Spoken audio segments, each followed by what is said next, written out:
And I see that 1 minute. Welcome all to the regular meeting of the Charlottesville Planning Commission Joint Council with Charlottesville City Council. Mr. Mayor, is council in order? We are indeed. Fantastic. That being the case, Mr. Offley, can you please start us off? Yes, thank you, Chair. Matt Offley, City Planner, Neighborhood Development Services. My presentation tonight is going to be a little bit longer than I think y'all are used to, but I think there's some information I want to make sure that it is coming across, but of course there'll be plenty of opportunities for questions and comments from both Planning Commission and City Council. Tonight we'll be holding a public hearing for a special use permit at 2005-2007 Jefferson Park Avenue and 104 Observatory Avenue, collectively referred to as 2005 JPA or the subject property. The applicant is Aspen Topco 2 Acquisitions LLC, which is the contract purchaser, and they are being represented tonight by Mitchell Matthews Architects and Planners.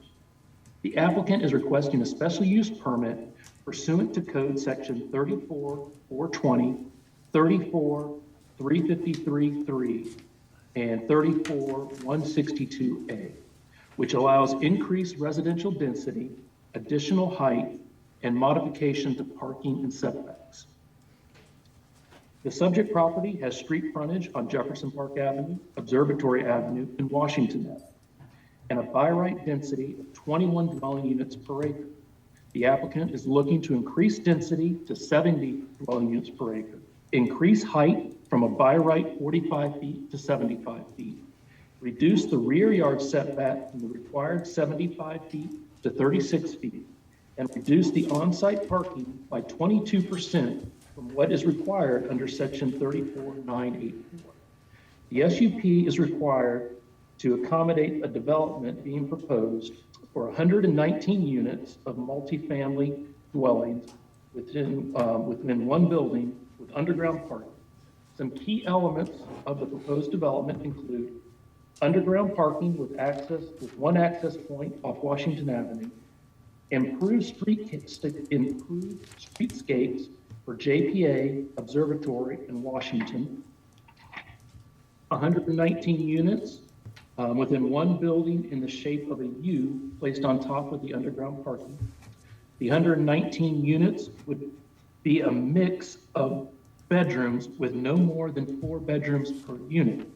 Based on the application material, the total bedroom count would be around 390 bedrooms.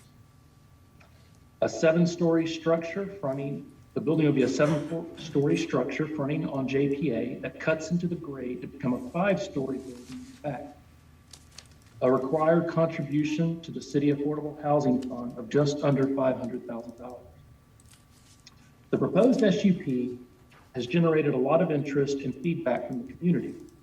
Planning Commission and City Council has received a lot of these comments directly, and additional comments can be found as attachment D in the staff report. The massing height of the building, traffic, parking, and impacts on quality of life are some of the main concerns staff has heard from the surrounding residents. Parking and traffic on Observatory Avenue is one area of particular concern. As stated in the staff report, and now I'm going to kind of read from the staff report from this. As part of the applicant's request to increase density, the applicant is also requesting to reduce the on-site parking by 22%. Under section 34984, efficiencies 1-bedroom and 2-bedroom units need to provide a minimum of 1 space per unit. 3 and 4-bedroom units need to provide 2 spaces per unit. The applicant's materials do not call out a final count for each type, but it is indicated studio 1, 2, 3, and 4-bedroom units are being considered. If built out to the max of 119 4-bedroom units, 238 on-site parking spaces would be required. With 22% reduction, the minimum parking required in this configuration would be 186. The application materials indicate the final space count will be 125. This indicates some of the units will fall under the requirements of only needing one space per unit and not two. Under the current plan, all parking will be provided under the proposed development with one access point on Washington Avenue. Due to current regulations, the proposed development would not be eligible to obtain on-street parking permits in Zone 1. This means residents and guests of the proposed developments would not be allowed to park in Washington Observatory within the restricted hours set out in section 15208, which states the restrictions go into effect Sunday, 12:01 a.m. to 7 a.m., Monday through Saturday, 12:01 to 7 a.m. or 7 p.m. Restricted parking areas designated within Zone 1 on after May 1st, 2002. In addition to the section I have just presented, I would also like to point out staff's findings as stated on page 21 of the staff report. Staff finds that the application meets general standards 3, 5, and 6 with reasonable conditions. Please see the 6 conditions that staff has recommended in the staff report. The applicant would meet standards 2 and 4, and 2, 4, and 7, but the applicant would not meet standard number 1. This concludes the staff report on the SUP. As a reminder, Planning Commission will make 2 recommendations tonight after the public hearing. One is a recommendation to City Council on the SUP as Planning Commission, and one is a recommendation on the SUP as Entrance Review Board. Staff is available to answer any questions from the Planning Commission or City Council this time. In a few minutes, you'll also hear a report from the Preservation Planner, Jeff Warner, on the SUP as it relates to entrance corridor, and that will be followed by a presentation from the applicant. I'd like to roll down the, thank you. I'd like to roll down the line. Mr. Mitchell, questions for staff on this? The only thing that I would recommend Matt do is remind the public what standard number 1 is. Yes, certainly. If you'll bear with me 1 second while I turn to it. I think it speaks to mass and scale. Standard number 1 under the standards of review in looking at SUP states that whether the proposed use or development will be harmonious with the existing patterns of use and development within the neighborhood. Thank you. Mr. Mitchell, did you have anything else? Yeah, it may be helpful, Matt, just to again show the math. And for what reason do we feel, does staff feel that it does not meet that standard? So as also stated in the report, number 1 talks about existing patterns of development. So this part of the city, your existing patterns of development is single and 2 family homes with some small apartments. But it will, it also states in the report, there are other documents, planning documents that talk about increased density in this part of the city, but standard 1 is pretty clear on existing patterns of development. And what about mass and scale, the height of the building? I think that was either it's mentioned later on in another document, or does does standard number 1 allude to that? So this, I believe, Commissioner, you're referring to, this would be on page 8 of the staff report, where it talks about description for height under our current comprehensive plan. Talks about 5 stories, but 8 at key intersections. This is not a key intersection by any matrix that staff has.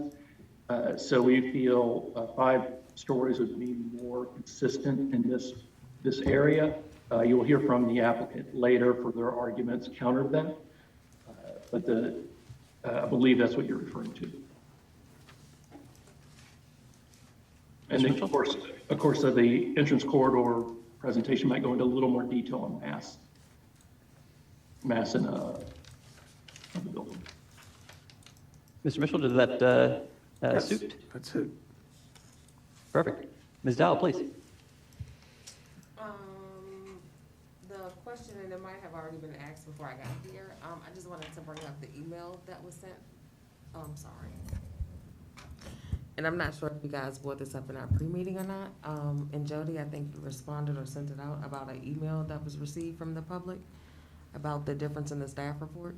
Yes. That email was, I think Jeff is going to talk to that. That email was more related to the entrance corridor review. Okay. Thank you. Thank you.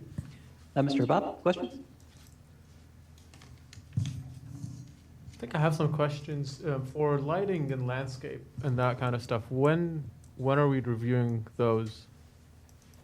So at this point, that would come at final site plan review, which planning commission would review if the SUP was granted. This would come back at final site plan, which would have the detailed landscaping and lighting plan.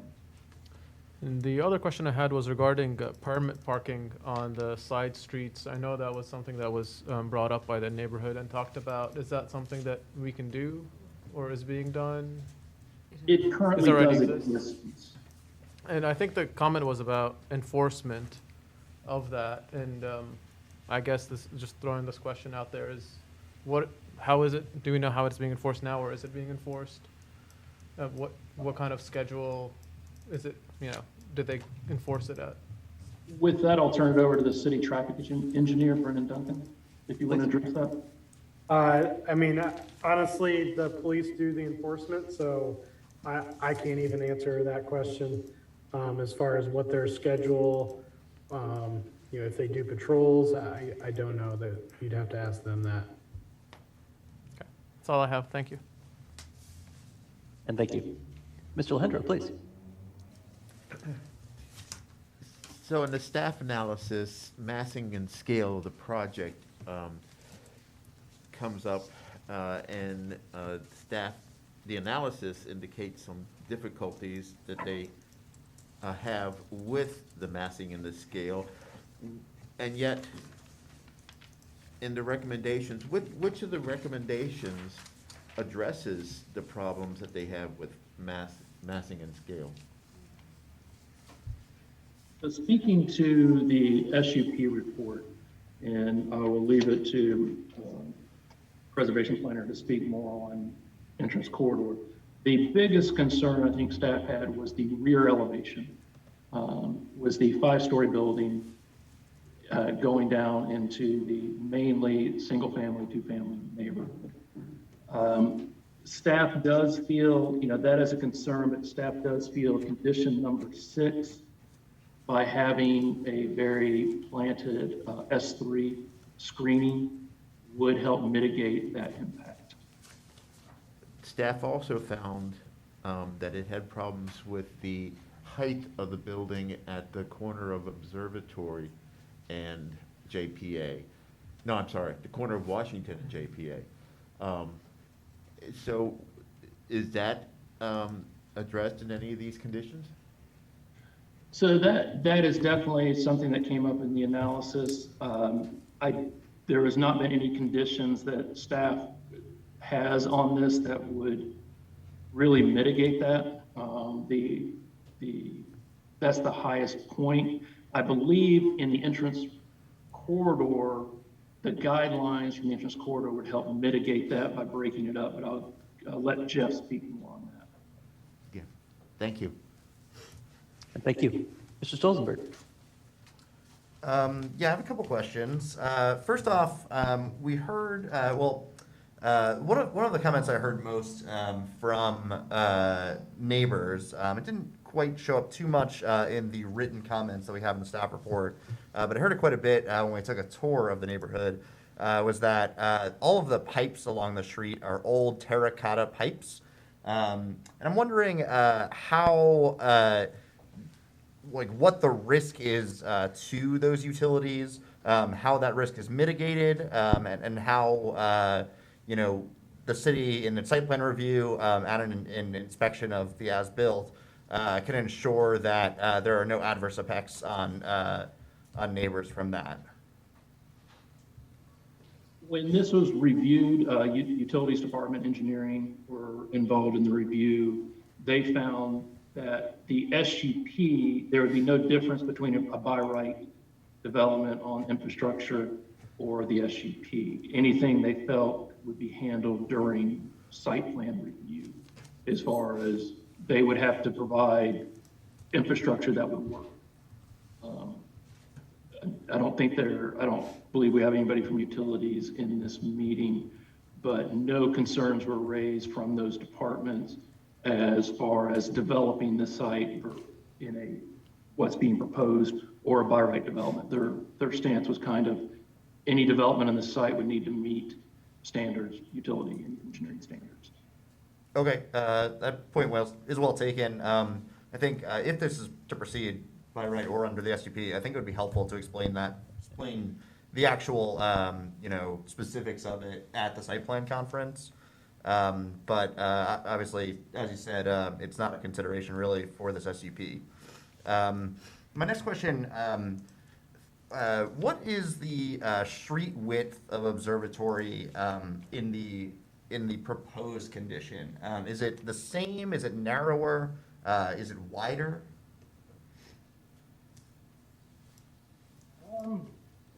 I don't believe they're touching the right-of-way really on observatory. Okay, so all those sidewalks and that buffer are all within the site as it is now? Believe so. Okay, and I think in the staff report it said that there would be net new parking spots as a result of the removal of all the curb cuts, right? Do we have a number on how many new on-street parking spots there will be? I don't think we have a number quite yet. That would definitely show up more at site plan level. Mm-hmm. Okay, and then I guess this next question is kind of specifically for Mr. Duncan. We heard a number of concerns among neighbors of either being unable to get out of their driveway if a car is parked in what is currently a legal on-street permitted parking spot across from them, or in many cases of emergency vehicles not being able to get by. And I mean, again, recognizing that residents of this building wouldn't be able to park there anyway. Does it make sense as part of this site plan review and approval to potentially like restrict parking either on one side of the street entirely or in those congested areas to make sure that emergency vehicles can pass by and that people can get out of their driveways? And how is that determination made vis-a-vis street width or other obstacles when you're doing these reviews? So I guess that's a complex question. Normally, yes. If it was a new street, it would just be 100% on street width. But we do try and not disrupt the status quo of a street too much. If we can accommodate, existing parking patterns and that kind of stuff, we don't want to make it so that when a new development goes in that, we just take away half of the parking on an entire street. The parking, or I guess the road width along Washington is roughly 30 feet. And I think some spots there are parking on both sides, which is a little narrower than we would normally like. Normally we would want 35 feet minimum to have parking on both sides. So, I mean, that's definitely something that we could look at, but it was not something that we were pushing for based on the traffic generated from this particular site. I'm not sure if that answers your question or not. Yeah, I think that's pretty helpful. And then I guess because there are, parts where there are no parking that are going to be removed, would it potentially make sense to say add, a 1 car width, no parking zone across from a driveway so that people can be able to get out? And because, we're going to have that net new parking anyway? Yeah, I mean, that's something that we do on a lot of our narrower streets. If there's a particular driveway or something, that we've always had the, petition to change public parking. So if someone, needs that, their driveway's narrow and they can't actually make the turn out, or the parking that's there somehow restricts it, we usually look at those on a case-by-case basis and a request basis, not necessarily a blanket. We're just going to put a blank parking spot across the street from every driveway. Yep. that makes sense. No further questions this time. Thanks. Thank you. Mr. Palmer, this is your neck of the woods. Do you have any questions for staff? Yeah, just one question. In reading through the staff report, there was some comment on the conformance with the streets that work plan, specifically the 7-foot sidewalk, whether this would have that or not, as well as the tree verge. Didn't know if you had anything to add to that or what your thoughts on that are.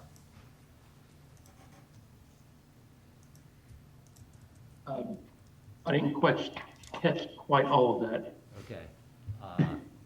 I'll speak closer to the mic. The streets that work plan, it was mentioned in the staff report that this what you've seen so far doesn't quite conform with that plan and the type of street that JPA is categorized as. Correct, for I didn't JPA. know, I wasn't here for the pre-conference. I didn't know if you had anything to add to that, or maybe you could just clearly state for everybody what the specific, non-conformance was that you're focusing on there. So then that's one of staff's recommended conditions would be redo JPA streetscapes in line with streets at work, which is a minimum 3-foot planting buffer and a 7-foot sidewalk. Currently, JPA sidewalk butts the street. Does that answer what you were looking for? Yes. And thank you. Council, questions for staff on this? Hey, Lyle, Oh, I'm sorry. I don't have any questions.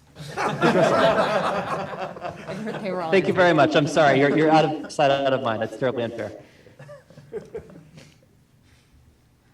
Council?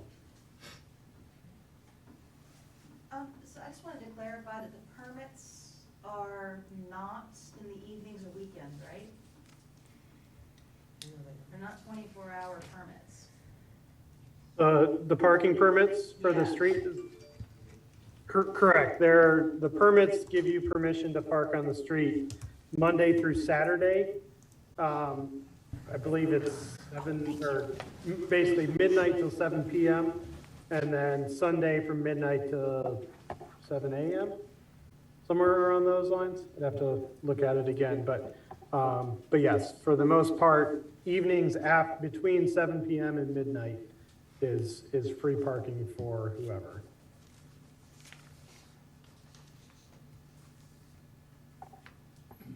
Is it possible to do that 24-hour permit parking?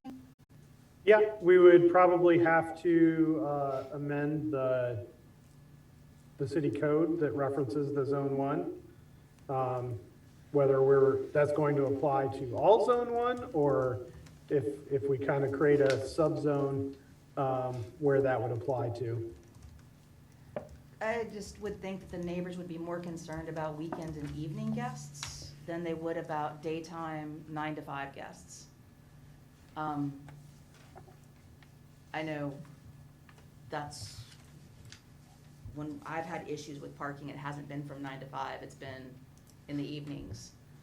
When friends are coming over, which is great that friends are coming over, but if someone's gone to grocery store, they can't necessarily park when they come back. So, Thank you. Additional questions from council? Yes, Mr. Chair. Hopefully you can hear me. Yes. Couple of questions. So from the scanning I did, I can't say that I read the scores and scores of pages about how the traffic counts looked, but it seemed like the upshot was that the intersections that were at least on that map would not require signaling. Is that correct?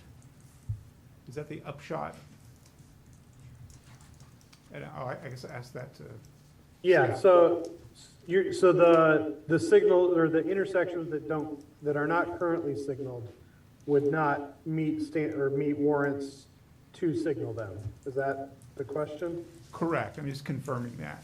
Yes, that is correct. Okay, and then the other question I had had to do around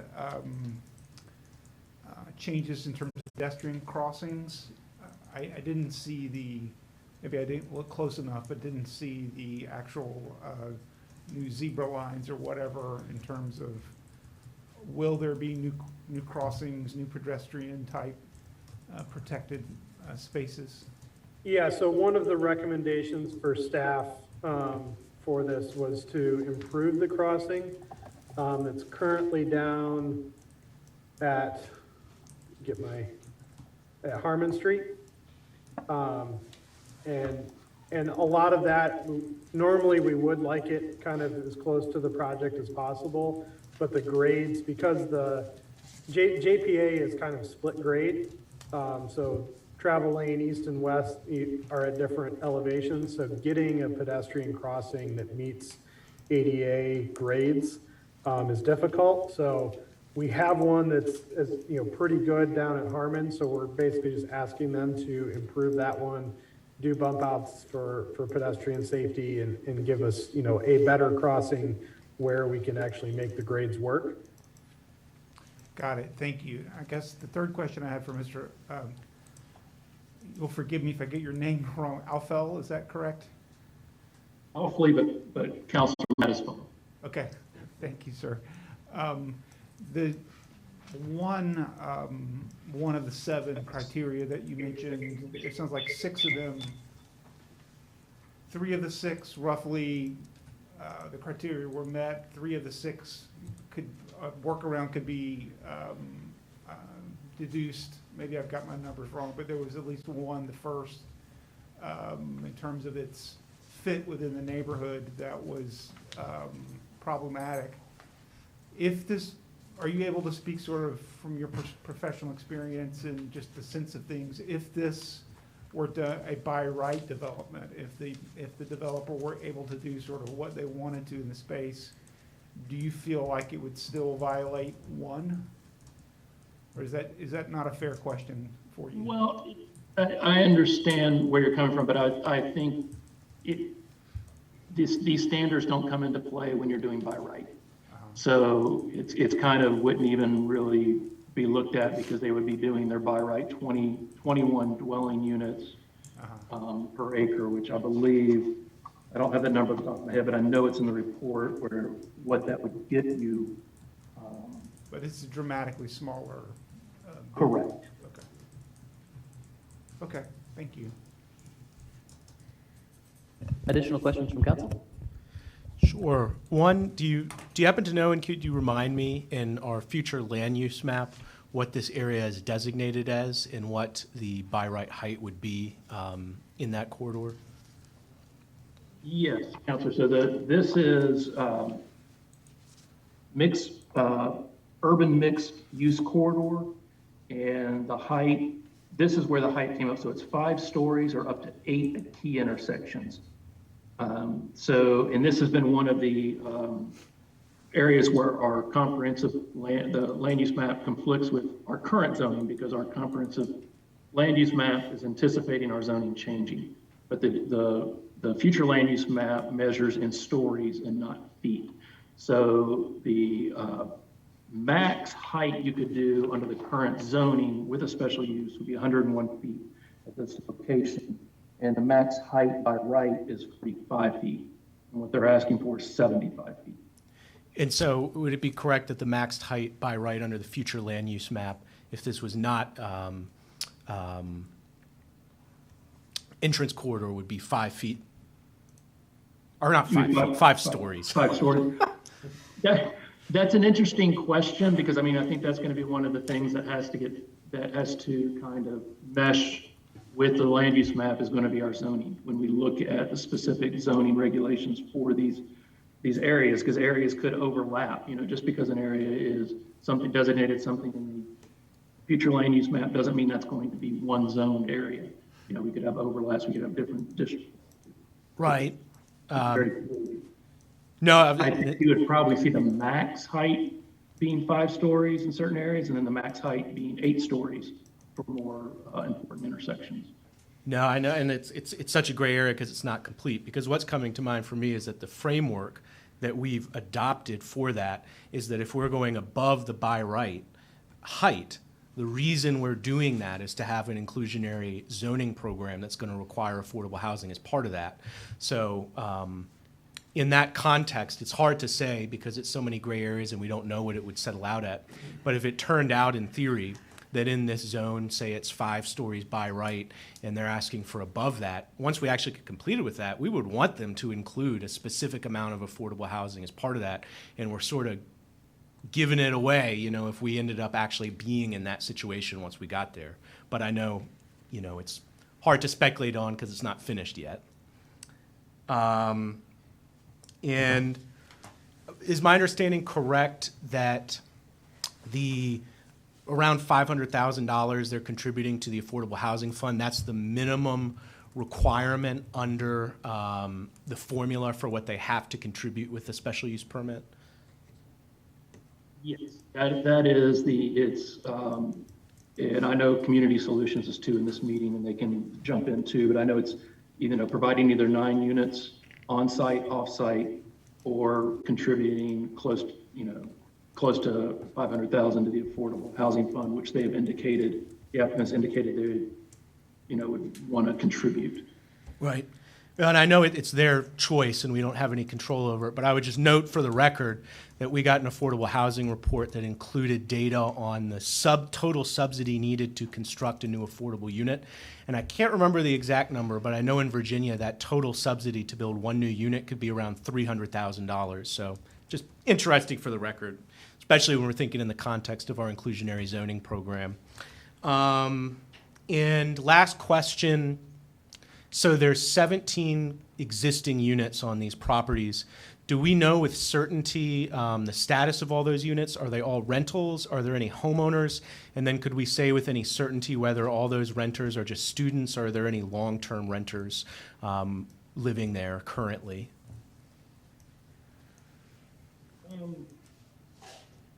That I'm not sure, but the applicant might be able to speak to that during their presentation.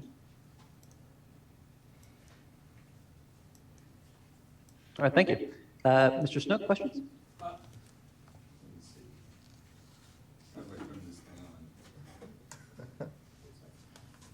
Okay, there we go.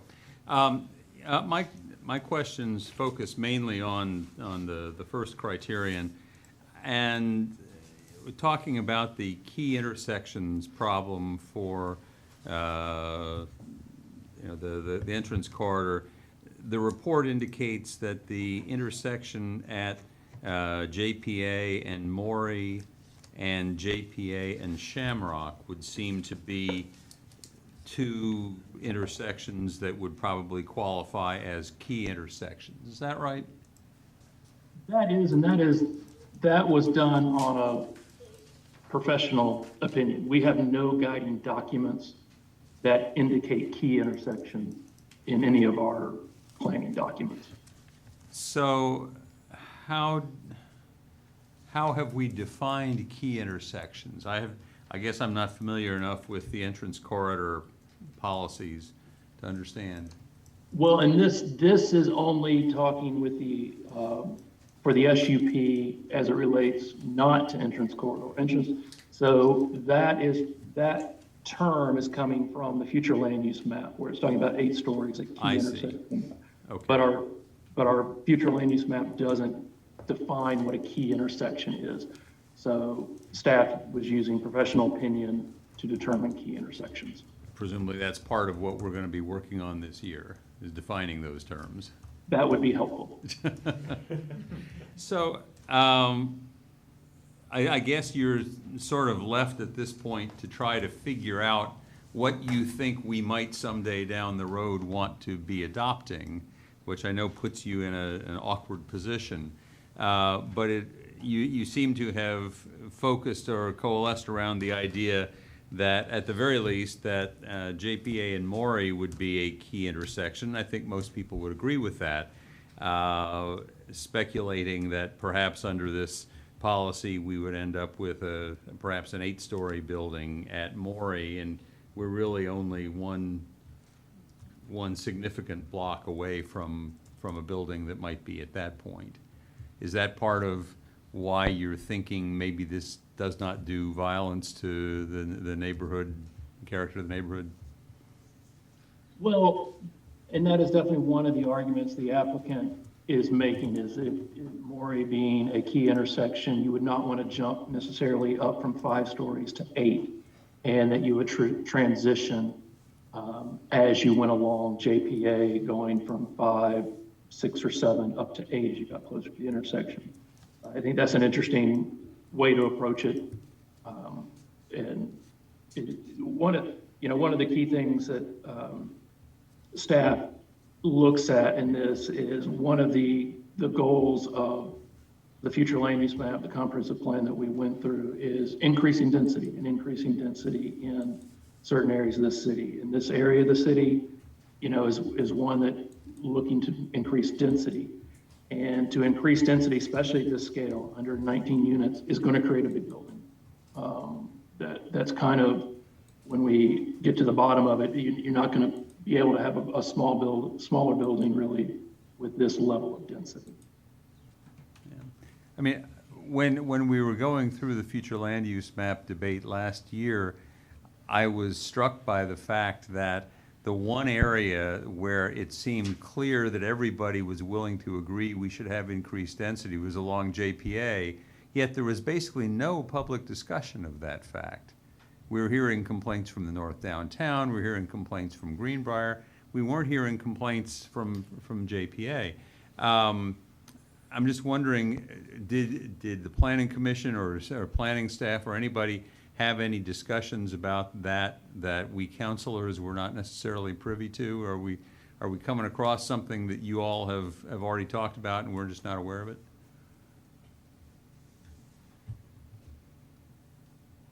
That's a little hard to answer. It was an awkward question, I realize, but. Well, I mean, there was a lot of outreach, but not everyone participated in the 5-year process. So there are definitely voices that probably did not get heard. I believe we're hearing from them tonight. But I can't think of a specific way to answer that, specific meeting or. I guess what I was really getting at was not whether folks in the public were heard from, but whether, I'm just wondering whether you all had any discussions amongst yourselves at a meeting that perhaps counselors weren't paying attention to, where you talked about this area and the fact that you were apparently expecting to be substantially more dense in the JPA area. And maybe you didn't have that sort of discussion. I'm just wondering whether there was some other discussion, some substantive discussion on that we were not aware of. I guess the answer is probably no, because you're looking at me like, huh? Not that I'm aware of. Okay. I'll defer to I think the answer is no. I know that we, implicit in our thinking was, in fact, that, that area is going to be denser, and we just frankly took that for granted. Yeah. So we didn't have a conversation about it. Okay. I'd kind of have to disagree with that a little bit. I think it was something that was discussed both over the course of it, but also kind of repeatedly when discussing this urban mixed-use corridor and the high intensity, to the point where, even in the September 21st Civil Plans Together slides at that last work session prior to the joint hearing, there's a modification on page 32 of those slides, which I guess I could try to show you. I can't share my screen as easily as I used to be able to. That talked about, for high-density residential, heights where it's typically a 5-story max, considering heights of up to 8 stories at select locations, specifically the JPA Fontaine corridor. Now, in practice, that gets a little bit tricky because high-intensity residential is not, in fact, touching JPA or Fontaine. It's in the interior of the neighborhoods, and it's urban mixed-use corridor that's along the road. But, I mean, given that it was discussed, it's right there. We did have those discussions, right? Maybe we didn't put that word in the right category, I guess, to make it kind of ambiguous now. But the purpose of my question was not to suggest that somehow the issue hadn't been raised publicly, but I was just trying to find out whether you all had put some more flesh on the bones in some other discussions, or whether it was left simply as starkly as, and as simply as what it seems to be set out. And I guess I tried to pay attention to most of y'all's meetings, but I didn't watch all of them, so I was wondering whether there was some discussion of this in some meaningful way that I had not seen. So, okay, that's all. Thank you, Mr. Thank you. Chair. Of course. I would like to say, and from my perspective, there are pieces of the comprehensive plan that talk about this indirectly, but no specific area that says this is exactly how it's going to be. I hope that's of some help. I have some questions myself. Had a lot of questions from the public about the trip generation study. This is, to my knowledge, different from how we've looked at student apartments before. We've looked at them more as a sort of a generic suburban use. This is a new approach, I believe, looking at it as a student housing use near a university. Can you talk about what that means and how that is different? Sure. So the Institute for Transportation Engineers has a manual they put out, update regularly, and in the most recent update of that, they added, a more specific section for, off-campus student housing close to a university, because frankly, it does act much differently than other, apartment complexes, as far as their trip distribution and when those trips are being made. So, we had a meeting with the applicant before they did their transportation analysis, and they brought this up and said, hey, are you okay that we use this? This is, new, but, and they shared that with myself and the city, and we agreed that in this scenario, it seemed to make sense. So that was why we use that as opposed to just a general, mid-rise, high-rise, apartment complex. Do you believe that this approach could apply to other areas near the university?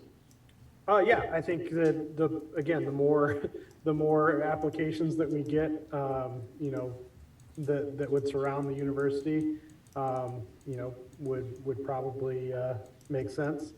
I think, this one is kind of an obvious one, being as close as it is to the university. We'll have to look, a little bit more closely and maybe set some parameters, for future applications as to, how far away do you use this, and so forth. But for this one in particular, it was a no-brainer. Exciting. Thank you for your innovation. That's good to see. I believe that is all the questions for this section. Mr. Warner, please tell us more.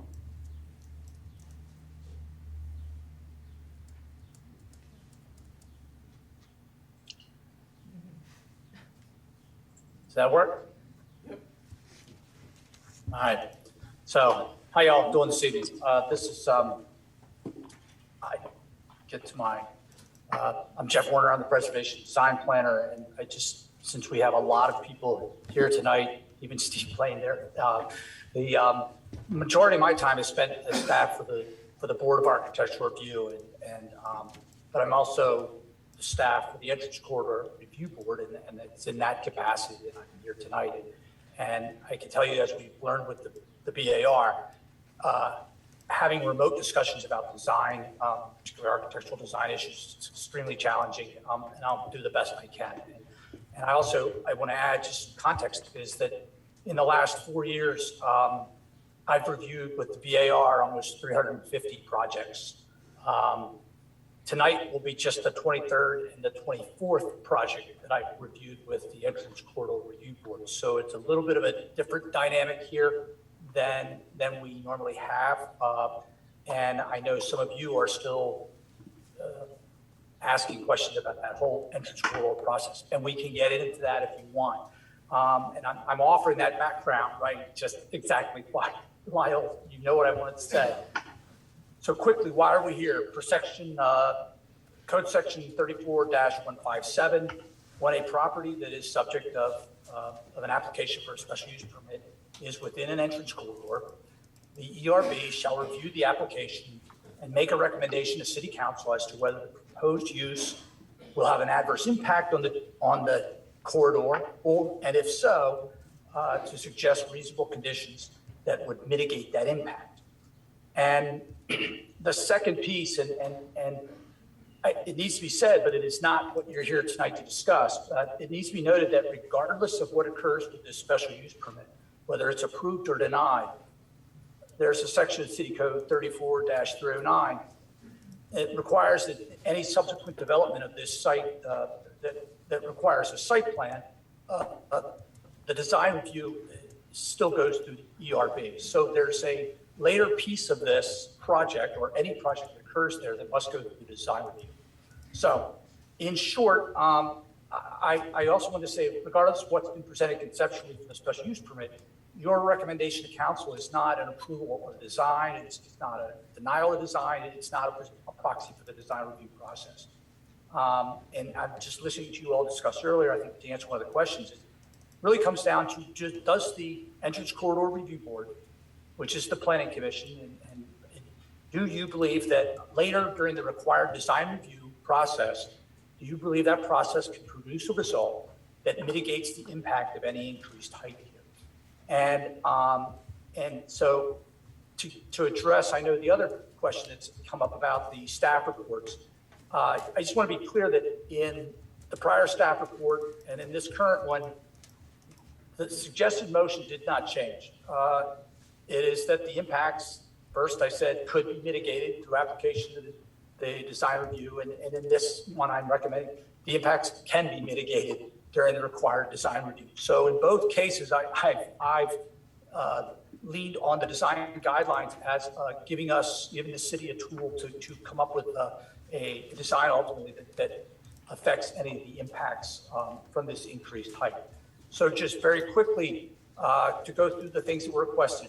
Regarding the increased density, I've said before, how a building is used is not a function of design guidelines. It can be one big room.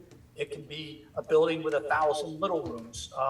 What the BAR and the ERB looks at is the exterior, right? And so therefore, in that regard, increased density does not have an adverse impact on the school.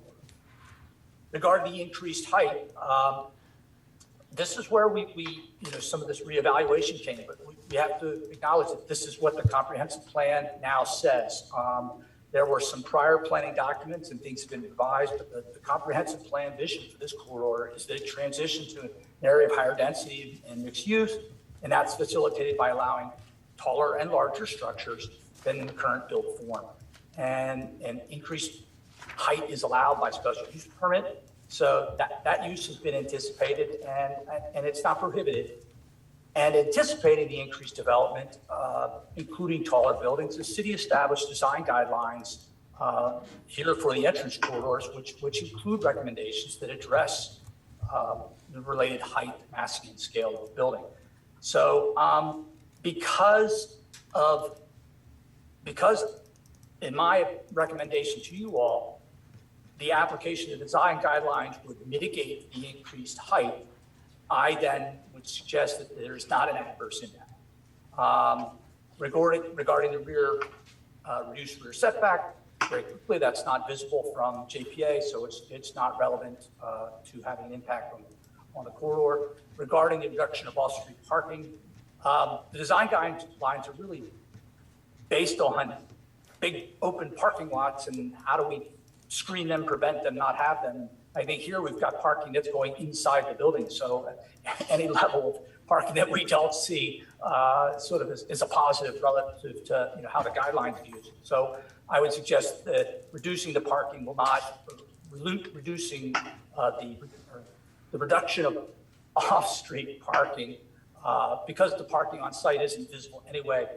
We're not addressing that as an adverse impact.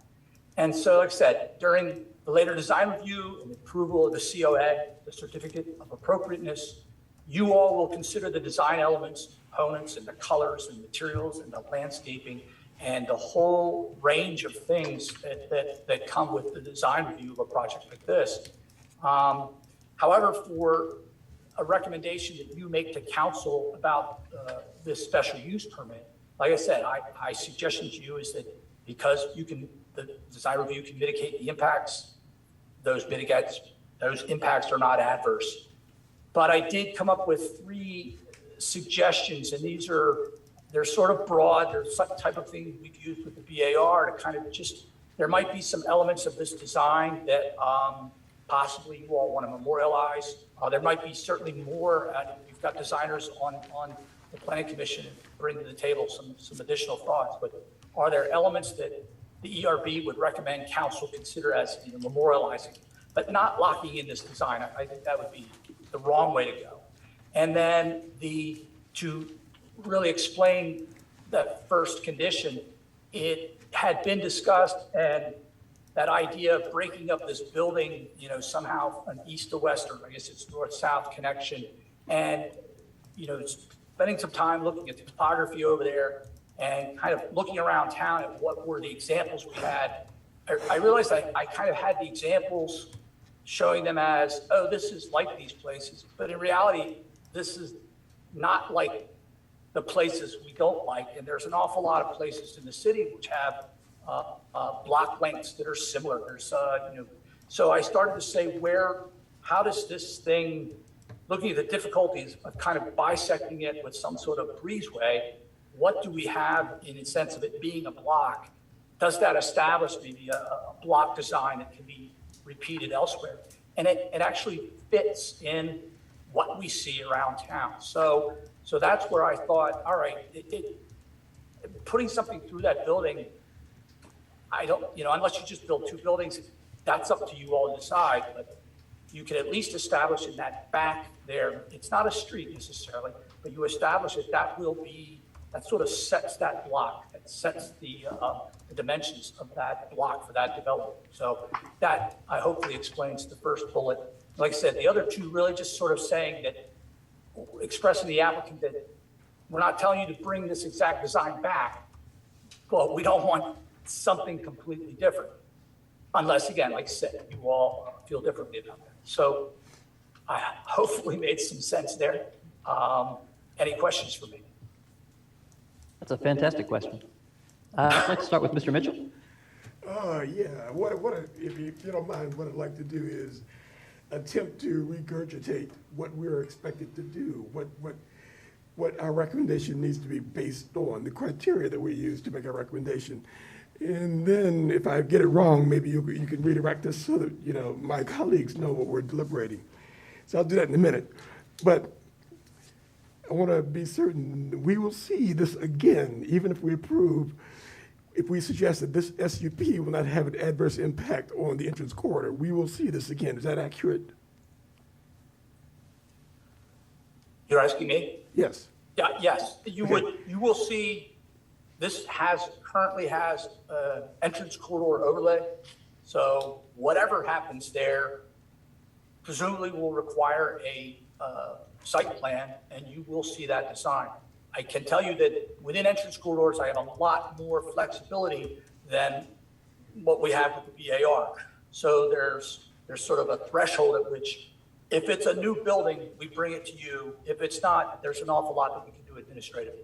But assuming a new building goes at this site, you will see it regardless of the special use permit. And you will have, at that point in time, you are the ERB, you're acting just like the BAR. You have design review oversight. And I think that's what it emphasizes. And Jody, you certainly, help out, and Kareem, you have another architect on the panel. That iterative process for this project is we're gonna have to think that one through and work it through, but that's the intent of the process, is to get to a design that meets the guidelines and, solves the problem for the applicant and resolves the design issues for the city. So what we are being asked to adjudicate, the question we're being asked to answer, the recommendation we're being asked to give to council is whether we believe that this SUP will result in an adverse impact on the entrance corridor, or if we do believe that it will, Do we believe that there are mitigating actions that we can take to reduce the negative impact on the EC? That's the net of the question we're being asked to answer and make a recommendation on. Is that accurate? Yeah, and I think I just wouldn't bifurcate it into it is either you believe that whatever impacts there are can be addressed adequately during the design review. That's a positive. If you believe no matter what, the design review process will not address these impacts, whatever they are, that's the negative. So I think, the putting in there whether or not adverse impact, it goes back to the basis of my recommendation is that whether you want to call it adverse impact or not, the design review process will resolve those. You can And agree. at what point do we do the three conditions, the three mitigating conditions that you have recommended? At what point do we? At what point should that impact our thinking? Should that impact our thinking tonight, or should it impact our thinking if we see this again? Yeah, it's a function of we use, with the VAR, we're talking about the discipline of the process where there is you don't come in with a project of this scale and in one night after a 20-minute presentation get approval. So there's got to be some discipline in what going into that process. So I would say that if you didn't adopt any of these tonight, that's fine, because they can still come up later. But they do in some ways maybe establish some, and I can tell you as a former builder, the most important thing is just even the smallest amount of predictability. Let me know where I stand, even if it's precarious, let me know. And that will help John and Aaron and their team kind of maybe know where they stand on things. Because you all may very much disagree with some of these things generally. And I don't want to get down into the rabbit hole of the design, but if there are some things that you feel very strongly about tonight, like I cannot live with that, or when this thing comes back, it better have thus and so. Tonight is the opportunity to express that, because a special use permit, it's not a wish list. It becomes, something that is, the condition of the approval. So you can establish things that we can sort of have a hard line that we hold up during the design review, or you can, and I would say if you were the BAR, I'd say, I trust that process later that they're going to come up with a design. I don't know how to advise you all. You all know each other much better than I know you. Or Jody, jump in here and help me with this. Everybody always. Yeah, well, you're going to answer the question. Let me ask it, because I think you're headed that way. If we elect to recommend approval of the SUP, and this question I sent you guys an email, and we think that Jeff's three mitigating strategies would help make this better implementation of this project on the entrance corridor. Should we also include Jeff's three recommendations in our SUP approval? You have that opportunity. Usually the conditions with an SUP are specific to what's going on, and so those conditions are a little bit more broad. If you all feel that those are things that council needs to hear when they're looking at that report, you could, with the ERB, the entrance corridor review, adverse impact, and that's the terminology that's used in the code. That's why that's coming forward in that manner, is we try to be consistent with that. That you could note that one way or the other, but if it was going in a positive direction, you could note these are items that we would also like council to consider as this move forward. If this helps this a little bit, the situation at Gallery Court on Emmett Street was a great learning curve for, in a lot of ways. And one of, was that when something's established in that as an SUP condition, if later on John brings this thing in and says, gosh, I can't do this. Let's say you say, we want this thing to have, from JPA, 3 towers with 2 courtyards in between. And that's in the SUP, and John says, I can't make that work. We can't resolve that with the design review because it has to go back to council to have the SUP amended. So that's why, yeah, you want some specificity, but you don't want to design this thing now because then it's going to encumber them. So like I said, there's the, Gordian knot here. On one side, I would say, if you all were the BAR, again, I trust them in that process. I wouldn't worry about conditions. You all may want to, establish some hurdles, or not hurdles, some bars that, must be met. So Again, the best way I can put it. This process is somewhat complicated in the code, and it's definitely something that the folks who are reviewing the code for us, we've expressed some strong feelings on trying to streamline this and make it more straightforward. But we have the code that we have right now. The window of the decision that the ERB needs to make tonight is very narrow. It's can the design guidelines address any adverse impacts, or can they not? And you've got, it's kind of a yes or no question. And then the actual weeds of what that is a later step if other things happen in the process. So the counsel I'm getting from Jody and you is that we shouldn't get into if we decide to move forward with this and recommend approval, we should not get into the design things that Jeff has recommended. That should wait until we see it again. Right. I mean, generally, yes, because it will come again, and because of because of all of the elements involved with a project of this magnitude, the questions have already started about things that, yes, we're going to have those discussions down the road, and it's the cart before the horse kind of situation. So that's why we're trying to help you all narrow down to the question being asked right now. You could think about the questions that'll come later, but the questions that right now, and then continuing through the process depending on how things go. Mr. Mitchell, does that help you? Yes. Fantastic. Good questions. Thank you. Ms. Dowell, please. Oh, I didn't have any questions for the ERB review. Mr. Habab, aesthetics. We'll save those till it comes back. No questions for me. Thank you. Mr. Alhendra, aesthetics. Jeff, you implied when you said something about the north end of this project site wasn't as much of a concern because you couldn't see it from JPA, but in fact, the entire site is included in the overlay map for the entrance corridor. Correct. So Correct. it needs to be considered. It needs to be part of our consideration.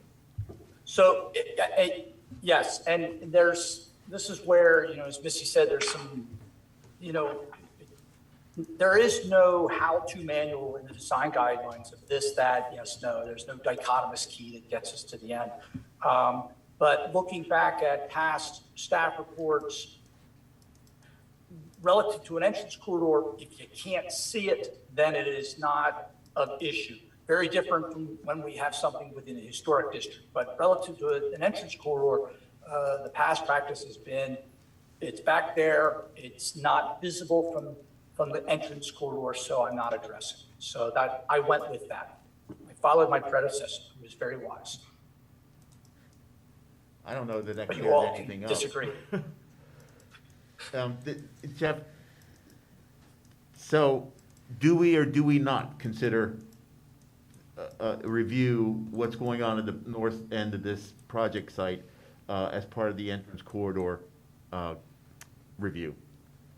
You all can. I think it's best to look at the project in total, and it's it just, and if it's something slightly around the corner, but it's important to the design, raise it. And it doesn't preclude you all at a later date.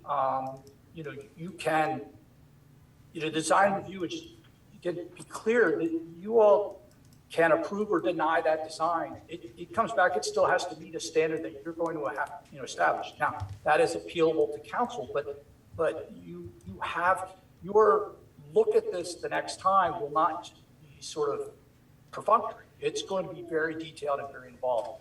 So I think if you do feel that there are elements towards the rear of the site at that rear setback that matter, I don't think there's anything wrong with expressing that. Okay, thank you. And thank you. Ms. Russell, please, aesthetics. Yeah, I'm confused by that too, and the sort of like, are we viewing the building as a whole? And I guess specifically, one of the design principles is human scale, asking to consider the impact of spaces created as it will be experienced by the people who will pass by, live, work, shop there. So my question, Jeff, sorry, Mr. Warner, do you believe that human scale is achieved on Observatory in Washington? Again, it's in the context of when this entrance corridor guideline was written and how that place was seen. It's very different from where it is now within the comprehensive plan. Well, we So- also, Jeff, we don't have a full design on the entrance corridor side of things Right. at this point, and so it's kind of a challenge to say that, know one way or the other fully, because we have a conceptual design that would be refined if it moves forward through the process. Sure, but if we're thinking about conditions that, are we thinking about conditions on the building as a whole, or are we thinking about conditions just on the entrance corridor? And, we could talk about that more, but I don't have a question other than like not exactly being on the same page, not exactly knowing how we're evaluating this. Yeah, I think that goes back to that maybe, and I'm not trying to oversimplify, but it really is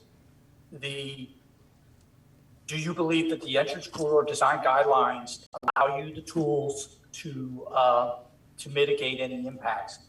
And what I've learned a lot from the BAR is that how a building is experienced and how people it's at that when you're on the downtown mall and the trees play a role in that, you don't realize whether that's a 10-story building or it's a 2-story building. You're experiencing it at that level, and so a lot of that comes down to landscape. I do think one of the nice things about this project is that entrance to the garage is at the rear of the property. It sort of pushes that thing back. We're not getting curb cuts in along there. I know we're not addressing the design that they presented, but they've got that variation in the material at the base, that foundation. They've got some landscaping on the walls and terraces. So there's things happening on those side streets at that eye level that it's not, I'm not walking down an alley and just looking at a blank wall. So again, how you all, if you want to address certain things that you see, tonight's the night to do it, or to make a recommendation on it. Council may say no. I do know I've had, sat in a meeting where Lisa Robertson once said to me, all right, how do I write a condition that defines the word permeability? So, yes, there has to be some specificity. It can't be fluffy. But I think that it is up to you all in the design review process to get it. That's your chance to get it right. You do not have to get the design right tonight, if that helps. I don't have any other questions. Thank you. Mr. Stolzenberg, aesthetics. Yep, I will try to be quick because I do look forward to that in-depth review, but that will not be tonight. My one specific question, the number one recommended general guideline in this sub area is put utilities underground that are now located within median. And so my question, given that the view of the building is obstructed by the utilities for someone walking along the opposite side of the street, and that the utilities restrict the size of trees that could help obscure the view and, green it up. Would it be reasonable to make putting those trees in the utilities underground in the median a condition? No,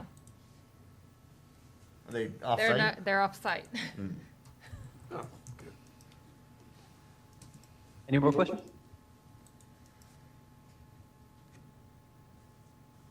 All right. Mr. Palmer, any thoughts on aesthetics? Not at this time. Council, do you have questions on aesthetics? One that maybe is, I'll phrase it as a question, but I don't know if there's really an answer. But it is what went wrong in the design review process and the site plan process and everything with the standard? And that came to mind to me because I think there are potentially a lot of similarities. The standard was a company that I think operated internationally, has a portfolio of hundreds of student apartments. They sort of have a cookie cutter design they come in and build. And others may disagree, but I think the city made a mistake in how that process unfolded. Not that more housing was built, but in that something went wrong where there is a massive undisturbed block shadowing over West Haven, lower residential community, and it doesn't feel human scale even when you're on the sidewalk, even if you just look over to the other side of the street. I mean, it feels much more cramped. What went wrong that led to that? Because this is, best I could looking through the LLCs, this is a company that operates nationally, that has billions of dollars in total financing, has a portfolio of hundreds of properties, student apartments are a major part of it. And my concern, as others have raised, is about the scale, massing, and human scale. And I think we really need to avoid repeating the mistakes that happened at the standard in terms of, again, it not being human scale and shadowing over a residential community. Because I think in that context, we could have gotten, maybe that same amount of housing, but designed in a much better way. And I think my concern is not only for residents that it is not human scale and worse, but also let's think big picture and long term. When that happened at the standard, people associated density on West Main with that project, and what happened? Mm-hmm. There was a de facto downzoning throughout that whole area. So I think we really need to make sure that we're confident that we can get density that works, which I think we can, and we have plenty of examples of. Altamont Circle, that apartment there is very human scale and works. I think we can achieve that, but I'm not exactly sure how much confidence I have in our existing processes, and I don't know what, if anything, has changed to avoid repeating those mistakes. And again, I don't say that with any intention of trying to block density increases here or prevent it, but how do we get to yes and make it work? I would say, I know Sina and I talked about this some time ago. The density of Altamont Circle and that block is extraordinary. It's a wonderful model of what you can achieve. And I dare anybody to say that's a terrible, I wouldn't want to live there. It is extraordinary, the amount that's there. What's really interesting about that is there's a lot of those houses that are there were built as boarding houses. It was, so you look at the demographics that were there. So a very successful example. It'd be great to replicate that. I will also say my trusty right hand, Robert Watkins, who's in the room with you all, has raised some of these apartments that are being lost around town. There are these old 4-story, highly dense apartment blocks that are being knocked down. So we're losing things that work. As far as the standard, that was before my time. I mean, I've lived here a long time. I watched it happen, but I can't really address it. I do know this, the BAR, if there's something we talk about, well, not more than lighting, but something we talk about a lot, it is, what went wrong on West Main? What can we do? And one of the things that we look at is it gets back to that sort of that idea of the block. How do you break that up? Maybe you don't break the building, but how do you create that break such that it is just not the wall? Now, as far as on what's going on facing to the north there, I don't know. I think I think there's a lot of questions that could be, addressed, and we're hoping this summer to revise the design guidelines for both entrance corridor and the BAR districts. But again, remember that the BAR, the UFB doesn't look at how a building's used. It can be a block of concrete. We just care what that block of concrete looks like, or it could be one giant room that somebody runs around and yells in. I don't care. I just worry about what the outside looks like. So design gets you a long way, but it doesn't solve all problems. So I'm sorry, I'm going, but as far as, yes, the block length, the standard and what went wrong, you'll have to talk with some former members of BAR and Missy and others. I'll tell you more about that than I can. Further questions from council on aesthetics?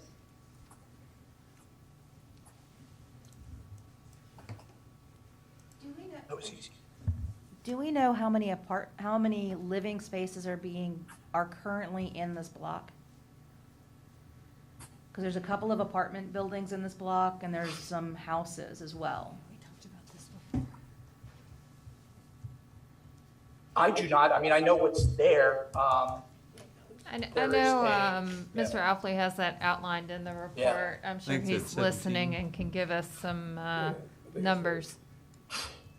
I thought they said 17 dwelling That- units. That And seems like the number. Right, for all the parcels that this is.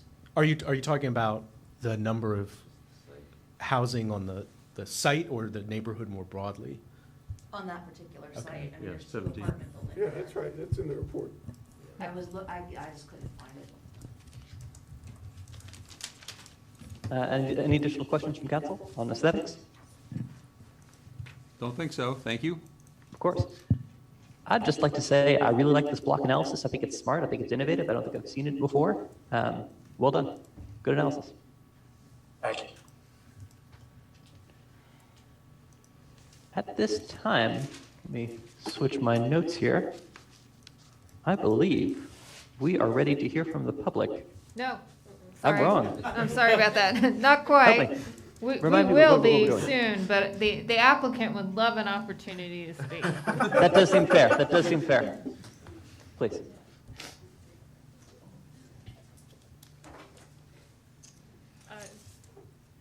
Thank you, Matt and Jeff, for all your hard work. Is it working? Okay. I just can't tell. There are a few points tonight that we want to reiterate as you consider the application tonight. And when we last presented informally in the fall, the project was generally well received, and the majority of the comments were focused on the aesthetics, on the architecture. We have incorporated some of those comments into the application you're seeing tonight, and we know we'll be back to you, of course, to go through the entrance corridor review process with you and address many more of those aspects of the project as the project develops in the future. But if we can have our slideshow.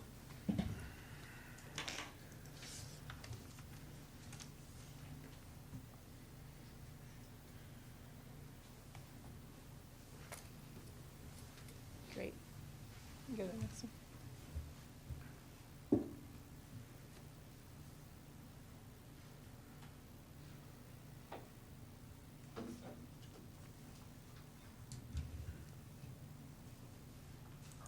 So this first page shows that 2005 Jefferson Park Avenue, which is right here, is in the middle of the Jefferson Park Avenue neighborhood. And we pulled some census data that's at the top of the page. And the points that we want to share with you tonight and stress is that this neighborhood is 93% renter occupied. 79% is non-family. And the median age is 21 and a half. All of those things tell us what we already know, which is that this neighborhood is predominantly a student rental neighborhood. Next slide, please.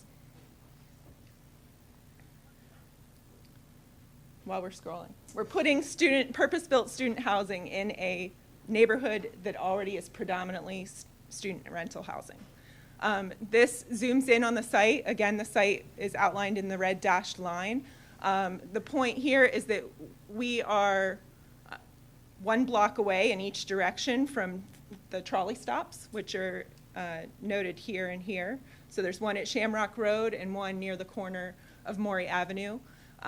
We also, based again on our interpretation of the Streets That Work plan and the language that's in the comprehensive plan, believe that those reports are trying to identify Maury Avenue as well as Shamrock Road as key intersections as it relates to the comprehensive plan language and again the Streets That Work plan. And so we'll come back to that point at a later moment, but those are marked with the red dots here and here.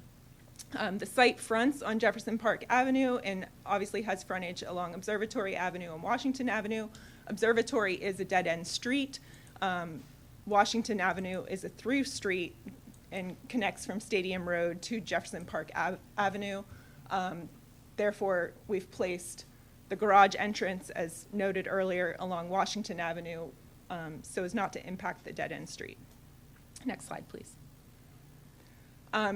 This slide is important because we've researched the GIS data on your website, and based upon analyzing the owner addresses and the parcel addresses, have identified which parcels are actually renter occupied in the neighborhood and adjacent to the site, and which parcels are other uses or owner occupied. So there's only one contiguous parcel with our parcel, and that is to the rear. This one house is the entire width between Observatory and Washington Avenue, that lot.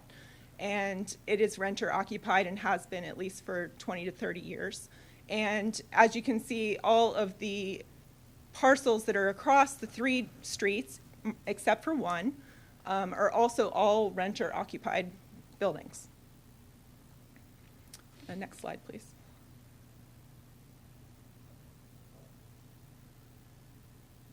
This is the existing zoning map. Again, our site is here.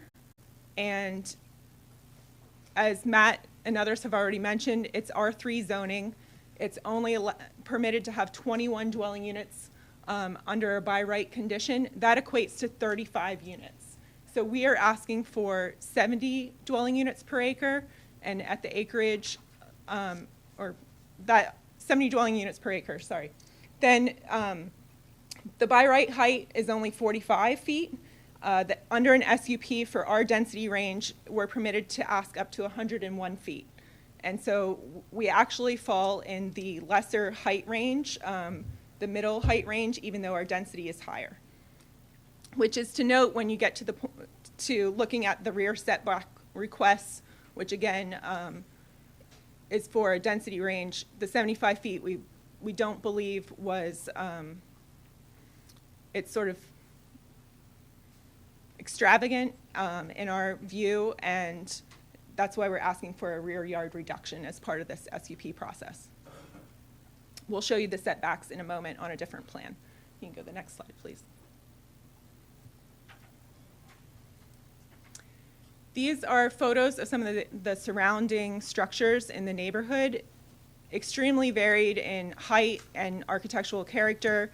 And another point that we want to note on these slides is that most of them do not engage at all with the street. The precedent is for very little engagement with the street with all these existing conditions. Even some of the new structures that have been built do not have much street engagement, and we have a very different vision for the project as proposed that you'll see in some of the perspective images towards the end. Next slide, please.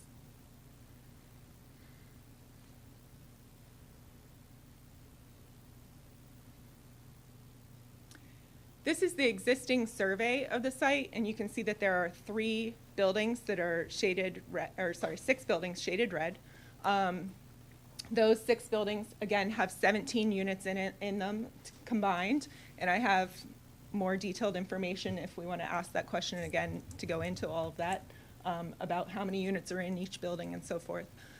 But the point here is that there's a 37-foot drop across the site from this corner to the corner at Jefferson Park Avenue and Washington Avenue, and 37 feet is the equivalent of 3 stories. So it's a very dramatic grade change across the site, and why that's important is because the height that's perceived on Jefferson Park Avenue is not going to be the height perceived at the rear of the site, because we're basically slipping the lowest two levels, the sort of a basement condition, the garage, below grade, and it disappears into grade as you get towards the rear of the site, and you'll see that in images further on in our slideshow. Next slide, please.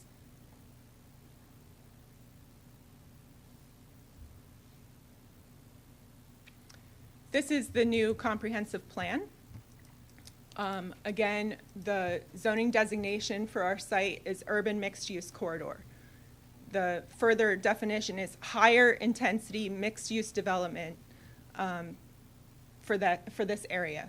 And that's exactly what we're trying to do, a higher intensity development. Mixed use is not allowed under the current R3 zoning condition. There's only an ancillary use permitted, and we'll show you how we're addressing that with the idea that there's a transition occurring right now between the zoning ordinance we have and have to work under and the comprehensive plan that we're trying to strive towards. Next slide, please.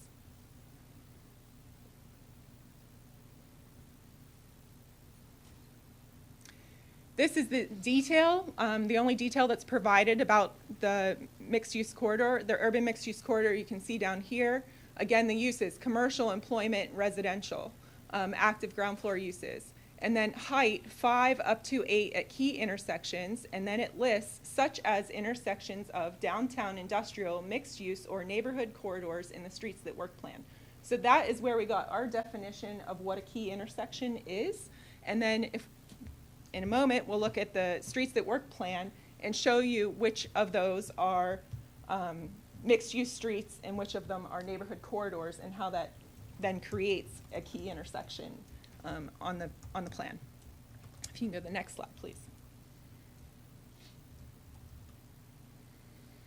This is the streets that work plan. So again, we're over here on the plan, and this is an enlargement of that area. So the different designations, it's a mixed-use B street, which is this pink dashed line, and that definition is right here in the middle, and it was in the packet. The brown dashed and solid lines are neighborhood streets. And so again, the intersections of a neighborhood street and a mixed-use street, in our mind, creates that key intersection. And there are 3 in this sub-area of JPA. They would be at the intersection with Maury, at the intersection of Shamrock, and then at the intersection with Emmett at the base of grounds. You can go to the next slide, please. So this is the adjacent designation to the rear of our site. So our site, again, being at this dot on the end of that leader, the adjacent designation, the brown, is higher intensity residential. That designation you defined as up to 5 stories. And the point we want to make here is that if all of the mixed-use urban corridor was intended to only be 5 stories, or mostly 5 stories with only tiny little spots of 8, then it probably would have fallen into, these 2 areas probably would have merged into one zoning designation. That there isn't a significant difference between higher intensity residential and the mixed-use corridor when it comes to height, unless you look at the 5 up to 8 stories as a variable between key intersections. And that's the point I'd like to make on the next slide, if you can go to the next one. So here we've overlaid on an aerial the comprehensive plan in purple and brown and yellow. So the purple is the mixed-use corridor, the brown the higher intensity residential, the yellow is general residential on the other side of the railroad tracks. Our site, again, is dashed in red here. And those same key intersections that we just discussed would be at Maury Avenue and Shamrock Road. And in our opinion, based on the language that's in your comprehensive plan, 8 stories would be created around these key intersections. So the blocks immediately adjacent to these key intersections, here at Maury and here at Shamrock, would be 8 stories in height. And then all the conversations I've listened to throughout the comprehensive plan process have all talked about creating a transect, creating transitions, not having harsh jumps between zoning designations, and allowing height and to be one of those elements that helps with the transitions between things. So if we start here with 8 and we know we're going back to 8 here, then there's a transition laterally along Jefferson Park Avenue where a block away we're stepping down to 7, and that is what we are proposing, 7 stories in height. And then perhaps it gets down to 6 before it returns back up to 7 and 8 at the intersection. And there's a greater distance then between Shamrock Road and Emmett, further up JPA, where it would probably decrease the whole way to 5 before it again ascends back up to 8. And this would create that rolling topography of a building height throughout this landscape. Simultaneously, we would be also doing this perpendicular to the corridor. So the tallest areas of these blocks and of these buildings would be along the corridor, where we have 7 stories along Jefferson Park Avenue. And at the rear, as it transitions to the adjacent zoning designation, we would be meeting the height of that zoning designation. So at the rear of our site, we're proposing 5 stories. And the adjacent designation, it proposes 5 stories. So we would be equivalent in height, and we'll show that to you in a section. And that is a key difference between what the current zoning ordinance does and some of the problems that were created at the standard and the differences between the standard and West Haven, between topography and the change, enhance that problem. If you can go to the next slide, please. This is a roof plan. You're looking at the purple shaded area is the roof. The beige shade or yellow shade here is a podium level that caps the top of the parking. The red dashed line is the property line. This lighter dashed red line are the setbacks. So the front yard setback is an average along the street. Being that we have 2 corners, the side setbacks are both 20. The zoning ordinance calls for a 75-foot setback, which is here, but we're asking for 36, which is here, and we're proposing that we would create a 25-foot buffer along the rear. Jeff talked about this, and all of you asked about it, about potentially this connection at the rear of the site. I believe our client is open to that idea that there might be a bike and pedestrian path that moves across the rear of the site. How it works would have to be defined later because of the topography changes that are occurring from this side of the site, dropping in grade, 11 feet over to this side. It's also how it moves through that S3 buffer or around that S3 buffer we would have to work out, but we're open to that idea. Some other things to share is that the garage entrance, as has been mentioned, is up here on Washington Avenue, a significant distance from the intersection. A lot of neighbors were also asking and concerned about trash. Trash will be inside the building, stored inside the building, but then pulled out on the street at this moment as well, adjacent to that garage entrance when that happens, and that would occur just like the neighbors where they pull out their trash on trash day. The main entrance is at this corner where it's connecting closest to the topography and the intersection of JPA and Washington Avenue.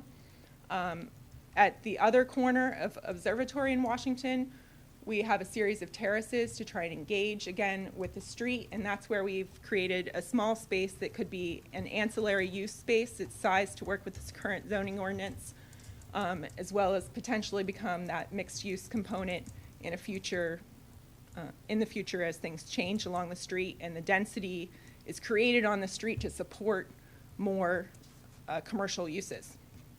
Something we heard from you in a previous meeting was that you wanted a better streetscape on Observatory. So we've added small stoops, porches, some with steps and sidewalks, depending on the grade changes along here. 4 of those that would be private porches to just those 4 apartments that they enter into. Some of the neighbors didn't like those.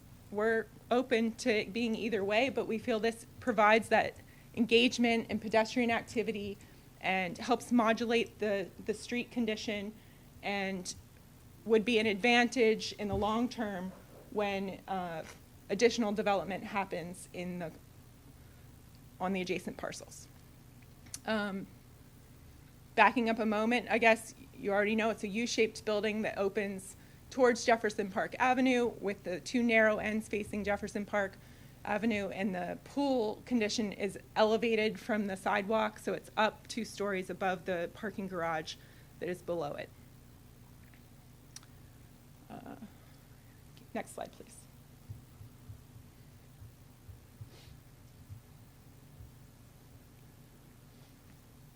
So this is a diagrammatic section through the site. This purplish pink color is our proposed building. The orange is the maximum building envelope that could be requested under a special use permit. So again, under special use permit, we could ask for 101 feet in height, and that's again to this top of this orange box. And we are well below that, 26 feet below it, asking for a height of 75 feet. And again, that's taken from an average grade plane, and there's a significant drop in the topography across the site. Because the 2 wings don't both meet the street, you're looking at sort of the one wing in the background here, and you'll see that again in perspective images and other elevations in a moment. So this is the profile for sort of one half of the building, and that's the other wing beyond, on the other side of the courtyard. To talk about the rear of the site for a moment, again, the current zoning ordinance requires 75 feet. We're asking for the reduction to 36 feet. And we think that's reasonable, especially once the comp plan is translated and the ordinance includes the setbacks for the adjacent parcel. So if the setback on the adjacent parcel is somewhere in the range of 15 feet, you potentially have a 50-foot building-to-building condition at the rear between 2 buildings of equivalent height, both at 5 stories. So again, this is showing 55 feet or approximately 5-story building on this side, which is what your comprehensive plan calls for, 5 stories on that side. And this 35 feet is what the by right height is currently on that parcel behind us. And again, we're proposing this dense S3 buffer between the 2 buildings to help mitigate the 2 conditions as they might currently exist. The one other item on this is that we have applied a hypothetical bulk plane similar to discussions that came out of the West Main Street zoning conditions. There was, I guess, the zoning ordinance was rewritten at one point to include the bulk plane for the transition between the higher density components along West Main Street to Star Hill neighborhood behind it. And the bulk plane is sort of a reasonable zoning tool to try and help mitigate the transition from the one zoning district to another.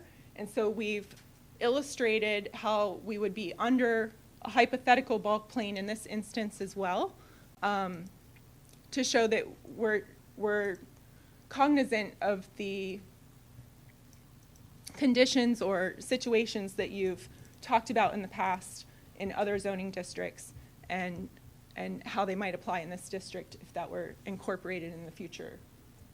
You call it a bulk plane? A bulk plane, yes. It's like a big 45-degree angle that, imaginary plane that is that diagonal line right there.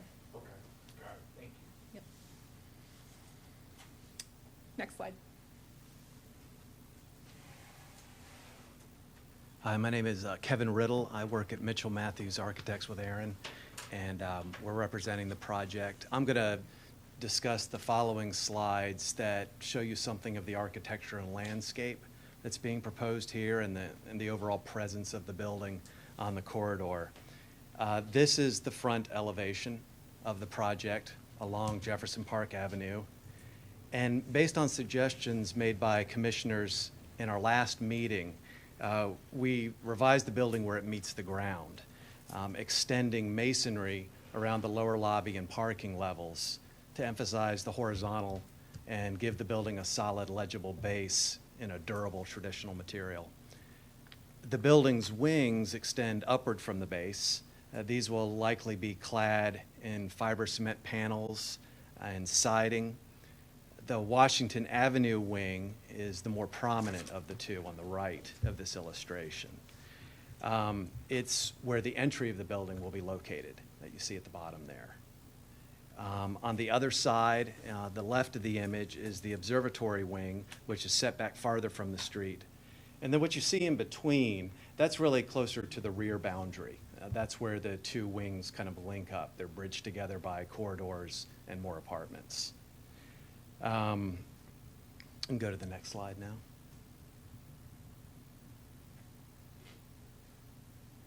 Here's another diagrammatic cross section. This one's taken parallel to JPA. So you take the last illustration and just move into the building, and that's where we're looking now. So again, observatory's on the left and Washington's on the right.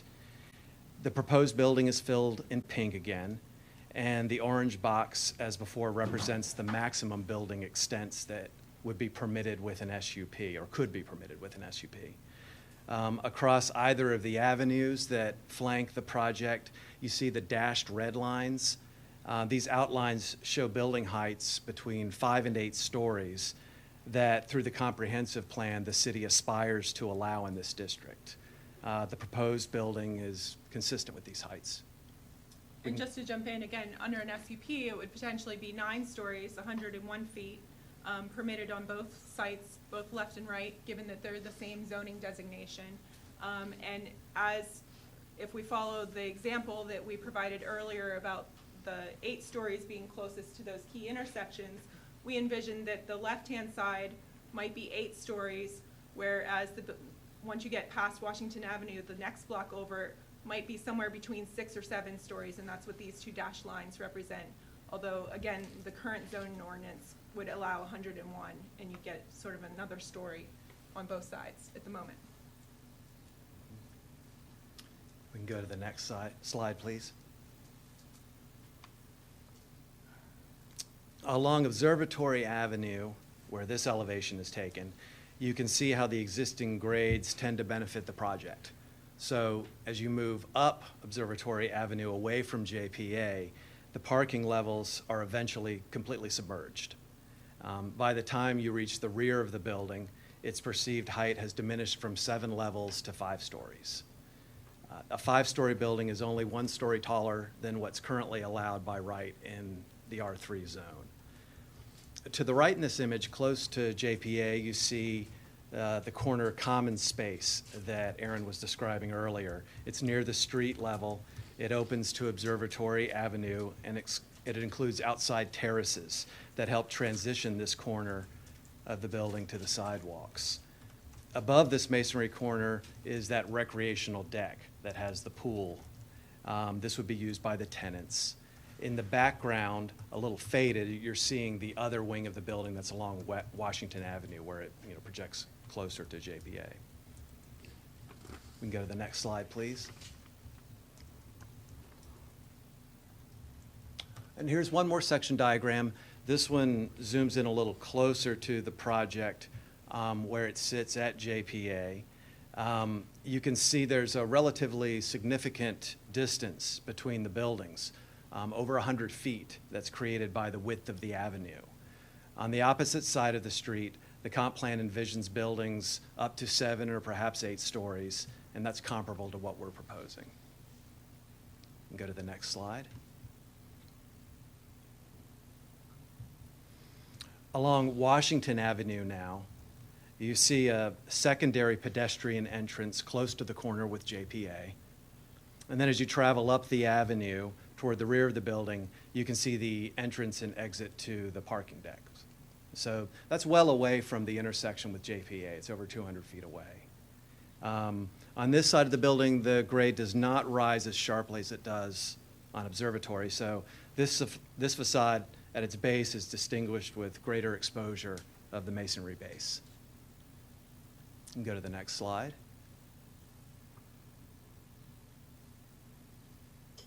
This is the rear of the project, the rear elevation. The parking levels here are fully buried along most of the facade, and only 5 stories rise from grade. And the next slide, please.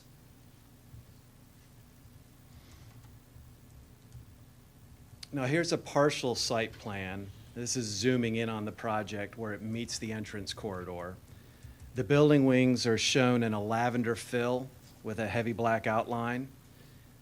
To the left of the entry wing, you see the recreational deck. That's above the parking levels. It's shown in a light beige, has the pool and a courtyard. And then as you come a little bit forward, between the base of the building and the trees, we have a variety of paved terraces. The one on the left is the one that's there near Observatory, can be accessed from the sidewalk and transitions to a space within the building. The longer terrace on the right wraps Washington JPA corner and allows entry into the main lobby. We expect there to be a lot of plantings here, a lot of street trees, and that, along with some of the more specific architectural questions, are ones that we plan to hash out during the entrance review process. The next slide, please.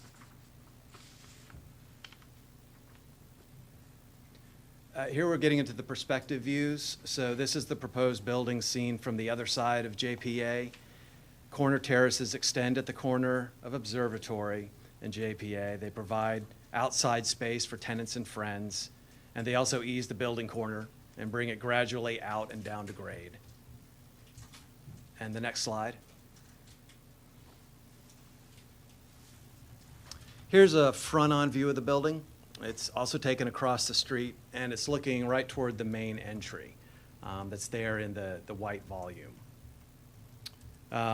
Jefferson Park Avenue, it can be a bustling street, heavily populated with traffic and pedestrians, and we think this is the right environment next to which we would concentrate most of the building's communal spaces. Terraces at various levels invite outside meetings and gatherings. The entrance, heavily glazed, that portion at the front of the Washington wing, it brings light and visibility into upper level lounges. To the left of the entry wing, above the masonry base, again, that's where that deck is located. And all of these can contribute to the main thoroughfare's vitality. The next slide.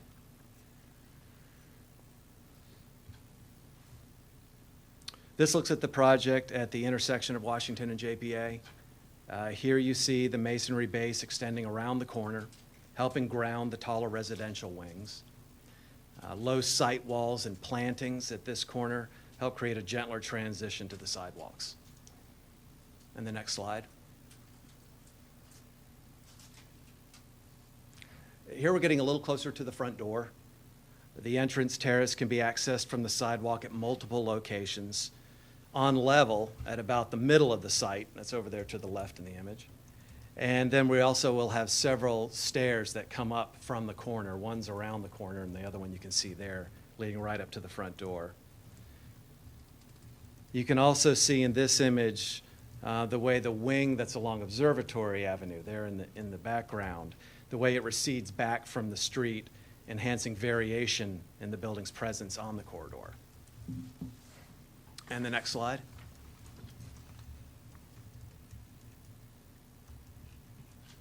And now we're, in a way, on the entrance terrace, close to the Washington Avenue corridor, and we're looking toward Observatory along the length of the terrace.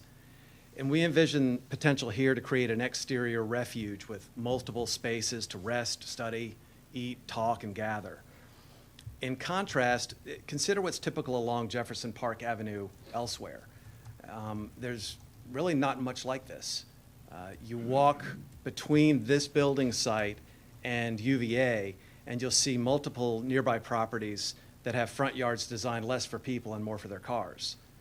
Between 1709 and 1723 JPA specifically, a stretch that's over 400 feet long, all 7 parcels have asphalt drives and parking spaces in the front yard between building and sidewalk. No engagement whatsoever.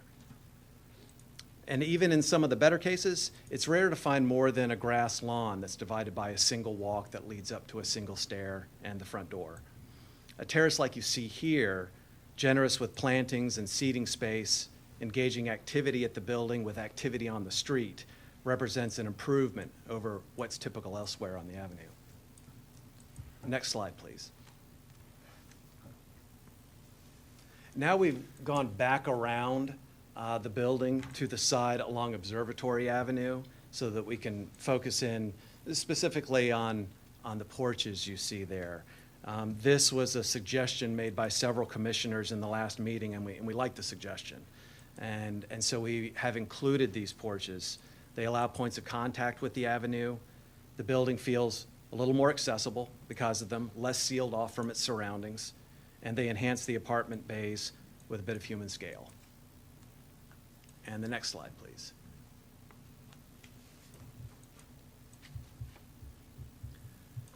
So to reiterate, this building might be taller than its current neighbors, but it won't be out of character with the future implementation of the comprehensive plan and the implementation of the vision that's been in the works for over 20 years for this particular neighborhood. We believe we can address any of the architectural character components of it with you at a later date through the entrance corridor review process.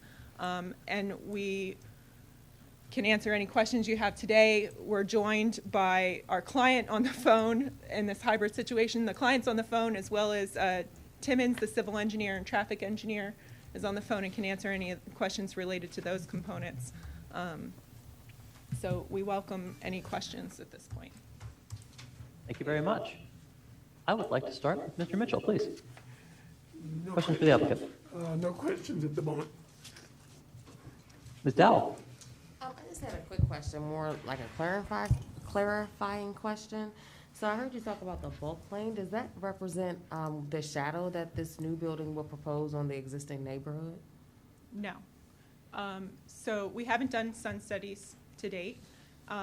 The bulk plane is set by creating first a setback from the rear property line, and then a height related to, I think, the by right or the adjacent by right condition, and then a 45-degree angle up from that. So it has nothing to do with how it hits the building at all, or any of the sun conditions. So that would be one of my concerns is, as Councilor Payne had already mentioned about like the standard, that was one thing that I think we definitely dropped the ball on, is how that building is gonna overcast or shadow on the existing neighborhood. So that would just be one of my concerns off the top. Thank you. Thank you. Mr. Bob, questions for the applicant?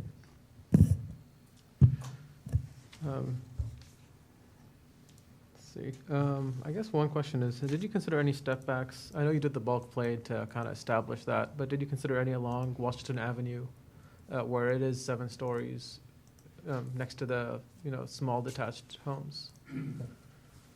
So again, the step backs are hard to do with a residential project, of course, particularly this construction type with bearing walls. But in addition to that, those single-family houses that are there are not going to be there probably for long. It depends obviously on the owners, so no, I don't know if they're here or not, but the adjacent properties, the zoning, there's R3 zoning along that corner adjacent on Observatory Avenue that already has, I think, a 4-story or 5-story structure on it. And again, they're all rental properties except for one. And so even though they may appear to be single-family residential dwelling units, most of them are all multifamily student rentals with cut up into apartments, more than one, obviously multiple occupants inhabiting each of those structures.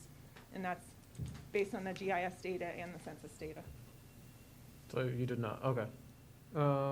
The other question I had was, you had I don't think I saw this, but could you talk to what the extent of the parking is on the first 2 levels when it wraps around that corner from, you have that habitable space on the front at JPA, and where does that parking, is it all the way to the face of the brick? Is there some space there on Washington?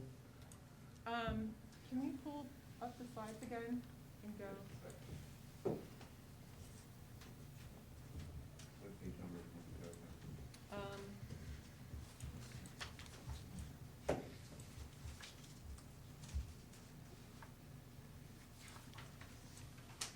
6:30.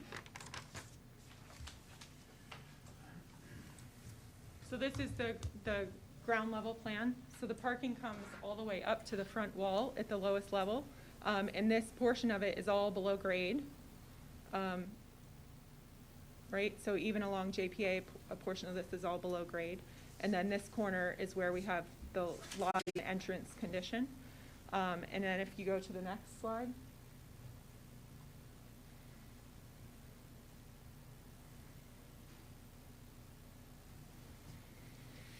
So at this level is where we have the, an amenity space that can be converted into the future mixed-use, ancillary use component.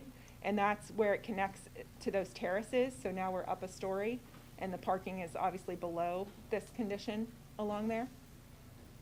Does that answer yeah. the question? Okay. Thank you. That's all the questions I had. Thank you. Mr. Lehndra?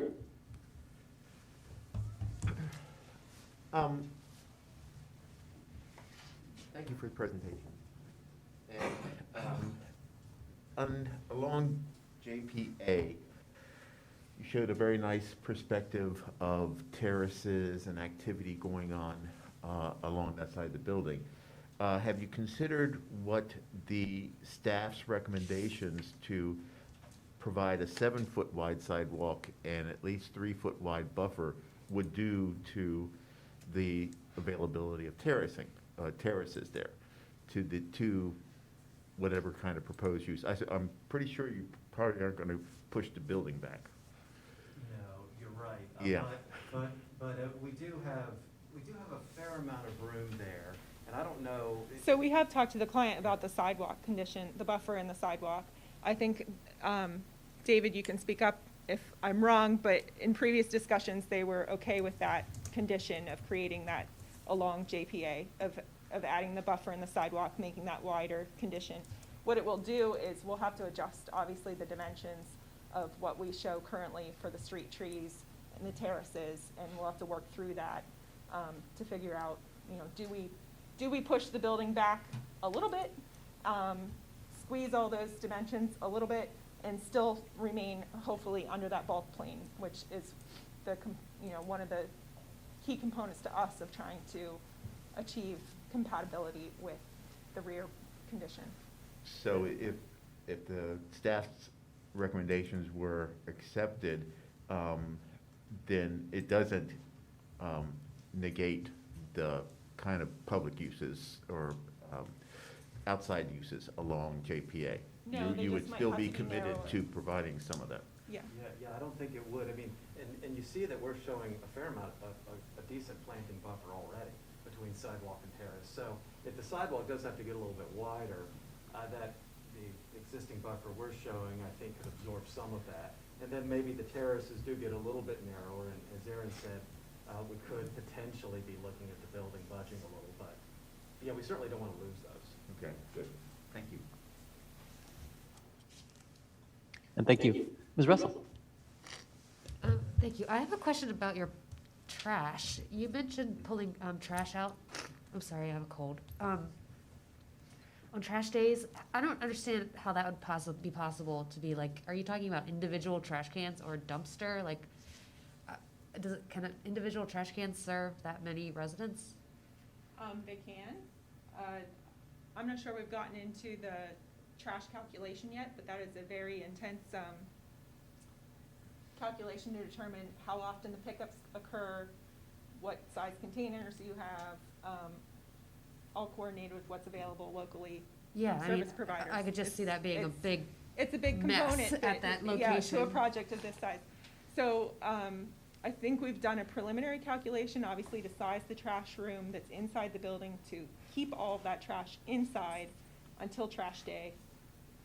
I don't recall at the moment, and maybe, John Matthews, if you have any further comment to make on that, you can chime in. Yeah, I can add to that if you can hear me. So we do, as Aaron said, we do take, my name's John Matthews. I'm a colleague of Aaron's and Kevin's, and we've been working on this together. So we take the trash and all of those building services very seriously, and they're one of the things that we work out very early on in the process. That trash room and the dumpster and the compactor and all of that work. So we're probably, I don't know who asked the question, but we would probably use a series of toters, and the size of those toters, we might have room inside the building for 4 or 5 of them. They would be wheeled out and picked up, as Erin said, depending on the trash generation, once or twice or 3 times a week. But it's not an afterthought. We think about that right at the very beginning of the process. So we have the trash well under control. It won't end up on the streets. It won't be sitting out there unpicked up. It will be totally taken care of. Okay, thank you. That's all my questions. Thank you. Mr. Stolzenberg. Yeah, thanks. Commissioner Habab kind of touched on, or actually pretty much got at one of my questions, but I'm going to follow up on that. It's about understanding the inside of the podium and how that relates to the street and the parking. When you last saw us, I think you were proposing that this would be fully parked at one, or at the amount required by code. Now, as recommended, you are requesting a parking reduction. Help me understand what happened to the square footage associated with where that parking would have gone. Is it going to additional units?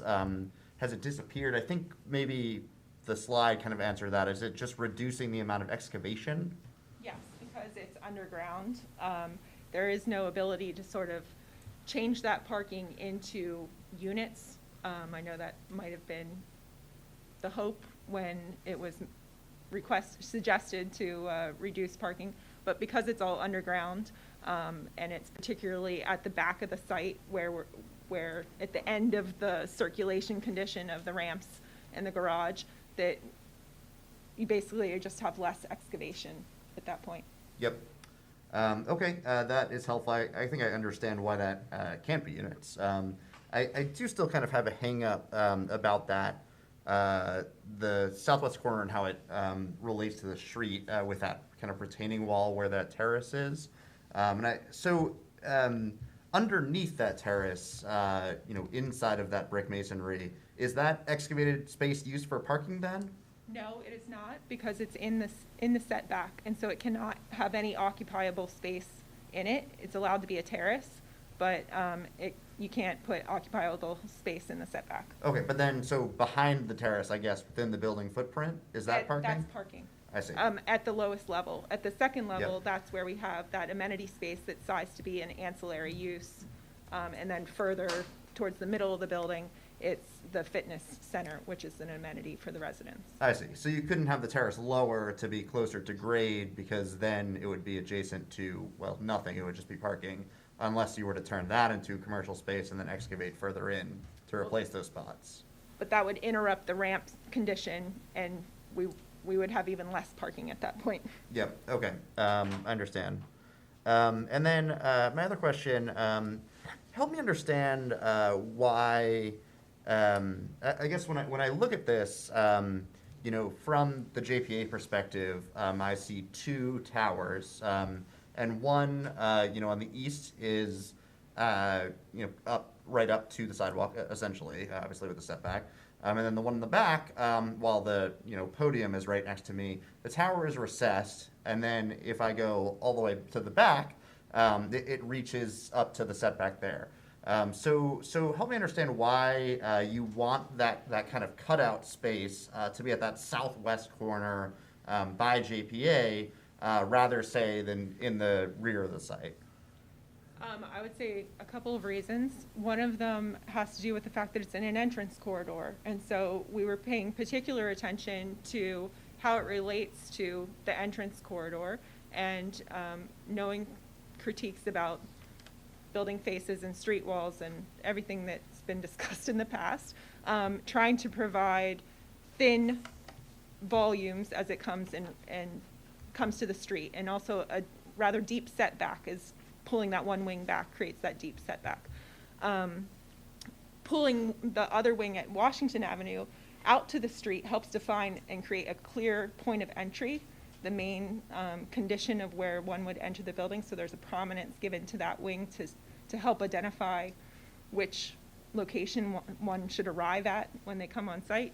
And then sort of a third reason would be that the pool location, being at the southwest corner, is better for that outdoor space to have sun than putting it in shadow right behind the building on the north side. And also, I think that kind of heavy tenant activity that could be happening up there, feels like it would be better oriented toward JPA than back into the neighborhood where, you know, presumably we'd rather the building get quieter.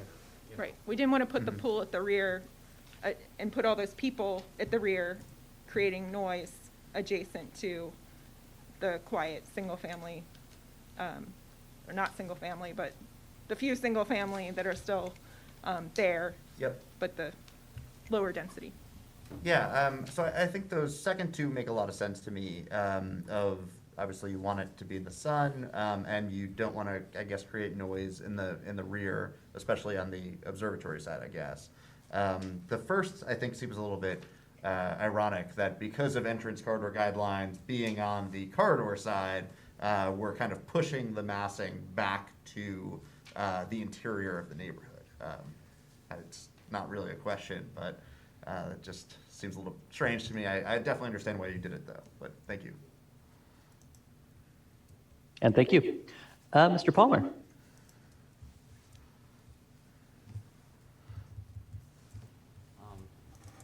I think how to phrase this, this is more about aesthetics at this point.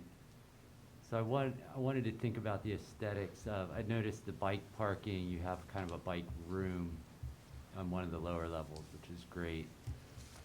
There's other considerations for the exterior that I didn't see in the site plan or the materials yet.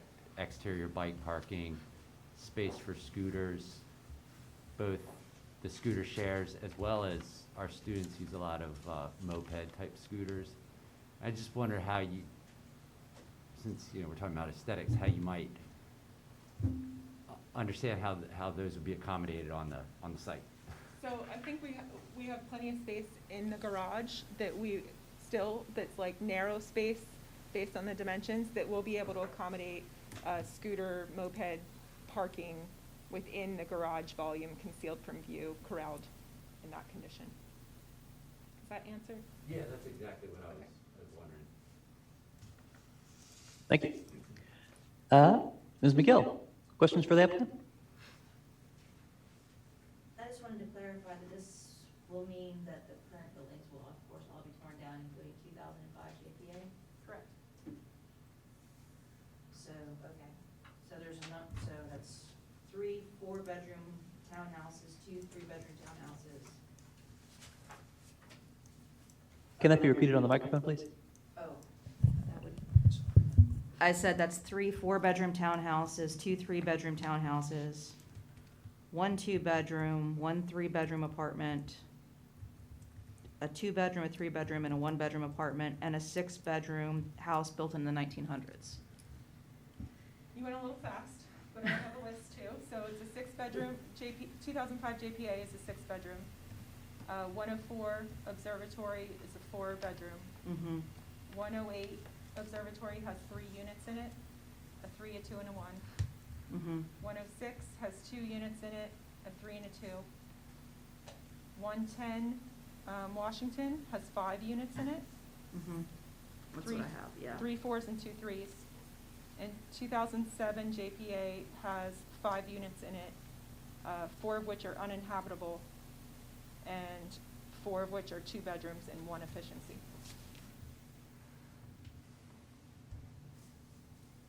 But the 2005 JPA would be torn down. Yes.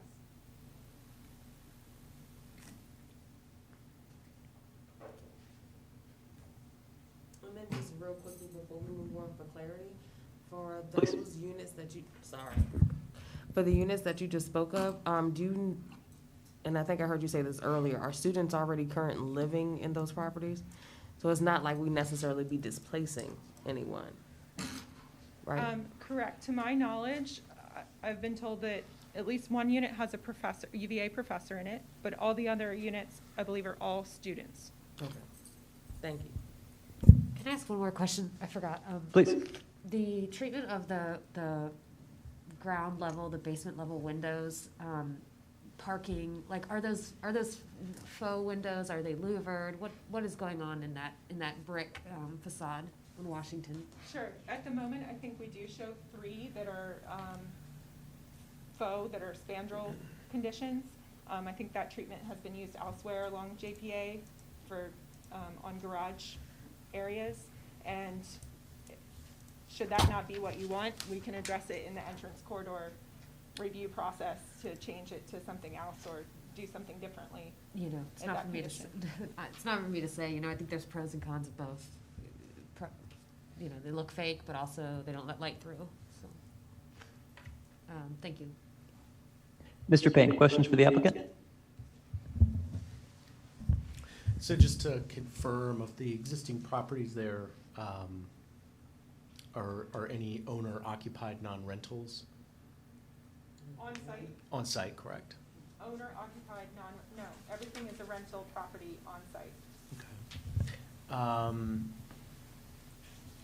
Not too many questions, I guess 2 smaller questions is just one.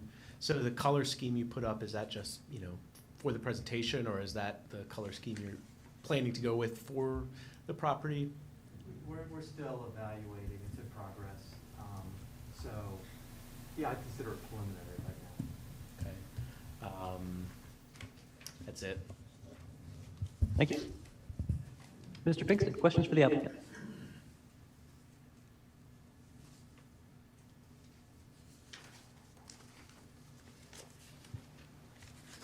Thank you.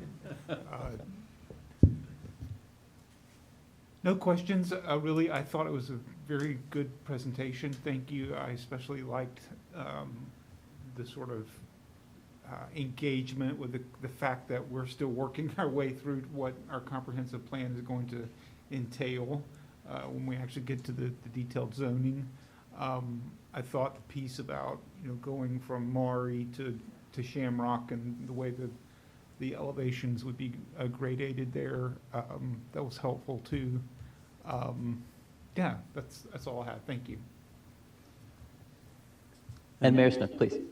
The only question I had was a question of history, because I must have missed something. This proposal had been about to be heard about 3 months ago. What happened? So one of the properties, I think it was 2007 JPA, which is on the corner of Washington and JPA, changed hands. It was bought by the owner of the other parcels. And so that change in ownership required us to delay in order for the advertisement conditions to happen correctly. Just an advertising So issue. that was the delay that was 3 months ago. And that was last month, I think, right? That was the first delay. Last month, we delayed because the staff report was so extensive that we got it sort of the Friday, I think it was the Friday or the Monday right before the meeting, right before Tuesday. And we felt it was too extensive to try and absorb it all and reflect on all of it in sort of a really short time frame. Having now had a chance to reflect on it, has that caused you to change anything in the project? It led us to creating some of the slides that Counselor Pinkston just referred to, of trying to describe to you how we went about designing the project and our interpretation of the comprehensive plan as it relates to the building height and the conditions or the design that we're proposing.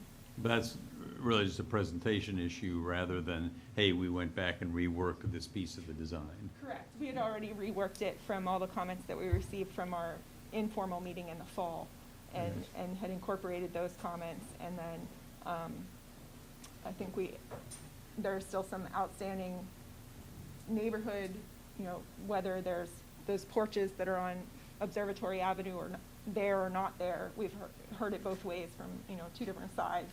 And so I think that can be for, you know, we can go either way, Okay. but we would prefer to keep them. That's all I've got. Thank you. Thank you.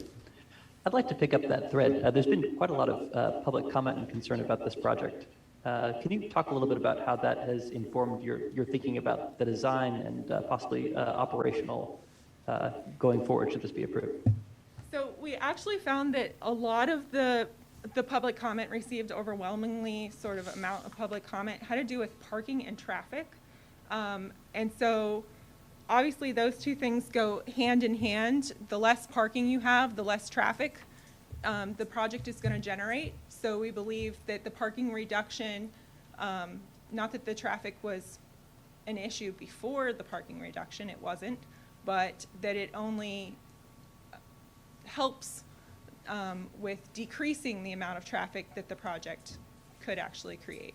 The parking, there's been a lot of talk about permit parking and the side streets. And again, the client, Aspen Heights, has already started creating a parking management plan, and I have copies of it if you're interested.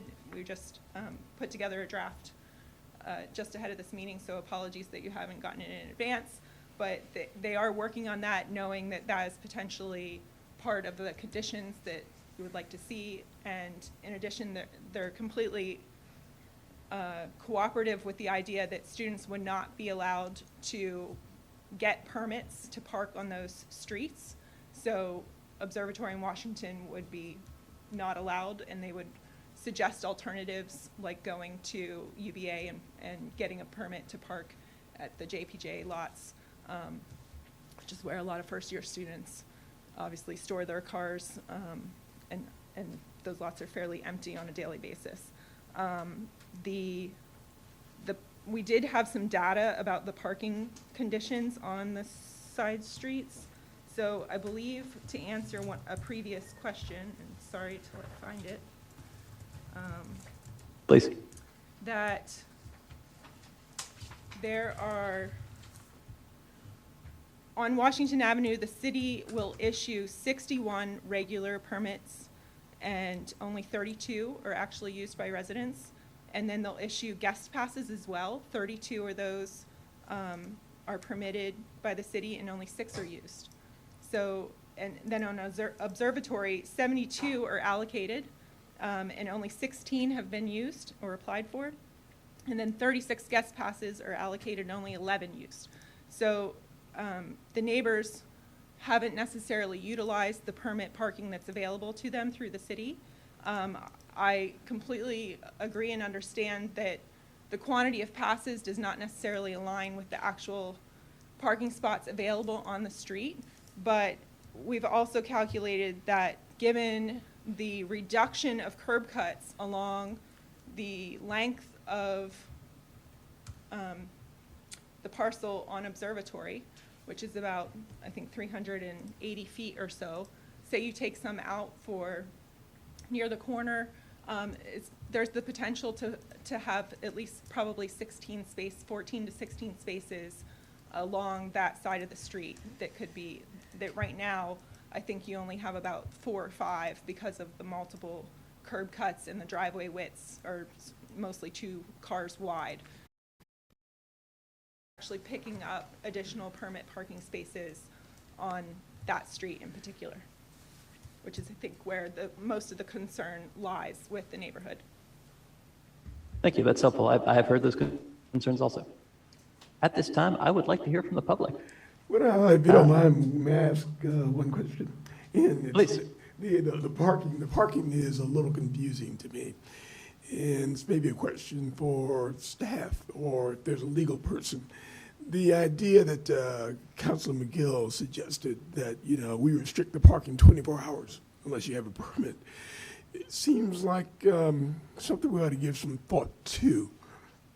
But would we be able to make that a condition in the SUP, or would there have to be a change in ordinance before we could make that a condition? That would be a completely different process. This building would not be eligible for any of those permits. So that is not a consideration necessarily. But because it's not 24/7, there are also things that could come into play. So that would have to be a separate discussion. And I believe the idea was to make the parking permits available just to the people, the residents who live alongside, not who live inside the building. Is that what you're? That's Yeah. where I was going. Right, and this building would not be eligible for permits. Yeah, I agreed. It's the residents who live, the folks in the neighborhood. Right. Yeah. And so just to follow up on that, I too was like 100% behind you guys, but after hearing that we have so many spaces that are allotted to that area that are not being utilized, I will have a hard time with it being 24-hour permit parking, being that we're not using it to its full capacity for our city residents currently. Does that make sense? So I would just like to counter on that. Actually, could I get a clarifying question from staff on that? Is it that they aren't being utilized or that they haven't been given to the local residents?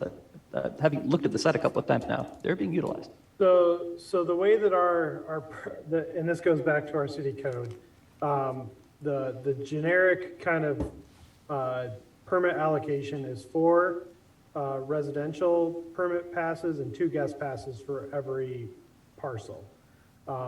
So that is where those larger numbers, as far as how many permits are that the city would give out. The ones that are being utilized, I mean, a lot of these parcels do have driveways and stuff, so they may not need them. But so yeah, I don't have a number for you as far as how many actual parking spaces are available on those 2 streets. But it is roughly 800 feet from one end to the other of Washington. So again, minus the no parking for driveways and that kind of stuff, you would roughly have, 40-ish parking spaces on either side. So say probably 50 or 60 actual parking spaces on Washington. Thank you, that's helpful. I'll make one last call for questions. I do want to hear from the public. Okay, I would like to ask one question of Duncan. Please.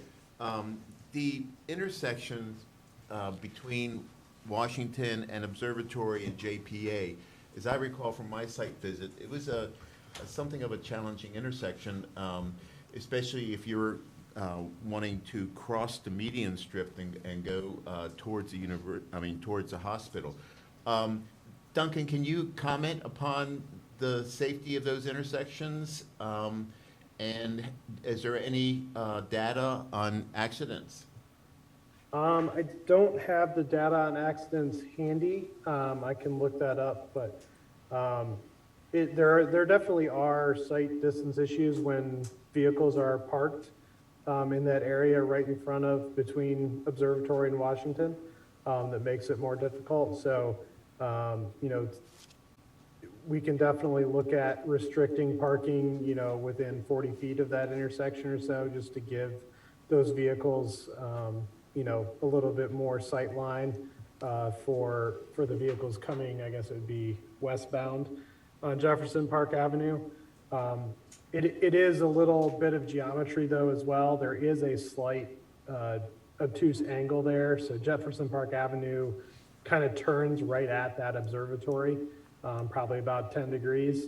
So again, just sight distance, when you're coming out there, you're kind of looking back over your shoulder, and if there's vehicles there, it is more difficult than at other intersections to make that maneuver. And as I recall, there was a topographical change too. On JPA, the road is coming uphill towards those intersections from east to west? Correct. So Observatory is higher than Washington. Okay. Thank you. Yep. And Mr. Duncan, is that the sort of thing where we can make a condition to put a bulb out, like a concrete bulb out there to daylight that intersection? Or is that something you could do as part of the site plan process instead of? That's definitely something we could do as part of the site plan process when we're looking at the sight lines and stuff. And probably something that I would do as part of this, as the site plan, is to it. There's no parking within 20 feet of the intersection by code anyway, so it would basically only be removing one parking space there additionally, to kind of give some additional sight line there. Helpful, well, thank you. Final call, questions on this project before we can hear from the public? Hearing none, please. I would like to hear from the public. I believe we're going in person on the call, in person on the call. Ms. Creasy can offer additional details, I think.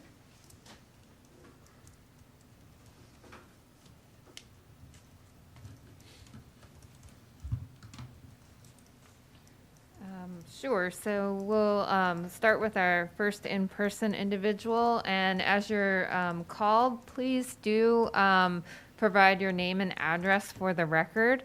Our first person listed in person right now is Ms. Nina Barnes, and if you'd come to the microphone, that would be wonderful.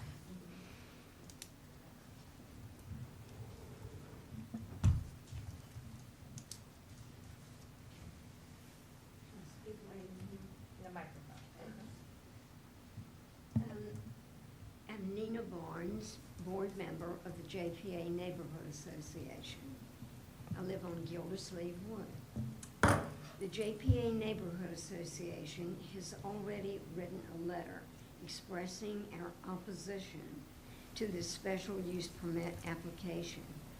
I would like to return to some of the points that we made in our letter about why this application should be rejected.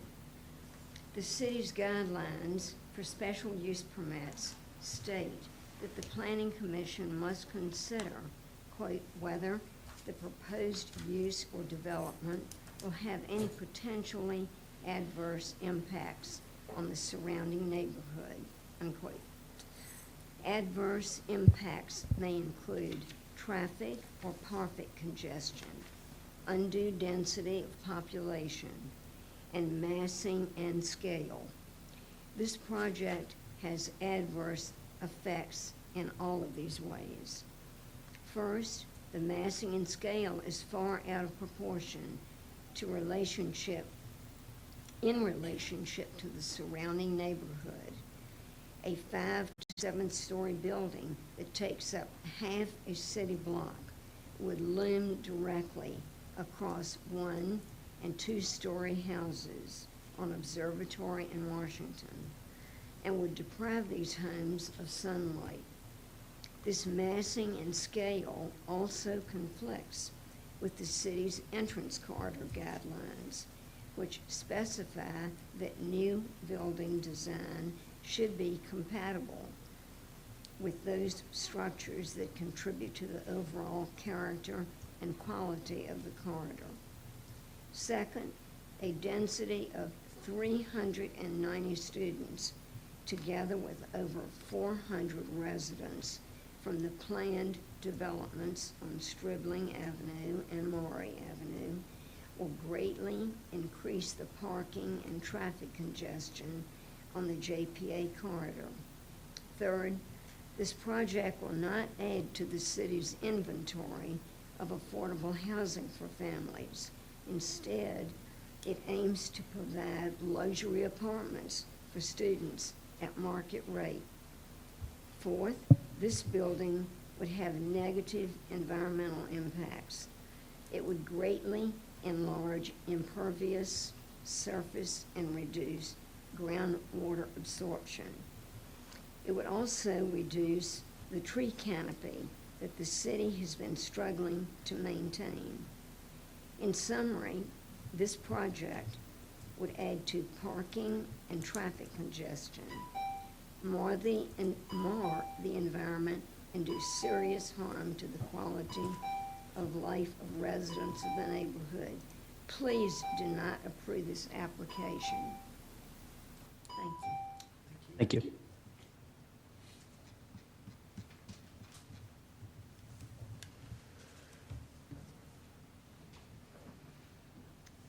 Okay, our first virtual speaker is Lindsay Daniels. Lindsay? Hello, can you hear me? Yes. All right, great. Hi, my name is Lindsay Daniels. I live at 2205 Jefferson Park Avenue, which is about 1,000 feet away from the proposed site. So first off, I'm coming to you from my single-family renter-occupied home as someone who went to UVA and stayed here. Now at 36 years old, for the majority of the time that I've lived in Charlottesville, I have lived within a square mile of this site. So I will tell you, as someone who has lived here, I walk through there every day, and I want to correct the applicant on a couple things. The first thing is, less parking does not mean less traffic. Less parking actually means that there is less parking on street. Currently, there is no permit for parking on JPA needed. So what happens is that if you look actually on Google Maps, you can see it, all the way down JPA and JPA Extended are used up by cars. So what that means is if you have a whole bunch more people living there, there's going to be a whole much more taken up there. The city could change this by changing this to permit parking, or maybe doing what other higher density places do, doing something like a park mobile thing like they've done downtown. But as it is right now, there are a lot of people who live on JPA who have that issue with parking. Secondly, I'd like to correct with first-year students, they are prohibited from having cars at UVA. They are not parking at the lot, she said. And for students who live off grounds, they are not allowed to park at the stadium lot. If these people were to be getting permits, then they would be getting permits at somewhere that's over a mile away from this spot. Okay, key intersection, what does that mean? I would assume that that means somewhere that has a crosswalk. So I don't agree with the key intersection definition that's presented here. I would also assume that that means that traffic coming on JPA would have to stop. They do not currently. If you look on Google Maps, you will also see that there is someone jaywalking in the middle of a picture. So what I would say is that this would need to be taken into account. If a crosswalk can't be put in, then something else needs to be done, because the closest intersection is not going to be where the students cross, and everyone who drives here every day knows that. Lastly, I'd like to say that the trash is a serious concern. I would say go look at any other place, such as 1800 JPA. They have dumpsters, and they have to be used there. And I'd also like to say, if you are looking at the pictures that the applicant used, as far as what you see in the neighborhood, the parking lot at JPA, the parking lot at 1800 JPA is where they took the picture for 1800 JPA. The JPA facing part of 1800 JPA actually does not look like what they perceived in that picture. Let me check my notes really quick and see if I left anything out here. I thought that they said they didn't do any sun studies there, but they did say that they wanted to have the pool in the sun. And so that indicates to me that they have done some sort of indication of what the sun would do. Knowing where east and west is here, I can say that when the sun is rising, it would create a shadow onto the Observatory Avenue side. So just want to put that into play there. But I would like to see the sun studies on that. You know, in closing, saying those single family houses won't be there for long is pretty offensive to the neighborhood. You know, this family house that I've been in right here has been here since 1940, and I'm sure that the person who I rent it from would love to keep it here. I can't afford to buy a house currently in the city of Charlottesville, but I rent and I'm still here, so thanks. Thank you. And in person, please. Our next in-person participant is Ellen Conte Moras.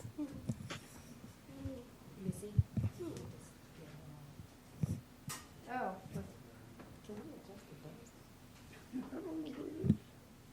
Let's see. Good evening. I'm Ellen Contini Morava from 225 Montebello Circle. As soon as residents of the JPA neighborhood learned of this project, we pointed out how its mass and scale conflicts with comprehensive plan guidelines, stating that new development should have, quote, forms and scales that are respectful of the surrounding neighborhood, and how the height conflicts with entrance corridor guidelines, recommending reduced height near lower density uses. Residents also brought up the negative impacts this development would have on traffic, parking, the environment, and the quality of life of nearby homeowners. The city staff report of March 30th originally affirmed these issues, stating that, quote, the unbroken east and west elevations exceed what is typical within this corridor, in fact, exceed what is typical in Charlottesville, unquote. And further, that, quote, "a height of 75 feet exceeds the recommendation for this location and therefore results in adverse impact," unquote. The developer asked for a postponement of the SUP review, but made no changes to their proposal. Instead, it looks like they used the time to lean on city staff to change their report. The revised report replaces the passages that were critical of this proposal with text that favors the developer and suppresses any pretense of listening to the community's input. The new report compares this building with other massive structures in the city, such as Memorial Gym and the Water Street parking garage, and finds, quote, "no adverse impact on entrance corridor." There's no paper trail documenting this about face. Why did city staff become complicit with a developer? This application treats the rezoning that's proposed in the future land use map as if it were already in place, and you've heard this. The revised city staff report appears to go along with that. But as Mr. Freeze has told us, quote, "to be clear, the existing zoning controls." The 2021 draft comprehensive plan projects rezoning to take 1 to 3 years, using a deliberative, community collaborative, step-by-step process. This application not only aims to short-circuit the rezoning process, but even requests a height that's 2 stories higher than the 5 stories suggested by the future land use map for the JPA corridor. If this SUP application is approved, it will not only harm the community, it will also set a precedent for building more such structures in the neighborhood, thus undermining the collaborative rezoning process that the city has committed to. We urge you to reject it. Thank you. Can we hear from online, please?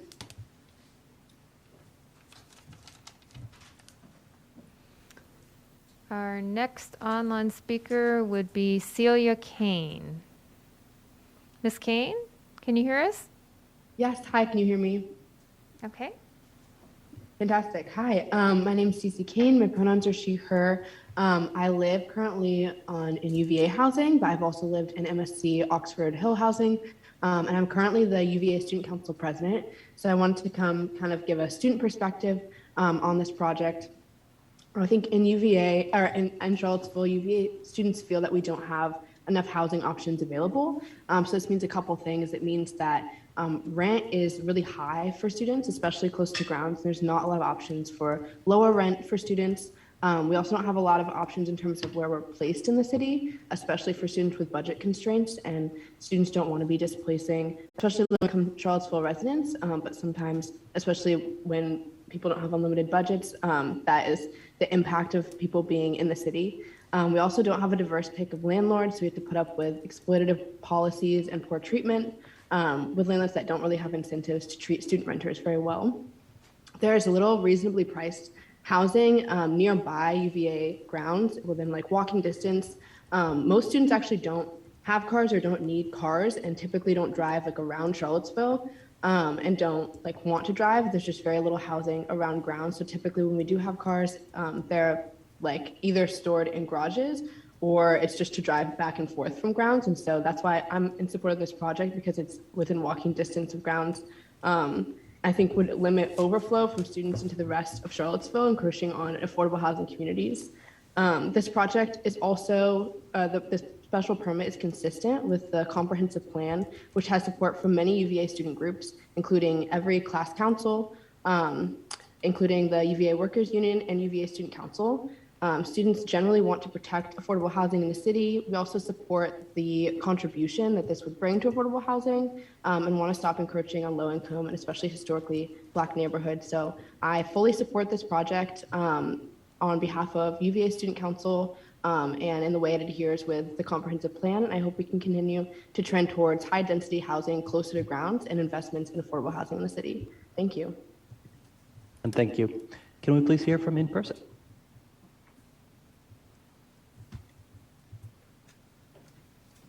That makes sense. Okay, our next in person will be Ann Benham. Hello, my name is Ann Benham. I live at 116 Observatory Avenue, which is across the street from the proposed building site.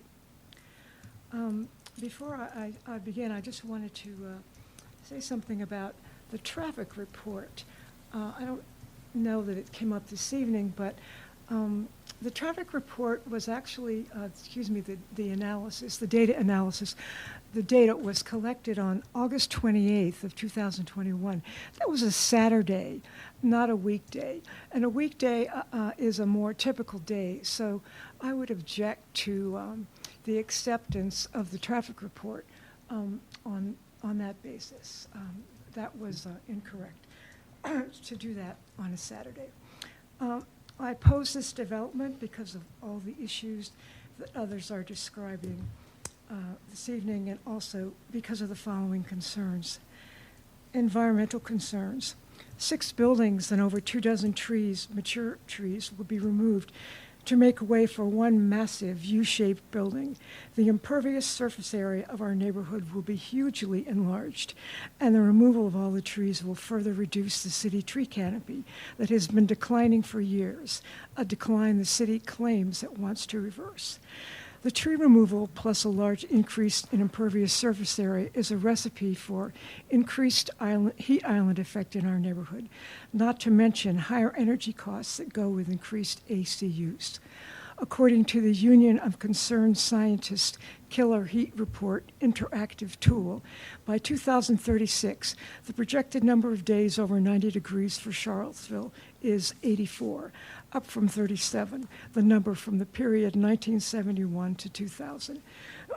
If this proposal passes, a precedent will be set to build more high-rise, high-density buildings in the JPA neighborhood. If all the green space and smaller dwellings of the JPA area continue to be replaced by high-rises, as some seem to favor, has the city considered the likelihood of rolling power blackouts being imposed due to high AC use in future hot summers? A few neighborhood questions and concerns so far unaddressed by the city or by the developer. Why doesn't the city consider the impact to the side streets as much as the impact to the entrance corridor? For example, the huge concrete wall facade that will present across the street from my house is overwhelming and will not be softened by a few tree saplings. In the place where that facade is supposed to be is now a magnificent maple 5 stories high, plus 7 flowering cherries over 2 stories high. And of course, those will disappear. The parking, in conclusion, I request that you carefully look once more at the immense building footprint of this project, which dwarfs every building in sight of it and is inappropriate for the neighborhood. The city and the developer have not sufficiently ensured that this proposed building will not negatively impact the neighborhood. Please do not approve this application. Thank you very much. Can we please hear from someone online now? Our next online person is Matthew Gillikin.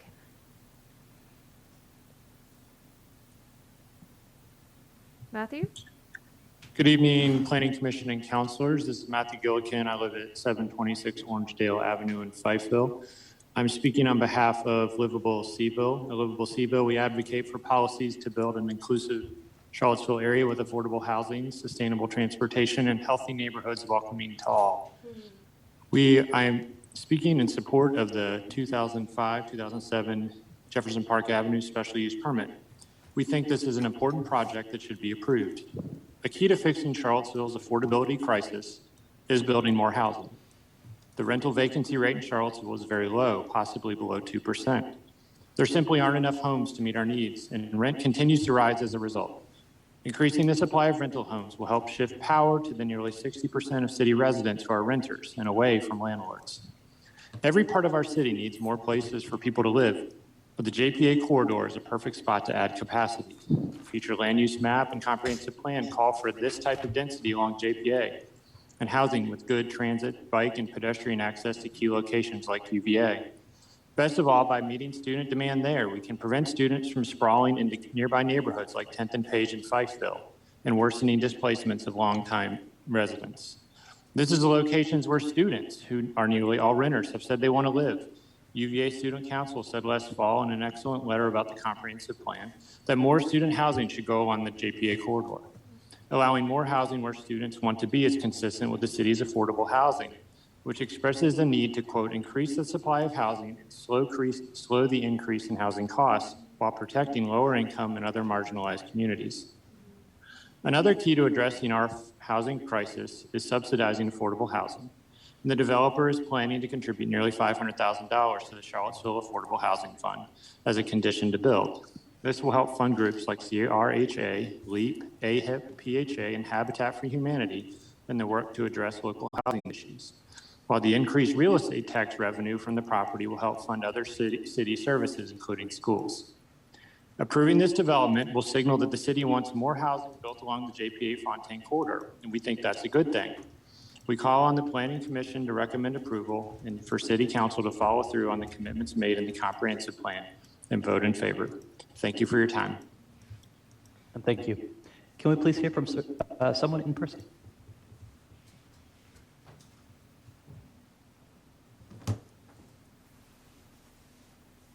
Our next speaker, Megan Badushi.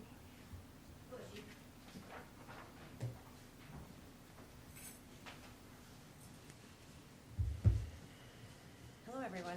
My name is Megan Bushy. I live at 126 Observatory Avenue. Thank you so much for all of your questions and engagement so far. This has been a great presentation, and thank you for your slideshow. I'm here today to protest all of the special use permits that have been presented to the city for the 2005 Jefferson Park Avenue. My family and I are residents of Observatory Avenue and have lived here for over 15 years. We didn't buy the property as an investment. It was a decision made in good conscience to live close to where we work and recreate. I work for UVA, therefore walk to work, and my husband works for Blue Wheel Bicycle downtown, where we are part owners, and he rides his bike to work. We are a family of 4, sometimes 5, when a parent stays for an extended visit. Our boys are 7 and 10, play in the yard and along the entire street and neighborhood. Our community on Observatory Avenue is unique. We have 15 houses, 9 are occupied by homeowners. This does not include the 2005 Jefferson Park Avenue. This is the largest percent of owner-occupied houses in the JPA neighborhood. When you're here, you can feel the difference. We are active in our yards and use our surrounding amenities to the fullest. Please understand that we are also close to a lot of green space like O Hill and the reservoir right down the road. Many of our residents have lived here on Observatory Avenue for 25 years, and one for even 40. I'm here today to stress how important it is to keep the charm and character alive on our street and for the JPA entrance corridor to UVA and the city of Charlottesville.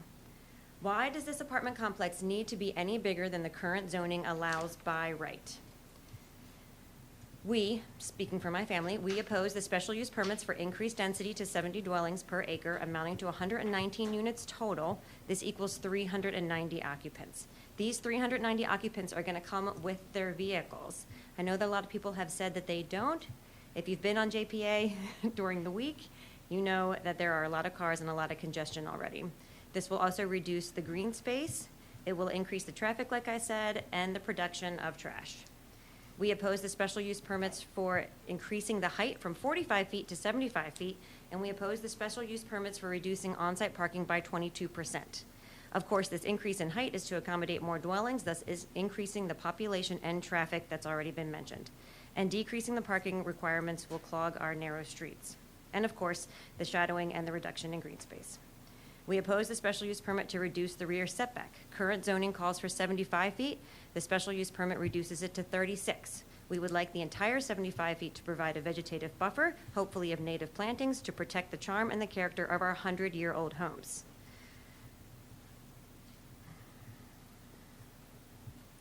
I had a visual aid to show everybody, but everybody here has one. So I just think that we can do better. Thank you so much for your time. Thank you. Ms. Creasy, could you describe the visual aid for those watching and for myself? Sure, it's a map of the area. It's a, yeah. I don't know if I can see that. Yeah, You've seen it in the presentation.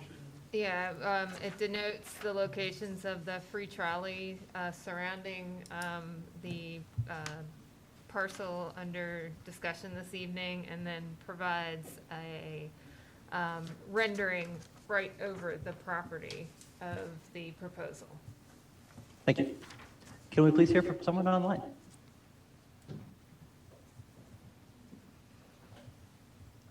Okay, our next speaker is Ethan Van Berkel. Oops.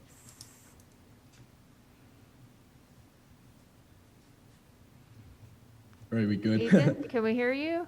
Yes, yes. Okay, wonderful. Good evening, planning commissioners and counselors. My name is Ethan. I'm a first-year urban planning and civil engineering student here at UVA. I will be living at 102 Kent Terrace next month. I'm an upcoming resident of the JPA neighborhood. I'm speaking in support of this rezoning, not just as a student of UVA, but as a community member of Charlottesville. The student housing and the general housing situation in Charlottesville is in a dire situation. There's clearly not enough housing for the student population. Even with the university's current housing creation programs, such as the new upperclassmen housing being constructed on Brandon Avenue, there's not enough space for every student to have a reasonable housing situation. I recently went through this dreaded leasing process. I had to deal with downright predatory landlord companies, some even unwilling to talk to me in person, and I had to sift through thousands of houses that were just in incredibly poor visible condition. Housing is a human right regardless of the status of the occupant. Students are members of the Charlottesville community too. The JPA corridor is perfect for this type of rezoning. Students prefer this corridor due to its proximity to the engineering and STEM buildings on grounds and its cheaper and laid-back nature when compared to the Corner and 14th Street neighborhoods. The approval of these rezoning requests will have trivial impact on the community. JPA is vastly consistent of a student population. We need to provide for the students as they are who make up the majority of the neighborhood. Building here in JPA rather than in other areas such as south of the train tracks in Fifeville or in areas such as the downtown mall will decrease the pressure needed of student housing around the grounds of UVA and across Charlottesville. This project will not single-handedly solve the student housing situation, but will serve as an example that Charlottesville welcomes progress. Additionally, please realize that students rarely drive. I can attest, I may be a first year, but I will not be bringing a car next year, and I know many people who won't. There's no reason to. I walk to class, we walk to class, I drive home once or twice a semester. And just like how Cece said, cars are scantily uses. I would also like to point out that a lot of the street parking on JPA is not used by students. I've noticed a lot of UVA Health and UVA University employees who park there rather than in the Emmett Ivy in the stadium lots, as it does not cost as much money. The apartment complex that is about to be approved is very close to classroom buildings, and once again, students drive significantly less than the average Charlottesville resident. Students are community members regardless of their temporary nature. I have asked around my friend groups in the planning school, and I've noticed an overwhelming sense of support with these types of projects I aim to represent. And I would like to point out that because this is a long public hearing on Tuesday night, and we are in the midst of exam season, I wrapped up exams this morning, and we are in the middle of an evening exam period. There are not a lot of students here, but I aim to represent those students. What affects the students in Charlottesville will eventually affect the city as well. A vote to pass this rezoning is a vote to support Charlottesville and its residents into the future. Thank you. And thank you. Can we hear from someone in person, please?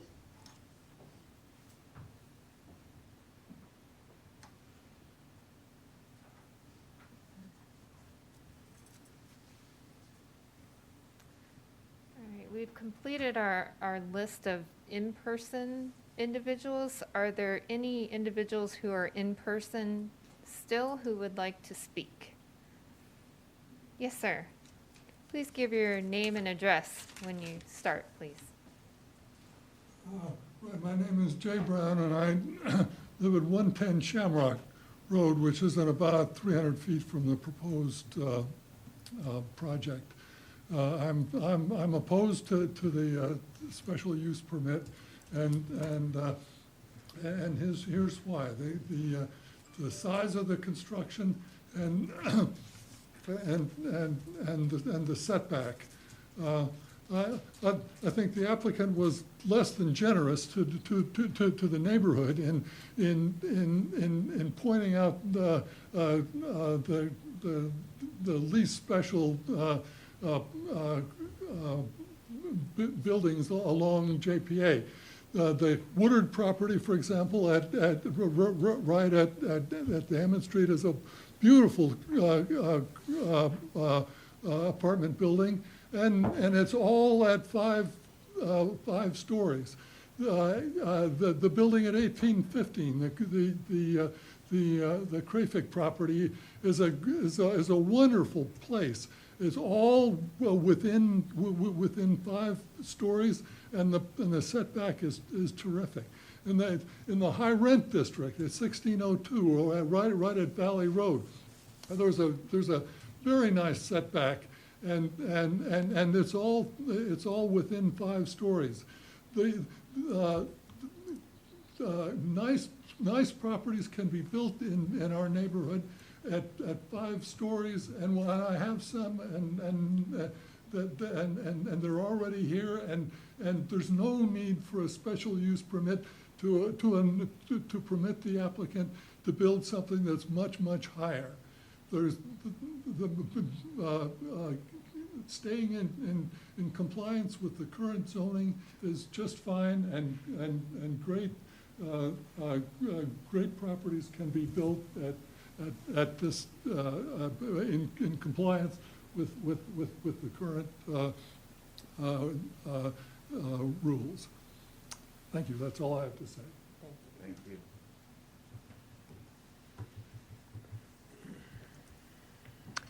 Thank you. Sorry, my mute button went funky on me. Can we please hear from someone online? Sure. Our next speaker is Bailey Morrow. Bailey? Hi, are you hearing me all right? Wonderful. Good evening, all. My name is Bailey Morrow. I live at 109 Shamrock Road. I'm an urban planner and a renter, and a former student of UVA, and I'm here to speak in favor of the project with a caveat. This development provides a significant number of dwelling units for students near the university, which is much needed given the squeeze that the Charlottesville student rental community is experiencing. However, the commission is quick to dismiss student concerns because of the transient nature of student renters. That being said, student renters are a vital force in Charlottesville's economy, especially in this section of town with the commercial node at JPA and Maury. And Aspen is a well-known student housing provider in the Southeast and Midwest, and so it's safe to assume that this development's units are going to be marketed towards students. However, Aspen's student developments are often marketed as luxury living, with rents often going over $1,000 per bedroom in some of their other developments. So from the staff report, I strongly disagree with the Office of Community Solutions comment preferring that on-site affordable dwelling units be provided for non-students versus the cash in lieu contribution, because this is a development that'll be for students. Furthermore, I'm disappointed by Aspen's decision to make a cash in lieu contribution rather than provide on-site affordable units.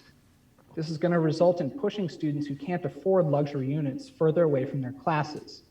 This exacerbates equity issues in Charlottesville housing. Those who can't afford to live near the amenities that they need are greatly inconvenienced with longer commute times, living away from transit, food, commercial opportunities, and more. Without affordable units for students, instead, students of lesser means like myself are pushed away from living near the university, encroaching on long-term rentals and homeowner-occupied neighborhoods elsewhere in the city. Given the current rents of around $500 per bedroom in the existing housing on Washington Ave, more needs to be done to ensure that the new units that will replace them are affordable for the market that will be renting from that property. Those are students. Overall, this development moves Charlottesville in the right direction as outlined by the comprehensive plan, this being a higher density mixed use corridor, but it only serves a small subset of privileged renters. Thanks for your time. Thank you. Can we please hear from the next person? Sure, we don't have any additional in-person individuals who haven't spoken so far. So we will go to the list. And our next speaker is Marilyn Pooling, sorry. Marilyn, are you there? Can you hear me? Yes, ma'am. Okay, I'm Marilyn Poling. I am a resident homeowner on 123 Observatory Avenue. My main concerns are with parking and traffic. There have been assertions that 390 bedrooms and 125 parking spaces won't be a problem. My observations of student rented houses and small apartment buildings on Observatory Avenue is that there is one car per student. Observatory is narrow, and any parking related to the 2005 JPA project would make the passage of fire trucks and rescue squad vehicles impossible to go up Observatory. Even if there are permits required between, I think the hours were midnight and 7 p.m., that means it would be just fine for there to be no access for fire trucks and rescue squad between 7 p.m. and midnight, and a longer period of time on Sundays. If permits were needed for 24 hours per day, 7 days a week, how strictly and consistently could they be enforced? Would it be strict and consistent enough to prevent all residents and their guests from ever parking illegally? Would enforcement be towing or just ticketing? How often would the street be checked for illegal parking? Would it be checked during the night as well as the day? A party with guests parking illegally could happen during an evening when a fire truck or rescue squad vehicle is needed immediately. This happening even once could have fatal consequences. As for traffic, as I and several others have commented, the outlet from Observatory Avenue to JPA is dangerous as it is, since there is no visibility to the left when cars are parked along JPA. Any increase in traffic caused by the 2005 JPA project will increase the danger in exiting from Observatory Avenue.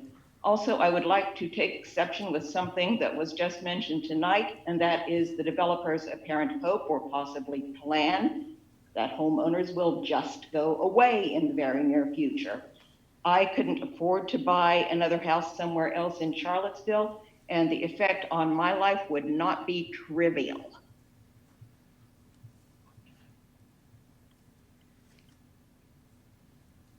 Thank you. Can we please hear from the next person?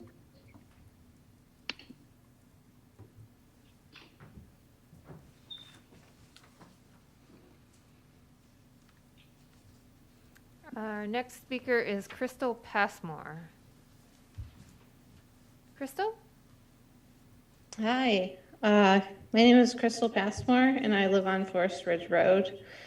I think this is a great project to move forward on. It'll put students where students want to live. Turns out UVA students will generally try to live near the school, just like the woman who talked earlier who chose to live in walking distance from work. This will allow more students the exact same opportunity that she had and that she seems to appreciate. And just as the last speaker was saying, it's very expensive to live in the city. Moving farther from campus is not a trivial act.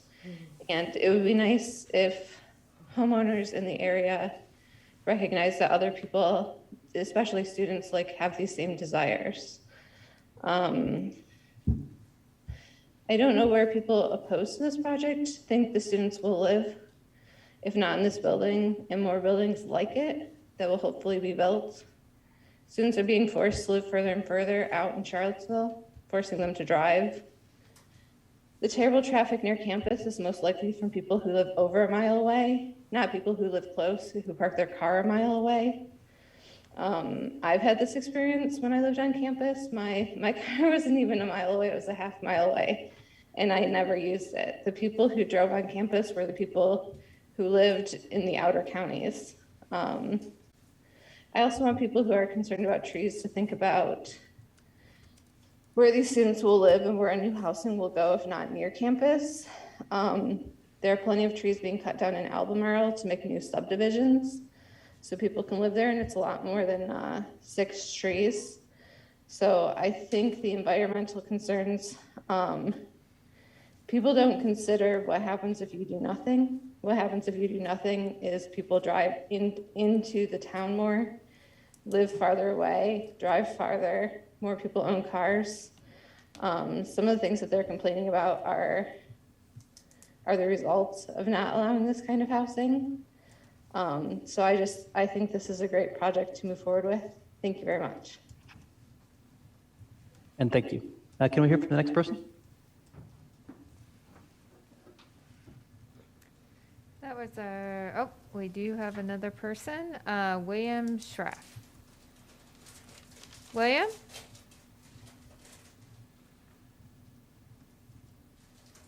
Mr. Schraff, are you able to unmute? All There right, you go. now I'm unmuted. Thank you for your time and listening.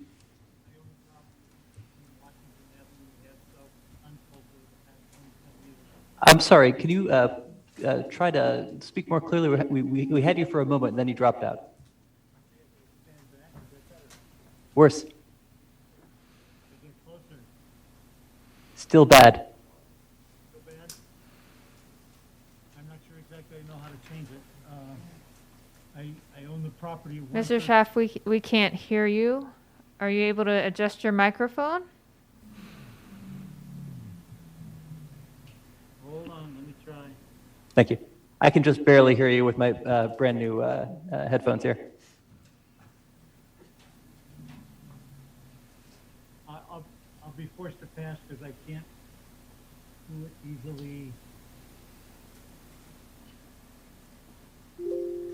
All right, well, if you can get it fixed, I see a couple other people have raised their hands. If you can get it fixed, please do raise your hand. We do want to hear from you. No worries. Thank you. There's also a call-in number, Mr. Chair, that might be able to mention. I don't know it, but. We'll move to Caleb Sika, and then we'll try Mr. Schaaf again. All right. Caleb? Hello, can you hear me? Uh-huh. Awesome, cool. Yeah, my name is Caleb Sika. I live on Moreland Street. I'm a fourth year at the University of Virginia.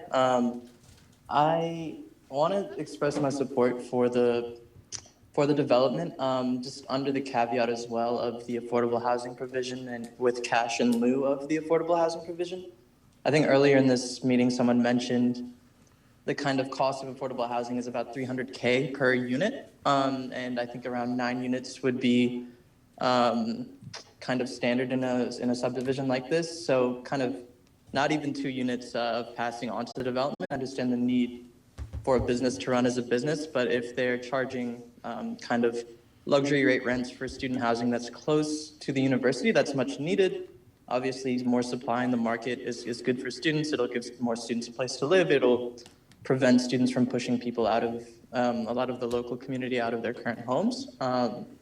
However, I think that kind of doesn't represent the inclusionary zoning that the city has kind of tried to prioritize in its comprehensive plan. I think the 2018 needs assessment is quoted as needing 3,318 affordable units, and that was in 2017. It's projected to be over 4,000 by 2040. I think out of 116 units, we can afford maybe a little bit more than 500K, especially for a large developer like this current client. So I overall do want to express my support for them. I understand they're a business. I understand if they're asking for more floors in terms of more units, that's more revenue. If that's over $1,000 a month per bed, I think a few affordable units could be included, and that wouldn't have too much of an impact on their bottom line or their investors. So I would just express a bit more of a push that I'd hope to see being encouraged by the city and the planning commission towards the developer to include these things if it is approved. Thank you. And thank you. Can we hear from the next person, please? All right, we're going to try Mr. Schaaf again.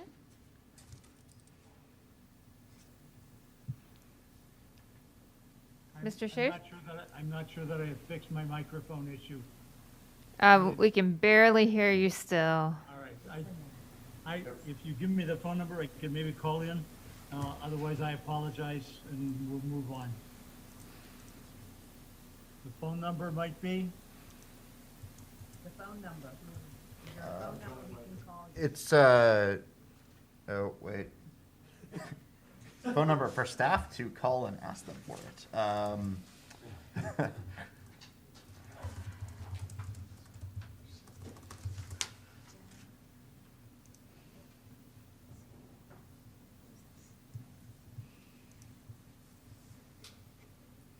You may also participate via telephone.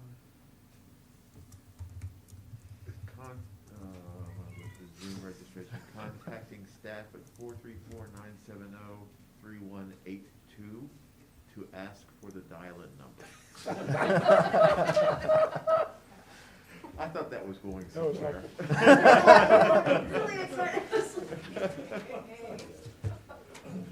In the past, communications staff have spoken privately with the person.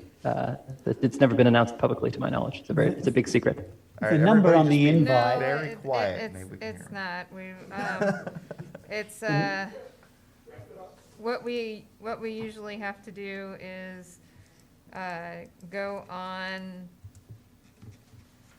our.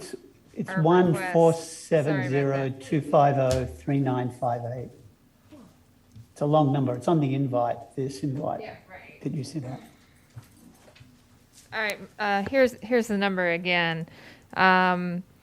It's 1-470-250-9358.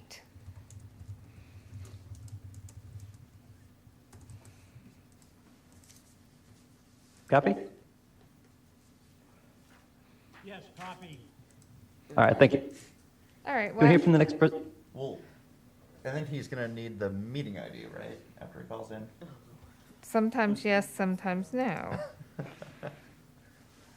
We've got that if. Stay with us on Zoom until. Yeah. All right, well, do we have any other speakers? No more in-person, opportunities at the moment. Any others online?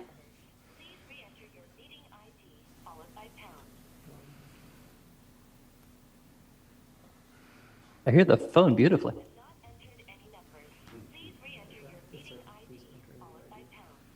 Is it asking for the ID? Yeah. Okay, here's the ID, 820-5929-0164.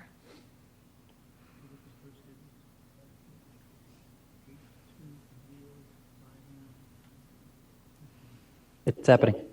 I can hear it.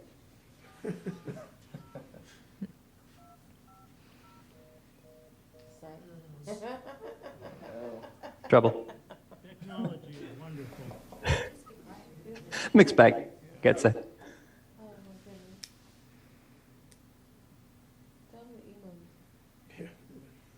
We'll give this a couple more minutes, and then we have to move on, I'm afraid.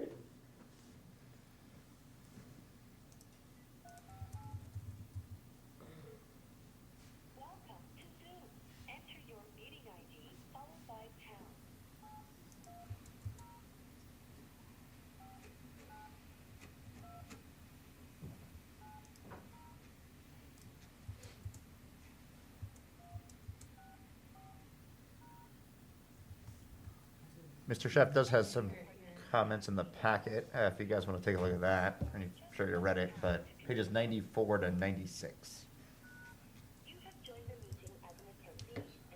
I hear success. Oh, we've got him. Gentlemen, hopefully you can hear me on the telephone.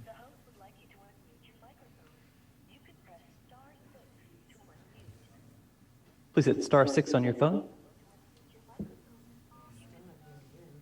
There we go. I said, gentlemen, The Zoom version. Thank you. Please. it's ladies and gentlemen. We're gonna have to mute the computer. Maybe mute on our end.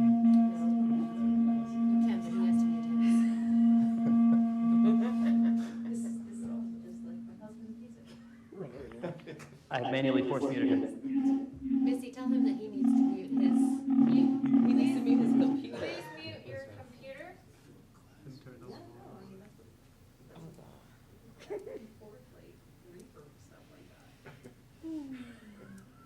Can you hear me at all? Yes. It's got an echo in it. I apologize to the planning committee. Thank you for your efforts. I own the property at 113 Washington, and I think we are missing some of the very basics outside the structure with regards to traffic, particularly on Washington Avenue, as well as entering onto JPA. The contours of the roads make it challenging for cars to see. If you've ever lived next to a dumpster for anything from McDonald's to a motel, the noise from garbage distribution, pickup, etc., is challenging at best. The fact that our houses will not exist in X number of years from now is an amazing prediction on the future and tends to serve the needs of the developer more than the needs of the community of Charlottesville. We love Charlottesville. We've invested there. We've owned there.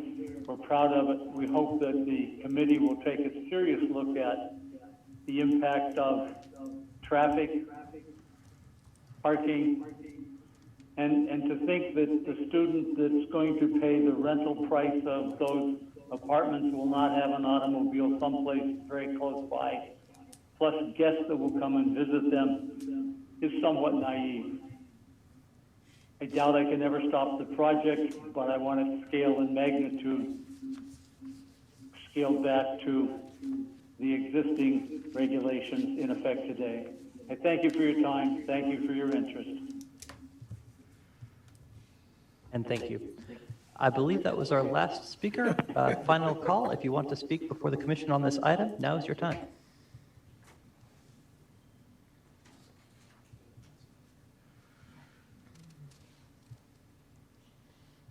Hearing none, I believe we can call this public hearing to an end.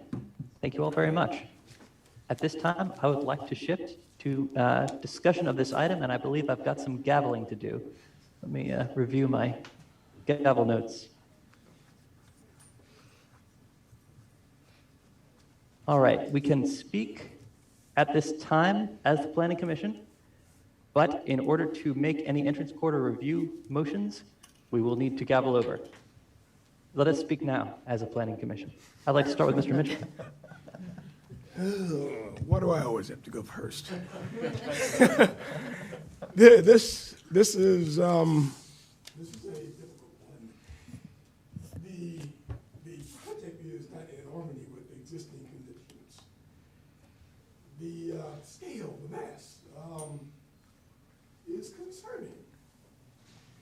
But if we only did if we did nothing and we allowed a by right development to happen, we would still lose the tree canopy. We would still lose the. We would still have the issue with the integration of the new water and sewage infrastructure into the existing water and sewage infrastructure. So even with the by right, those are issues that are going to be there, and something's going to be built on this property.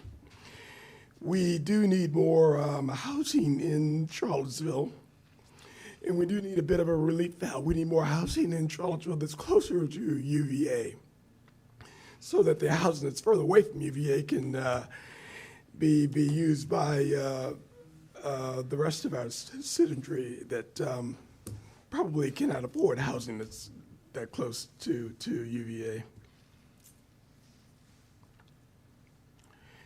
With a by right development, we would not get the, I agree with Michael that $500,000 is not as much as we'd like, but with a by right development, we wouldn't get anything, I don't believe.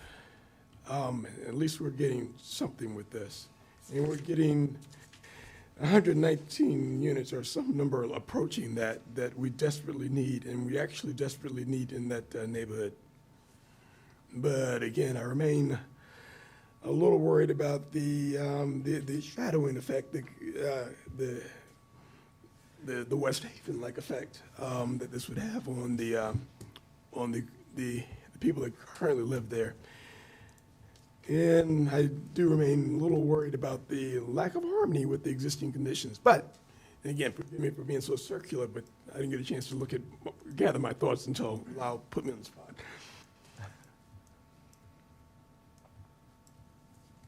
Yeah. We can come back to you if you wish. Let me, I think I'm going to be wrapping up here in a minute anyway. Yeah, that's all I've got for now. If something else comes back, I'll bring it to you. That's fine. Thank you. Ms. Dowell. Okay, so I have a couple of comments and questions about the project. I first want to say that I am too very torn. We do need more housing in the city. But are we going off our rules and regulations that we already have in place, or are we going off the rules and regulations that are coming into the future? And if we're going off rules and regulations that are coming into the future, then I also have a question for more information and clarification about the statement that Mr. Payne made, because if that's the case, how would this negatively impact whatever group we were talking about? And I'm sorry, I don't know the name of it, that is requiring the affordable housing initiative. Help me out there. Because that's where I'm really having some heartburn. If we're gonna go off future endeavors for this project and this SUP, then we need to go off future endeavors for everything related to this. The other question or statement that I had, I've already said something about, I'm very concerned about the massing and scale of the building. And also that it's only gonna be it seems to be marketed only to UVA residents, where I am aware that we only have students living in this area, but the University of Virginia needs to be responsible for housing their students. They take the tuition from these students, they need to house these students. If the students don't wanna live in their housing, then that's something that UVA is gonna have to step up their game on this. We do need housing, but this is definitely not going anywhere towards our affordable housing. And my next question would be to Mr. Palmer, has UVA capped enrollment? Because if UVA has not capped enrollment and they don't have housing for each student that they enrolled, yes, this will create more housing, but it is not gonna lift the burden on the other housing stock that we have in the city. I had a couple of other things, but pretty much that was my perspective or my objective in the long run. I think we need to make, as a board or commission, we need to decide, are we going off of what our land use or what our constituents already are at present? Or are we going off what we are future forward working towards? Because that's gonna make a huge difference in how, not only I think that the planning commission presents their recommendation to city council, but also that's gonna make a difference on how city council is gonna pass or have their vote. Thank you. Thank you. I'd prefer to hear from Mr. Palmer a little bit later, if that's all right. Oh, yeah, I'm fine. Great. Mr. Habat, please. Thanks. I want to thank the applicant for their presentation and everyone for their comments this evening. For me, I guess to start, I appreciate that the parking lot is hidden from you, utilizing the topography to hide all the cars. And that they're doing that terracing and adding that public amenity to JPA and the surrounding side streets. I guess I support all of staff's SUP recommendations, if we're doing that part right now. What I do want to say, though, is that the application is not meeting the #1 standard, and kind of going to the previous point. Basically, nothing would meet it if we were going to follow the comp plan's new future land use designation in that neighborhood. The thing that kind of gives me doubt is that transition to the surrounding neighborhood and that massing and scale. And kind of, I would have liked to see more set step backs leading to the surrounding neighborhoods to kind of mitigate that shadowing effect a little bit. And I'm also disappointed in the cash in lieu, but that I acknowledge is something that we cannot control. That's it for me. That is a long list. Mr. Alejandro, please.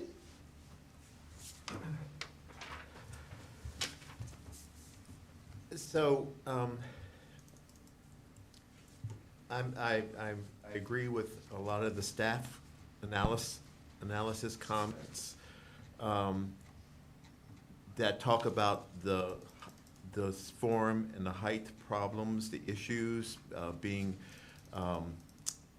it's stated many times in here, and trying to find ways to mitigate those, the inconsistency between what is proposed and the surrounding neighborhood.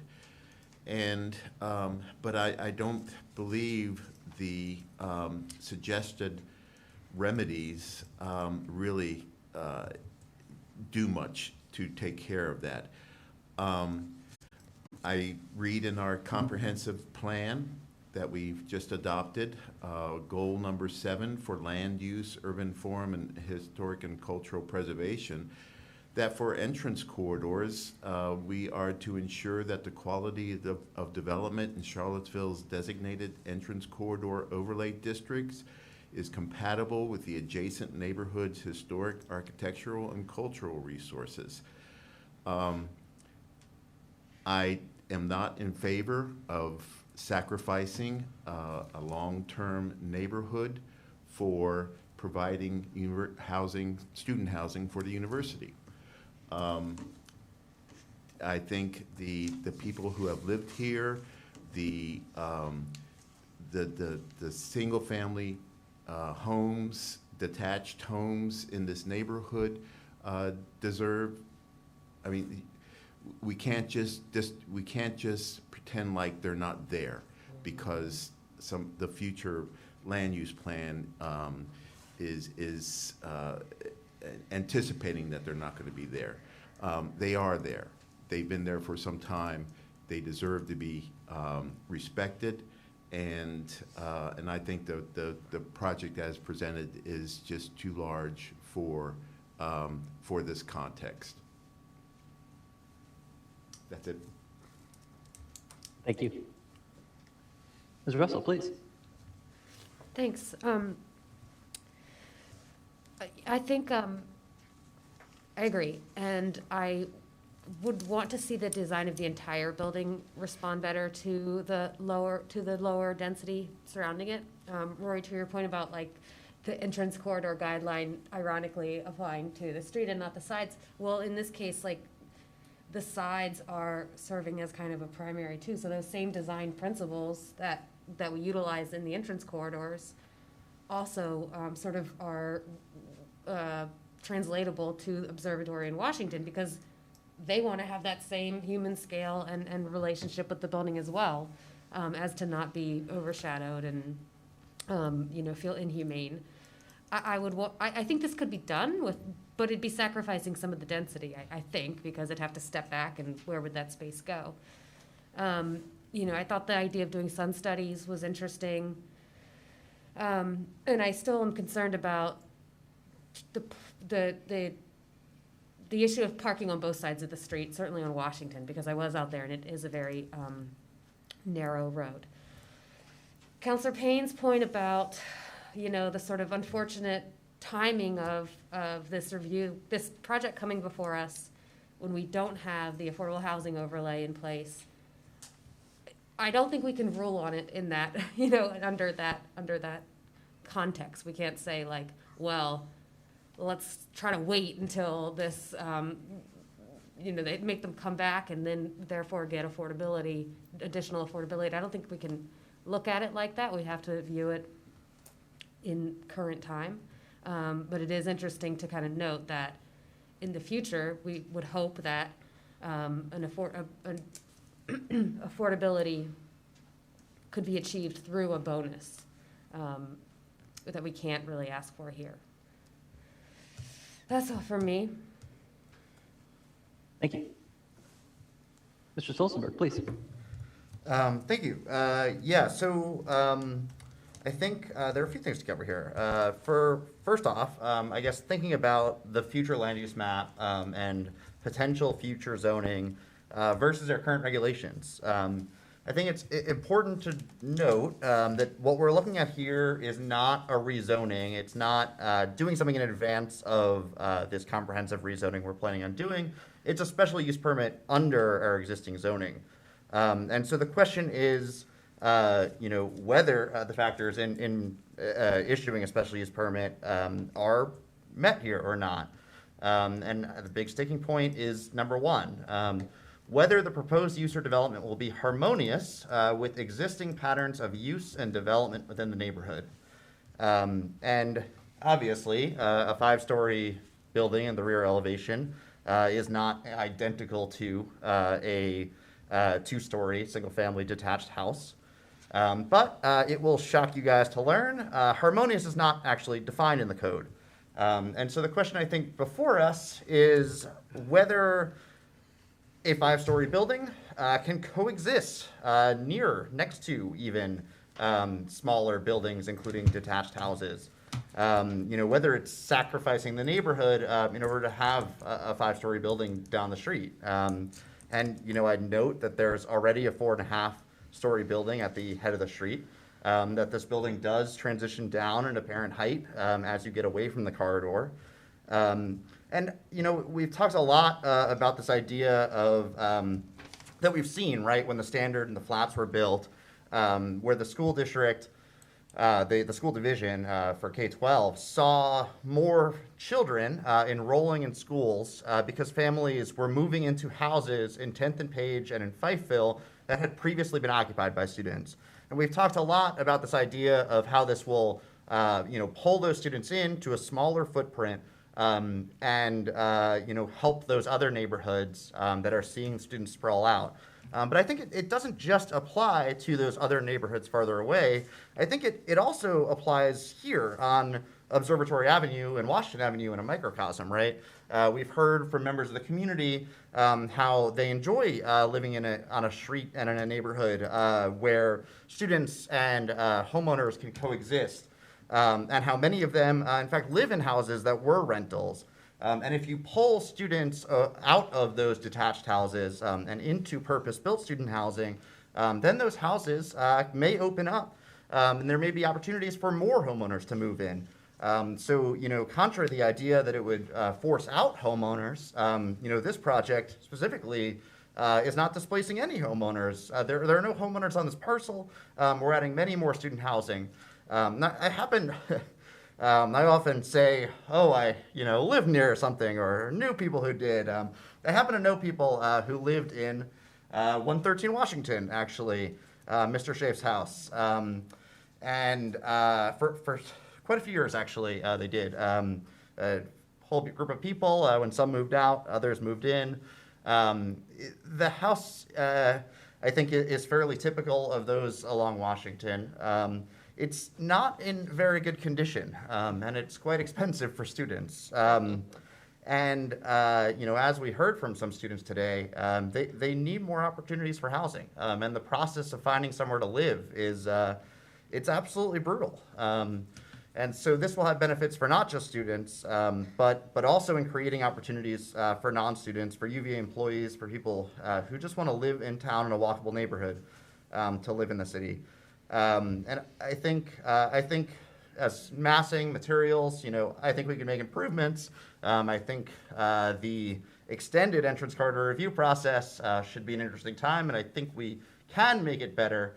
But I agree, it does need some work. Of course, my aesthetic opinions are probably perhaps not the most popular, and maybe they're not very good at all. I don't know. I will say one other thing. Purpose-built student housing off grounds instead of on grounds, they all basically end up in the same place, except they're actually paying less even at these luxury off grounds places than they do off grounds. I lived in Lambeth my second year in a 3-bedroom apartment, in a 3-bedroom apartment. You live in double occupancy, so there's 6 people in a unit, which is actually illegal in the city. But all told, that's $4,440 a month for 9 months.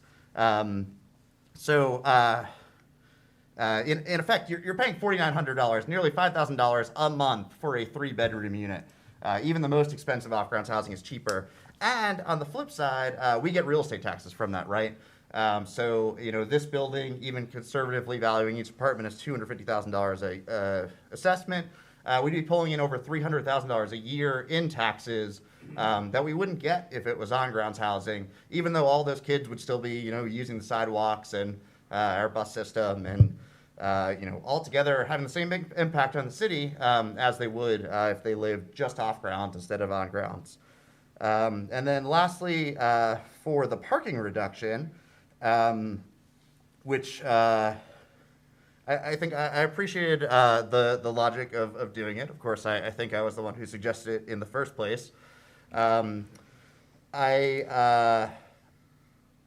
Seeing that it doesn't reduce the or doesn't allow more above ground area to put more units in is, of course, disappointing, which makes it a question of what the public benefits are. And the reasoning, I think, is that it reduces traffic because you have fewer cars. And I'm certainly sympathetic to that argument. To me, well, there's an old joke that university lab groups are gaseous. They fill the available space. And to me, that's true of students' cars as well. If there's somewhere for them to go, those kids will bring cars. And if there's nowhere to put them at all, and having a car will be a huge inconvenience and possibly very expensive and make you, spend a ton of time finding a place to park it, they won't bring it. But as we also heard, they also don't drive very much in general because they mostly use those cars to go maybe twice a month to the grocery store and then to drive home for holidays. I would, so while I'm very sympathetic to the traffic argument, even to the effect that it is, I don't think it's really going to have a negative benefit to reduce, or a negative effect on the rest of the city to reduce the amount of parking. I don't know if that line of reasoning is going to convince everybody else, and it would be great if we could see a more tangible public benefit to that request. While reducing the amount of excavation is great, it's going to reduce the disruption of the surrounding neighborhood. It's certainly going to save you guys an absolute ton of money. There are many things that I can't ask you for, and it would make, I'm the backer of it. It would make my life as arguing that parking reductions are great and benefit everybody a lot easier if there were more concrete things I could point to, I guess I'll say, and I'll leave it at that. Thank you. That got uncomfortable for a moment, but I think we got there. Well done. Mr. Palmer, please.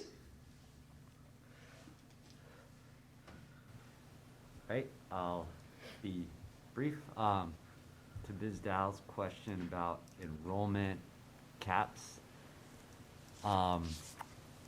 that's always a difficult question in the sense that we are a state institution, and so there's always a negotiation at a higher level on enrollment numbers and things like that. That said, we're not currently in a era or a required enrollment increase time. So if you look at our official projections, they're flat. Historically, though, when you look back, we tend to grow about 1% a year, and that's just, more students accepting their offer than anticipated, or for a variety of reasons. So that's the best I can say that there. In terms of UVA housing, building more housing, we're currently building and planning, on-grounds housing. As we've all kind of acknowledged, it's never enough, it seems like. Those decisions are, they're financial. This UVA housing is like self-financed, so they kind of have to have it pencil out, and they have only a certain amount of debt capacity, those things. Plus, there's, institutional strategic reasons to build or not build student housing that kind of come and go. depending on, you know, institutional priorities, things like that. We're also, I just wanted to point out, we are kind of taking our first steps towards providing some affordable housing to the community through the Affordable Housing Initiative. One of the sites that has been advertised or that we've identified is the Piedmont Housing site, which is just down Fontaine from here. So, in terms of having affordable housing close in the future, that will be a place of, where the university's trying to provide something. Beyond that, hopefully that kind of answers those questions. In terms of this particular project, I think you guys have all kind of hit on the main aspects of it. If we assume that it's primarily students living there, and if we assume that their coming and goings is primarily not car related, it's bike, peds, bus, I think it's important that this development kind of really conform with the streets at work, provide those wide sidewalks and whatnot. It's great to have the inside bike parking. I think when it gets down to site planning, it's probably important to have a lot of exterior bike parking as well as space for scooters and things like that, because students or people coming to the development don't necessarily know where, to put their bike inside if they're not familiar with the site. Or if you're on a scooter, you're just kind of dropping it. You can't really, if it's one of those for rent, you can't really take it inside anyway. So to avoid them accumulating in sidewalks and places like that, I think it would be important. As far as, I won't go much further, just, in thinking about that rear setback, whether it's, 45 feet or 35 feet or 75 feet, I think anything the developer can do to make that a more public and open space. I like the idea of like the bike path through there, but I saw on some plan a dog park. But as long as that's, make those things open to the community, that might help the residents of Observatory Avenue kind of enjoy that space a little better and get some benefit from it as well. I think that would be great. Anyway, I think those are kind of all my main comments right now, so thanks. And thank you. Ms. McGill?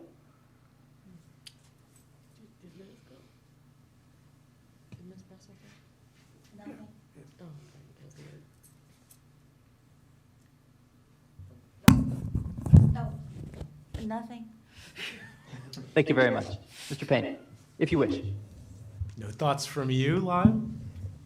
I may say something at the end. We'll see. All right.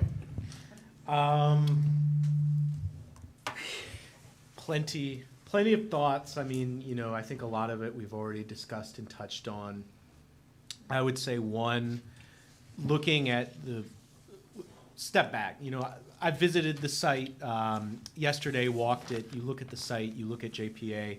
I think it's very clear that one, density already exists in that corridor. This is a corridor where density already is a positive thing, can and will be a positive thing. And so I'm starting from that premise that, density will be a positive thing here and should proceed. When I look at the presentation, which had a lot of good information, I do feel like the massing, the scale, the setback, I definitely worry about that casting a shadow over the neighborhood and being very unharmonious. I think there's a lot more that could be done to mitigate that. I definitely agree with the direction of staff's recommendations. I don't know if it goes far enough necessarily. And I think that's important for two reasons. One, to have a good project, but two, again, as I mentioned with the standard, when that project went up, what was the longer term consequence? There was a de facto downzoning throughout that area. If we're not able to prove to the community that we can do density in a way that is harmonious, human scale, and successful, which I fully believe we can do and have done, there are going to be consequences long term. And we may think, none of us on the planning commission or council may decide, we want to downzone a neighborhood or completely change course on the direction of our zoning rewrite or comprehensive plan. But we're probably not going to all be here forever. And I think it's just important that we take the time to get these things right, because I worry there will be consequences if we don't. And the final thing I would say on the affordability component, others have touched on this, but this is really frustrating for me, and I don't know the path forward, because this happened with another SUP a few weeks ago, where we're in this just strange situation where we're sort of evaluating decisions with the future land use map and zoning rewrite in mind. But if we're using that in our evaluation, that will include our framework of inclusionary zoning and affordable housing overlays, which are critical to the success of that plan for affordable housing. And so I do really have a concern of, if we ended up in an area where the zoning rewrite, just for example, is 5 stories by right, and we're going up, we are kind of giving away the farm a little bit compared to what that situation would be otherwise, because back of the envelope map, if we just assumed we were doing our current requirements for units in inclusionary zoning and we didn't even strengthen it, that difference between 9 units, either on-site or off-site, is around over $3 million of subsidy de facto for affordable housing compared to $500,000. It'd probably be even stronger than that. And that makes a difference, and it makes a difference across time for the people who are probably going to be building this thing, the people who are going to be serving these students at UVA.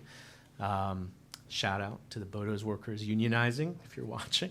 But those are things I think we really should take into account. When we've already accepted that density is positive, is going to happen, I think we really need to take the time to figure out if we can push further on those details, because we may think, we're close enough, but it's going to make a significant difference in people's lives. Real final thing is, one of the things I'm also thinking of is, what is the delta between the value of this property before we've rezoned it and after we rezone it? What is the profit that this developer is going to generate before we rezone it versus after? And we've definitely made some real bad decisions in the past where we just created so many obstacles, they just built by right, and it was similarly profitable, and so we get a CVS or a by right office space instead of housing. But could, at least in theory, there be another case where, if we didn't evaluate what that delta is, we kind of give away the farm in terms of the amount of value being generated to them, and they're only contributing $500,000 to the Affordable Housing Fund compared to, who knows, how many millions generated by the SUB being approved? I think that is important for us to, at least for me, to try to think through and evaluate, because this is a company which, best as I could tell looking at their LLCs, operates nationwide, has a portfolio of hundreds of properties, billions of dollars in total financing, builds these cookie cutter luxury student apartments, at least in the interior, has a design ready to come in to have the cheapest, most profitable construction possible. That's a company that can definitely contribute more. And I understand the situation we're in where we don't want to, shoot down density, and a lot of the good things are about that. But I do kind of have a structural problem with the fact that you have a major national developer with billions of dollars building luxury student housing, contributing 0 affordable housing units, and just a drop in the bucket to the CAF. People are kind of right to be pissed off that that's a structural problem, and I understand there are limitations to how we approach that, but anyway, I've talked long enough. Well put, thank you. Mr. Pinkston, please.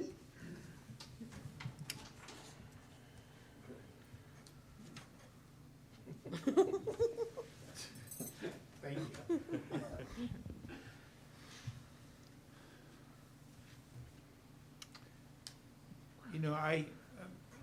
Mr. Chair, I'm not sure that I really have anything, any further questions to ask. I am a little, just because I'm new, and I should have asked these questions before I came in, and I'm sorry, but what's the process past this point?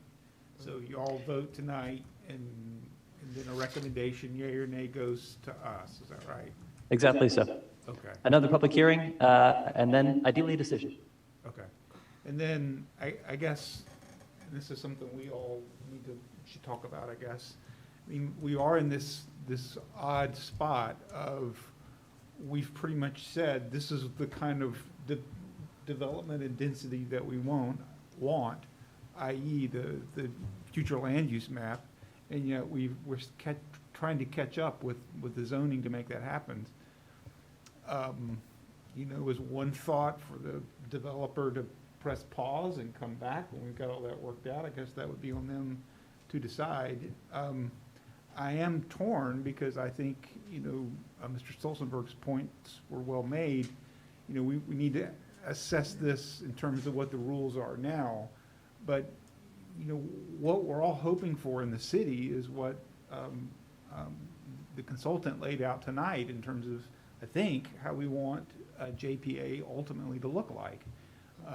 And I thought that she did a really good job of laying out, 8 stories, 7 stories, 6 stories, and then going back up. And I do think we're kidding ourselves if we're not thinking of that corridor as looking something similar to what's being proposed. And, I work at the university, and I wish the university would do more for housing their students, and I think that they're finally, getting that message. But we have to act ourselves, and I think the arguments in favor of more housing, even if it is luxury, it sounds like it's not luxury compared to living at the university, and having that housing closer to, all those things are, in my mind, push me towards wanting this development to happen.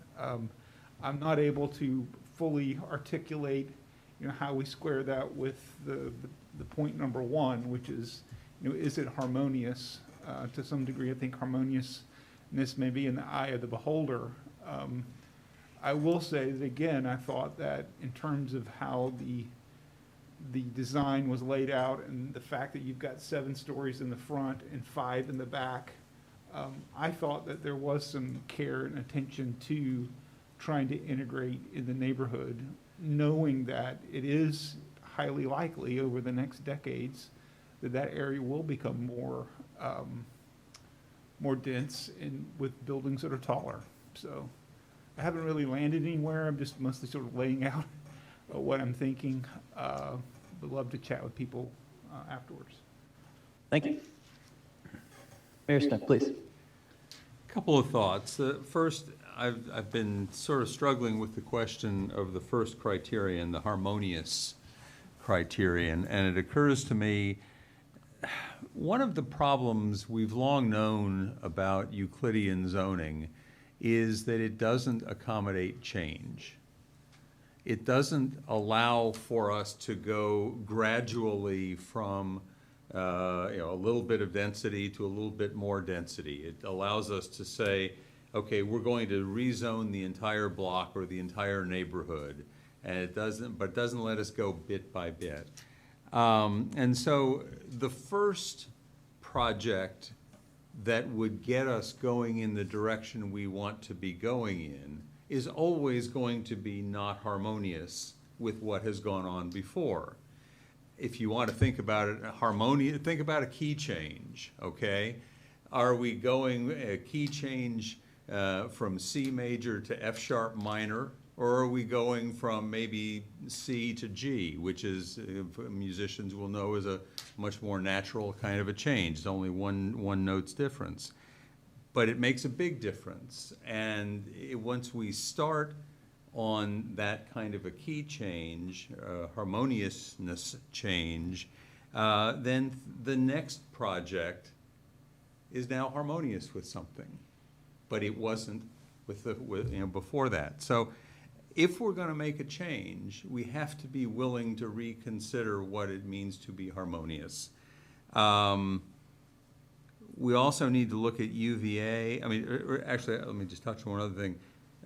Commissioner Stolzenberg touched on something that I think is absolutely vital to remember, that when those apartment complexes on West Main Street went up that we love to hate, one of the consequences was that about 800 more units came available in the surrounding neighborhood. And families moved in, and the kids came in, and the school enrollment went up very dramatically, so much so that the Weldon Cooper Center couldn't figure out what was going on, and they suddenly started extrapolating to huge numbers from the population growth, and of course, it wasn't that at all. It was a discontinuity, but that's what's happened. What happens there is we have to recognize that, the housing market is segmented. There's a lot of crosstalk between the segments.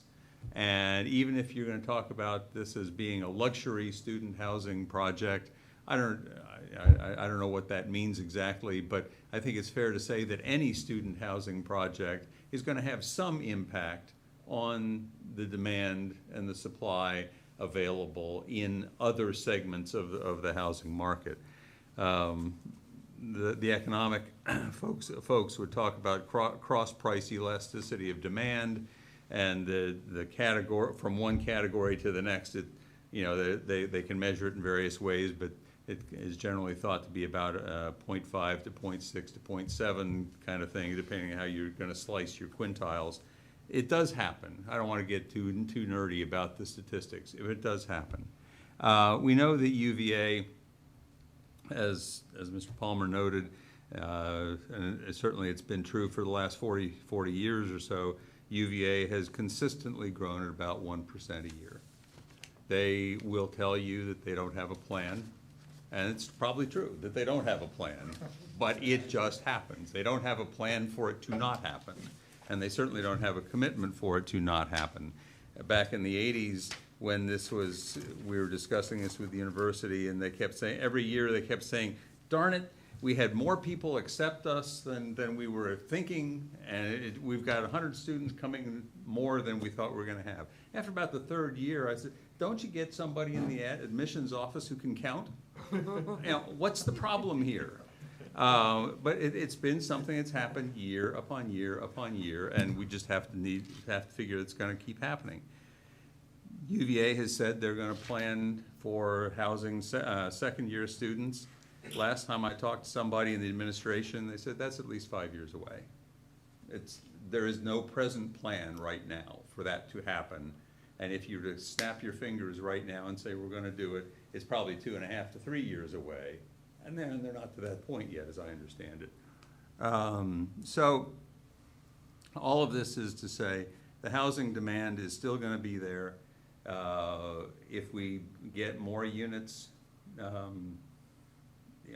it can only be good. Whether there are accommodations that need to be made to make this project perhaps less of a jarring impact on the surrounding the surrounding streets and neighbors, I haven't thought about deeply enough to know, and it's not really my area of expertise, and I will look into it more between now and whenever it gets to council. But I'm more broadly concerned about the economics and the philosophy of why we are doing what we're doing. Thank you. Thank you. If I could just real briefly, just a quick comment. Please. I think we all agree that, no SUP would probably be worse than an SUP, in that, in broad agreement that, we need more housing stock, including for UVA students.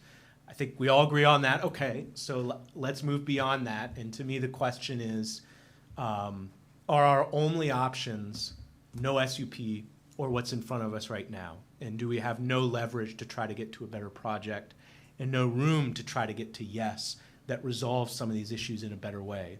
Could we have still gotten to yes on West Main and had maybe that same number of units, but not had as much of a giant monolithic wall facing West Haven and dealt with some of the issues with the sidewalks? I think we could have. I also think we had leverage to do it.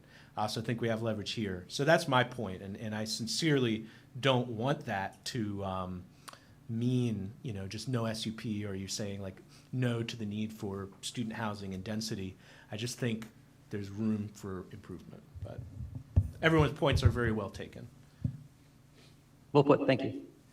In preparing for the rezoning, I stayed up late and read the 2003 rezoning process documents in total, all of them, and tweeted them out. I'd recommend it if you enjoy 2003 zoning documents. And what struck me was it was this conversation. The big cry was, where will the cars go? We could have students live near UVA, but where will we put all the vehicles? And we didn't have a good answer in 2003. So the answer was, well, let's just not do anything. And we didn't do anything. We didn't solve any problems, and we are where we were. And it is my hope that we will not stay where we are, that we will find a way to move forward. With that, do I hear a motion? Chair, before we make a motion, I'd just like to make a Please. comment. That question of UVA's enrollment was a rhetorical question. I work in getting kids for higher education. I was being funny when I said that. I just wanted to make sure everybody knew. Thank you very much. Now you know the answer. I knew the answer before I asked it. And just to recap on process, are we looking to make an entrance corridor motion first? We lost Missy, so. Excellent point. Thank you. I hereby gavel us into entrance corridor review board. We have all changed our forms. You see us as we really are, entrance corridor review people. I don't know if I have a majority here, but just to preface, I'd say from an entrance corridor perspective alone, I think there are many questions about materials and stuff that we're gonna eventually hash out. And I think everyone would agree the real question is generally the massing. And I think everyone would agree that from the JPA frontage, the elevation facing JPA, it's good. Basically no notes. I think everyone, maybe there's some concern about the prominence of the east tower, but it's divided up. There's, on the left side, it's kind of missing and set back. And then on the observatory and Washington sides, we have that quite long block, which I had Mr. Werner's very convenient and nice length comparisons. So 310 feet on the sides, and then it's going to be that 150-foot kind of solid mass in the back at 5 stories. And so to me, the biggest concerns are going to be certainly, actually, just by far, those side elevations. And in particular, the one on Observatory, out of respect to the community and the homeowners who live there.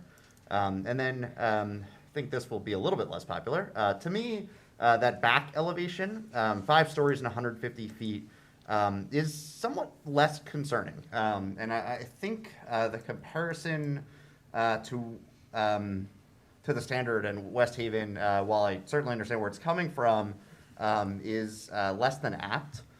West Haven, or the Standard, is quite a bit longer, 380 feet versus 150 feet.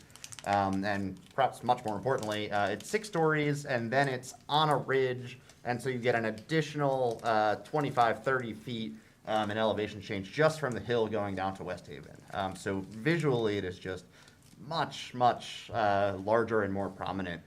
And I think a better example, if I can ground you guys somewhere that I hope you know, are the Queen Charlotte apartments up between Jefferson and High at 2nd Street Northeast. And if you look at the north elevation there, it's fairly articulated in terms of, having gables and stuff. There is no screen like we're proposing. And it is 200 feet long, so 1/3 longer than we're discussing in this project. But these similarities, it's 4 stories, this is 5 stories, so a bit higher. And then it's 80 feet to the single-family houses, at least in form, across the street, the north side of High Street, where this is about 90 feet from what would be the north end of the building, up through the 36-foot screened buffer. And then I'm taking a little bit of a liberty here, but I'm saying to the next parcel up. That first parcel adjacent is the Virginia Outdoors Clubhouse. It's renter occupied. People fairly or unfairly don't seem as concerned with it. But to that next house up, which I believe is owner occupied, it's about 90 feet. With that screen and with 5 stories. So to me, Queen Charlotte, while has always come across to me as a large building on that block, and, you know, awkward to walk past, is not inharmonious with or ruining or sacrificing those single-family houses that I believe are historically designated, or at least contributing, on the north side of High Street between 2nd and 3rd. And so to me, again, that rear facade, I think the conditions are appropriate, and it's those side elevations that I think we're gonna have to hash out in the long run. But so I think that it's, to a question before us today, is it possible for, you know, for all the back and forth we're gonna do as entrance corridor review, for the adverse impacts to be mitigated? And I believe the answer is yes. So I move to find the impacts of increased building height and related massing and scale can be mitigated during the required design review process and therefore will not adversely impact the Fontaine Avenue, Jefferson Park Avenue entrance corridor. And relative to mitigating those impacts, recommend the conditions from staff's recommendations. Did you guys go into EC? Oh, did we gavel? We did. We gaveled. Just check. Thank you. I And hear a will motion. second that, I'll second it. Can we have I hear a conversation? Is there conversation then? Sure. Yeah. There's no conversation. Please state it. Well, I agree with everything you say, Rory, but my read on that is that because those side elevations do adversely impact the corridor, then, you know, it's an adverse impact, but can be mitigated. In my opinion, I think we want to send a message that it's not okay the way it is, it needs to be changed, but it can be changed. So process question, Mr. Warner made it sound like those were basically the same thing. I guess It in the says report, suggested it and does say alternate. alternate.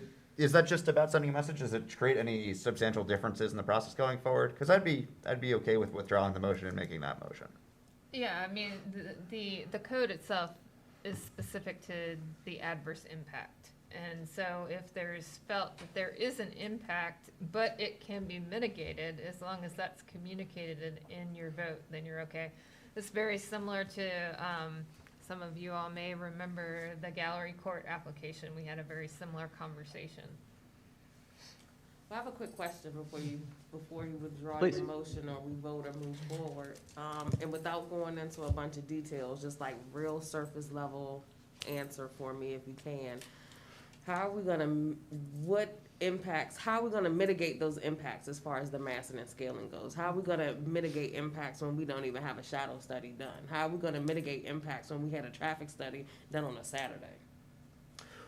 Oh, I think Ms. Hannigan I actually also noticed that the traffic study date was Saturday. It turns out that date was wrong and it was a Tuesday. It was the 31st. Okay. That doesn't really address the other 2 points, but worth noting, I guess. Yeah, and I'm not saying that it can't be, I'm just saying for me, it would be much easier for me to make my decision if I could, because I'm not understanding how we're gonna mitigate the scale of this building unless the developer is gonna be like, oh, we're not actually going this high, or we're gonna break the side of those streets, what is it, Washington and Observatory, we're gonna break this up. So, not trying to be funny, I'm just trying to clearly understand But this how is is it also gonna be not mitigated. the final interest quarter review. We have to do another review. Absolutely, but in order for me to vote today, and if I'm gonna say these impacts can be mitigated, I would like to just get a rough surface, no whole lot of details of how would you do that? Because I don't see how you can mitigate mass and scale if they're not gonna change the mass and scale, which to me is the big issue at hand here. Yes. Ms. Hannigan, please wait. Mr. Warner, can we hear from you on this? Yes, I think so. Am I there? Yeah. You're here. Yes, please help us. I'm trying. I mean, it's, you've all answered the question. It's, this is the same thing we had with Gallery Court, where we actually had gone in and said, you know, because to mitigate the impact, there was no adverse impact, and there was just a lot of pushback that no, we can mitigate, but it's an adverse impact. So that's why there's that alternate in there, you know, alternative statement. But you all, right now, this is the difficulty of this situation. You are approving a conceptual thing that will be a certain height. What the form and design and materials and colors of that will be are still up to you all to decide. And, you know, speaking hypothetically, you could, in the design review process, say, we want this to be separated into two buildings. We want, you know, you have that ability to push and pull the design. It's hard to express that because we're looking at something conceptual, and it's difficult to decouple from what we're seeing as a likely design. But I don't know any other way to say it than the design guidelines allow a tremendous amount of flexibility. You all can change this design. You have the ability to do that when it comes to you. There are a lot of ways to mitigate the perception of height and scale. You can't change what it actually is. You can affect that perception through good design. I think if you as a group feel that you can, with discipline, apply these guidelines and be firm about certain things, I think it can be done. But it's up to you all when that process begins. Thank you, that is helpful. Ms. Dahl, does that address your concern?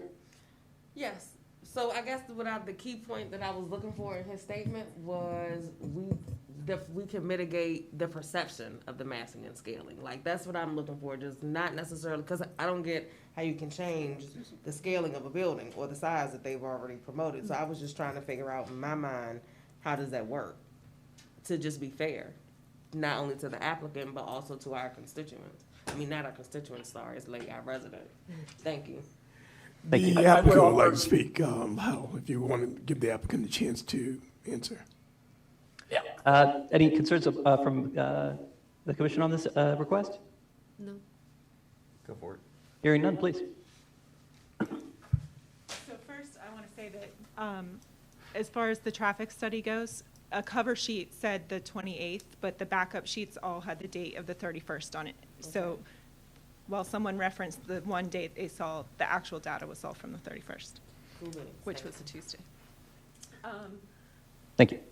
Again, about the massing and scale, I think we hear you tonight. We've heard this entire conversation, and we're willing to continue to look at ways to mitigate the massing and the scale of the building as we work through this with you in the entrance review corridor process. And I agree, I don't know what that will entail yet, whether that means removing units, hope not, whether that means other aspects of the building change, but we'll work through that with you, I guess, at the later date. The one other item I would like to mention is that the wording of Jeff's 3 conditions actually states, the first one states, to establish the block level scale of this project, consideration should be given to dedicating and constructing within the rear setback a multi-purpose bike ped path linking Washington Avenue and Observatory Avenue. Dedicating as a word, we would not want to dedicate land because it would reduce the parcel size and change the setback location. So the language, if you can change it to an easement to create that bike ped path, rather than it becoming city property and causing other problems with the form and shape of the building. To that last point, does staff agree that dedicating implies making it right of way and causing problems? Actually, dedicated it, in my mind, was sort of establishing it more me to imply, but I'm fine with whatever Aaron, whatever word they prefer to use is fine. Noted, thank you. I'd like to return to the commission's deliberations. I had the feeling we were close to a motion. I could feel it. My only We concern. do have a motion, we have a second to the motion. My only concern with the other points are that would we limit ourselves in the ERB review if we say we want the facade and elevations to remain generally consistent? What if we decide, we want to make, hypothetically speaking, Washington Avenue 1 story less or something like that? or if that comes back that way, Maybe it's the facade. or the facade changes, or material changes, or whatever it is. Yeah, I'm actually inclined to agree with that point. I kind of forgot I wanted to raise this. Yeah, like, to the much earlier point of like, I think we can handle the intensity along JPA, even though that's where the entrance corridor is focused, so they backed it off, plus there's the whole pool thing. But like, if we were to theoretically move some stuff up, or even flip the whole thing around to the use in front, you know, I'm not saying that's a recommendation, but like, you could see that as a way where it would reduce the impact on the rear neighborhood. And I wouldn't want to necessarily preclude any option like that. We I want think- to leave some leeway for creative solutions to these adverse, mitigate what that. I think are adverse impacts. Yeah, I guess the question is whether generally consistent would fall within that. And maybe that's a reason to make it just part of the entrance corridor review motion and not put it as an SUP.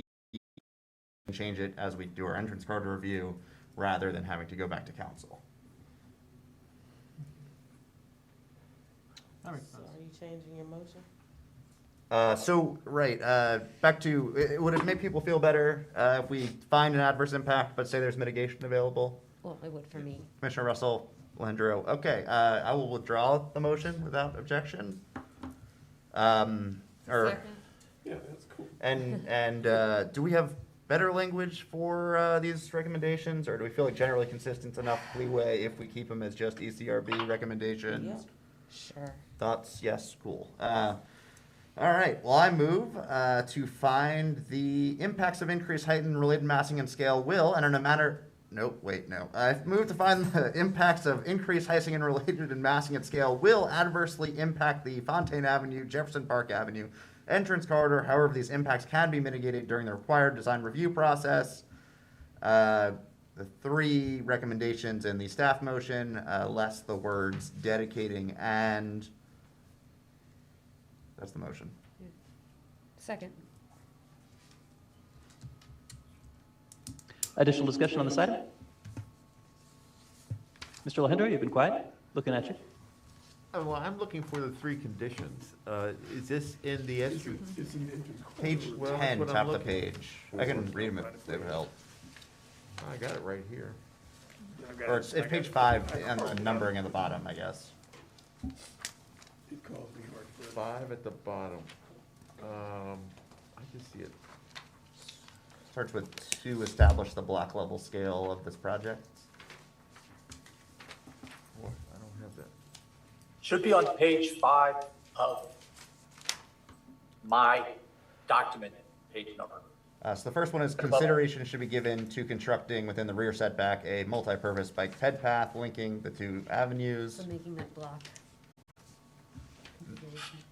Then buildings, facade, and elevations relative to form, massing, step backs, variation in materiality, landscaping shall be generally consistent with the conceptual design, and then organization and arrangement of the building shall be generally consistent with the conceptual design presented for the SUP request. Maybe it's that second one that we should just strike, you know? 'Cause what do we have to lose if we don't have I it? could be willing to strike that. Strike what, I'm sorry. The buildings, facade, and elevations relative to form, massing, step backs, variation in materiality, and landscaping. Basically saying we want you to explore Shall be all those consistent. things as a way to mitigate the impact, so why would we say we want to keep it? Yeah, I think the architects got the more nuanced message we were sending anyway, and we're all gonna have to review this, so, I'll make an amendment to my motion, to, strike the second condition. I will second That will need a that. second and technically a vote. Mr. Warner, do you see any issues with that? I just wanted to be clear that you all are making a recommendation to council, then they will take that into consideration in their evaluation of the SUP. So now, in some ways, yes, it's helpful for you all to sort of put on record where the ERB stands right now, but you're not taking a formal action that stands as like an ERB, a decision on the project. Does that make sense? Just want to make sure that that is clear. All right, so these conditions are in fact just suggestions for SUP conditions. not ECRB conditions to mitigate. Correct. However, this is how the BAR would somewhat treat this. You do have an opportunity to express some things that simply could be a matter of record, but they don't. And I agree with what you all are saying. You don't want to encumber yourself such that later a good idea can't be realized because of some condition that's been built into the SUP. So, I actually supported that perspective that came up. But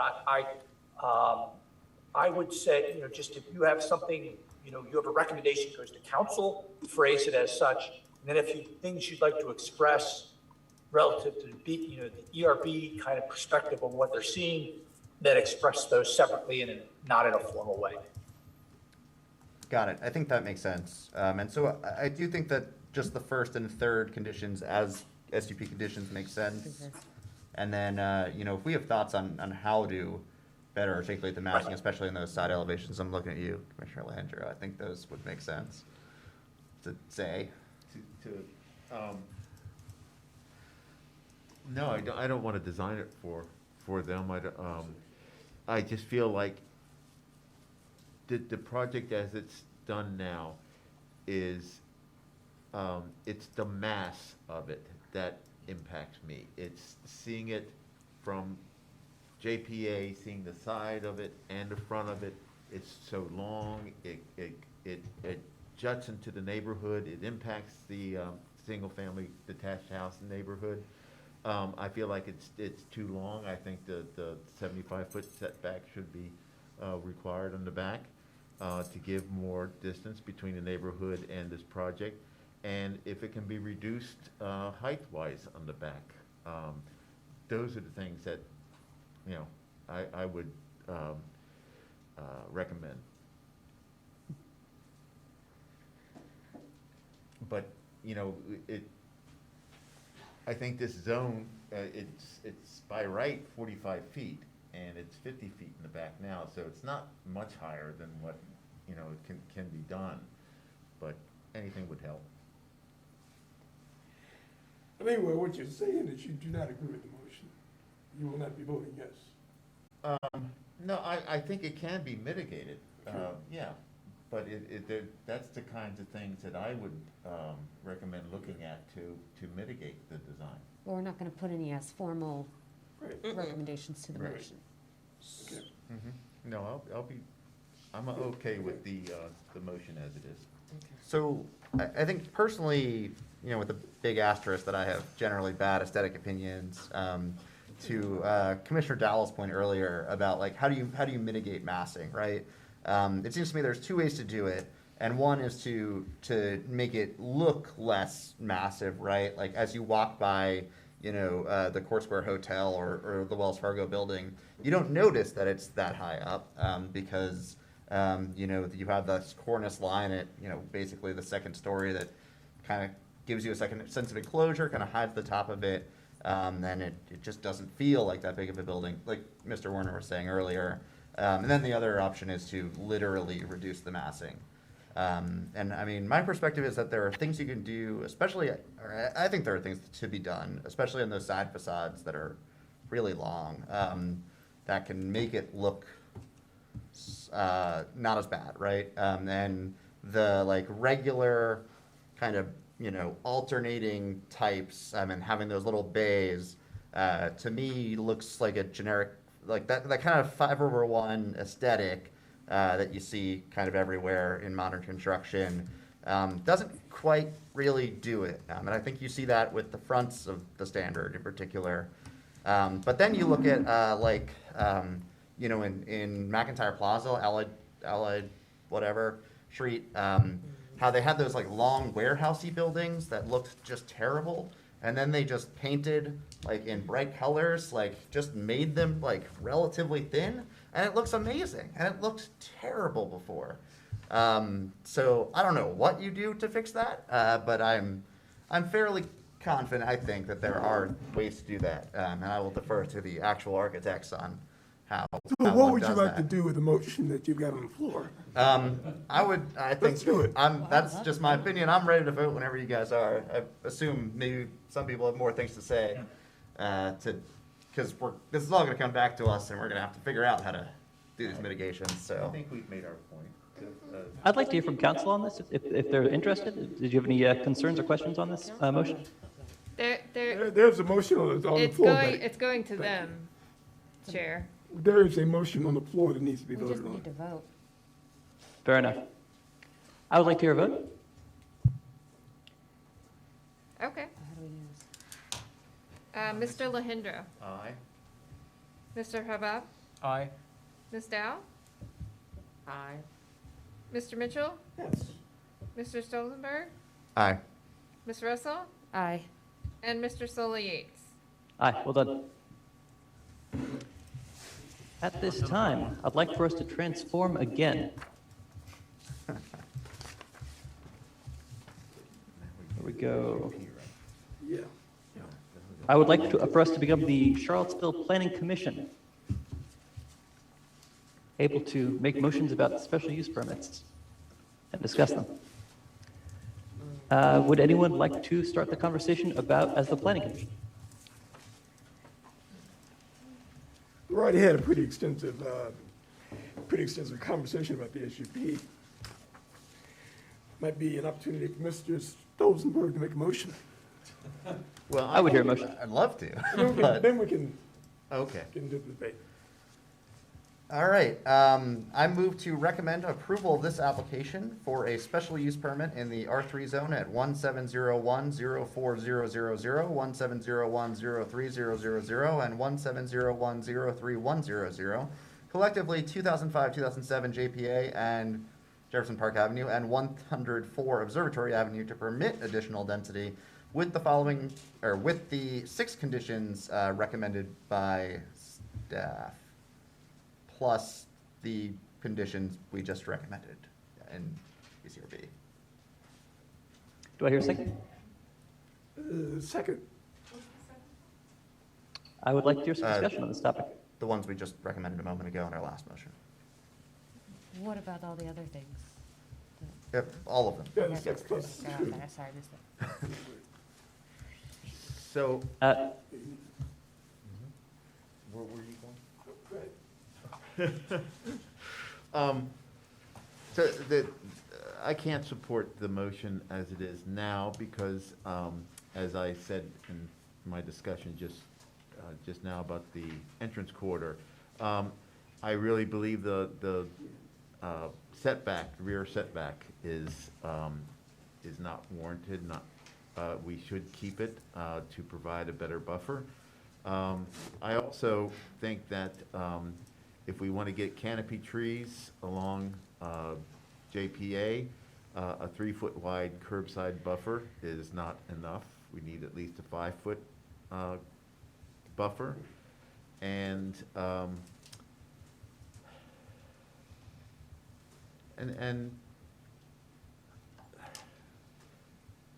those are my 2 strongest disagreements. Additional discussion? 5-foot buffer, is that feasible? I presume you're talking about the grass strip adjacent to the curb Yes. line and moving then the sidewalk, the 7-foot request. Yes. And keeping the terracing. I'm sorry. And keeping the public terracing. But the street trees that we show are probably just then gonna skip out, right, to that Right. other buffer. Yeah, To to- compress that down to very little, or whatever's left. Okay, yeah, I'm suggesting that the street trees need to be along the street. Street. Yeah. Timmons, are you still on the line? Had a request for Timmons? Yes. What's the question? I'm sorry. Do we have enough room to create a 5-foot grass strip along the curb line and then push the 7-foot sidewalk towards the building? We can accomplish that? I think any amount of grass strip that we add along JPA is going to make it harder to achieve that streetscape that it seemed like a lot of people enjoyed in the presentation earlier. So another 2 feet may not sound like a lot, but as things pencil out, the room's got to come from somewhere. So we'll make it more difficult to achieve that. Well, the suggestion also is that instead of putting the trees next to the building, that the trees go in the buffer next to the street. Part of that planted buffer is also to make up a little bit of grade between the streetscape elevation and the elevation of the entry. So it may be there may be more green adjacent to the curb of JPA with the trees placed there, but then it may be a harsher massing of hardscape material from there to the building. It'll be more difficult to break up with some more green areas to soften and create those spaces for the public environment there. Sorry, Judy, I'm just trying to understand where you're coming from. Are you saying it's bad, like this for example, for it's bad because the trees are on the Well, building I side of the love sidewalk? Trees next to the building too, yeah, but we want trees, or at least the whole idea of having a buffer is to put the trees in between the sidewalk and the street. Yeah. So earlier we talked about you know, how we want to daylight that intersection by blocking parking near the intersection, and you know, I was suggesting that it would be, you know, a bumped out curb. That to me would be a great place to add a tree and potentially also like a micro-mobility corral or for scooters or bikes. I might even go so far as to say get rid of all the parking and add a lot of trees, but then everyone would get real mad at me. Well, I'd rather have trees than parking. Well, one of my questions is that in saying that we think, what do I think? If we approve this degree of density, height, modifications to parking and setbacks, do we really have any leeway to achieve the things that we want to achieve to mitigate the adverse effects? You know, has it just you know, like maxed out the site, and therefore would a lower scaled down plan be more successful? And I guess the question before us is, do we approve it with a lot of conditions, or do we say, no, come back, try again? I don't know. I just feel like is that where we kind of are?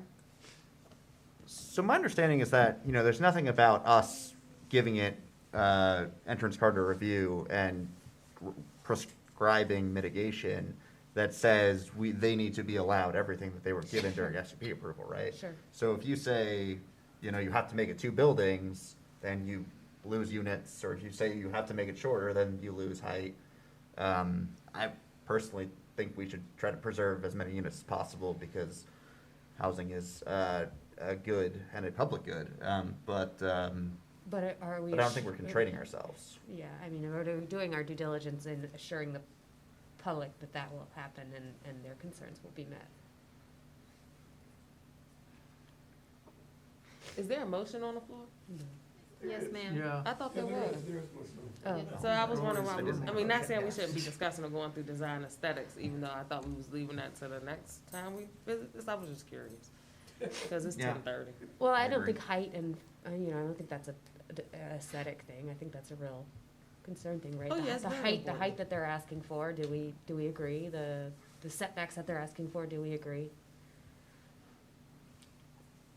We could call it a vote if we have no more discussion. Did somebody second it? Jose, a Okay, second. I was just making sure. I'm okay with the rear setback, personally. I'm sorry, what? I guess if we're talking about the setbacks, I don't see a problem with the rear setback change that they requested to 36 feet, including the S3 buffer and potentially that pedestrian bike path. Just throwing out my opinion. I would like to see, I don't think that conversation was resolved on that 5-foot tree sidewalk buffer, where are we with that? Are we gonna have enough space to have big trees, basically, is the question, that are gonna get planted? Or I think that's the point that you were trying to. But yeah, the 3 foot, you have to do a lot of, you'd have to use silver cells and things, do special things to make enough, below, ground available, for the tree to Well, support. There's something in the plan that's called a bioretention something something, and my question, not knowing what that means, is like, does that even support a tree that would ever get really that big? Those are on the roof, I thought, right? No, Those they're in the trees? front. No. ground.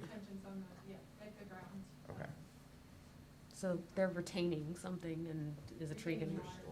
Well, so they'll be required to have canopy trees as part of the ordinance, right? Because the front setback is, I don't have that right in front of me, but it's not small enough to get away from that. So the question is, basically, you're gonna have this 3-foot buffer, but you can't put trees there, so it's just gonna be grass or landscaping or whatever, like shrubs. And then so without the 5-foot buffer, the trees would all be in those little tree wells on the building side of the sidewalk, right? Is that everyone's understanding?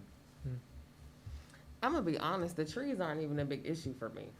The ordinance says we'll have to have trees. I'm sure we have people on here on the tree commission. I even myself, after this past 8 years, have a fond growing of the importance of the trees. I think that's, to me, not the bigger issue. Like, for me, my big issue is, are we giving up any chance of 9 additional units that we could be getting instead of 1.5 if they pay into the affordable housing? We can't rule on that. I understand that, but to me, that's a bigger issue if we're gonna approve a SUP. Like, I don't think we can factor trees that are into our gonna come decision. either way. I'm not trying to be funny, but at this point, it's like, are we approving the SUP or are we not? We already said the design aesthetics are gonna come later because it comes back to us. I think we're at a place where we could try a vote just to see where we stand on things. Ms. Creasy, can you please call the roll? Sure. Mr. Lahindra? No. Mr. Havab? Aye. Ms. Dow? No. Mr. Mitchell? Yes. Mr. Stolzenberg? Aye. Ms. Russell? No. And Mr. Sully Yates? Aye. We passed it. What was the count? It was 4-3 for recommending approval. Now, this puts me in a strange place. I'm not sure this is a perfect motion, but it's pretty good. Can we amend it to make it stronger? You just Well, we just voted. Too late. Right. And we didn't figure out the sidewalk thing. We could have put that in. Right. Can we say that was a straw poll and not calling the question? 7 foot. Is that what you're looking to say, Lyle? Retroactively, I guess? So basically, I want to give council the best recommendation we can do with the time we have. Whatever that. They're sitting here with us though. If they didn't hear us for the last 4 hours, they're not gonna hear us if you add word. I see what you mean. I'm just saying, we need to be realistic about some of this stuff. The developers heard us, we've heard ourselves, they've heard, council heard us, they gonna make their decision anyway. I have taken notes. Thank you. Ms. Creasy, is it possible for staff to look at the sidewalk issue and give council some additional information on it? I think the applicant probably can give us some dimensions on what they have to work with and provide that guidance. Thank you. That would be appreciated. At this time, thank you all for going to this long public hearing with us. Council, you're welcome to join us for this additional aesthetic conversation, but if you want to just go home and go to sleep, we won't judge you. I love how we diminished the entrance court. It's about the Wawa, it's not even exciting stuff like apartments. At this time, I close the Planning Commission and thanks open for- the Charlottesville Entrance Corridor Review Board so that we may consider a Wawa. Who are we, are we still feeling strong? Do we need a short break? How are we feeling? Can I just make a comment for the record? Y'all, I love y'all, but Please. I gotta go. My baby got school in the morning. and it's Duly o'clock. noted. Thank you. The only comment that I would like to add, or at least have it as part of the next discussion, and I may have missed it in the packet, but, Microphone, I don't think you can hear. you know what? It's late, y'all. The only Yes. comment that I would like to make sure of mine that would be included in this next discussion that we're about to have, and like I said, I don't know if I missed it in the packet, is about the traffic right there. Have y'all seen the traffic already? I mean, it is horrible. And I know we're looking at other studies for Fifth Street in general to, do something about the traffic, but definitely keep that in mind as far as the appropriateness for another gas station in that area, is all I ask. And if we are gonna approve it, can we please have our traffic engineer come re-engineer the lights in there? I mean, traffic is horrible at that intersection.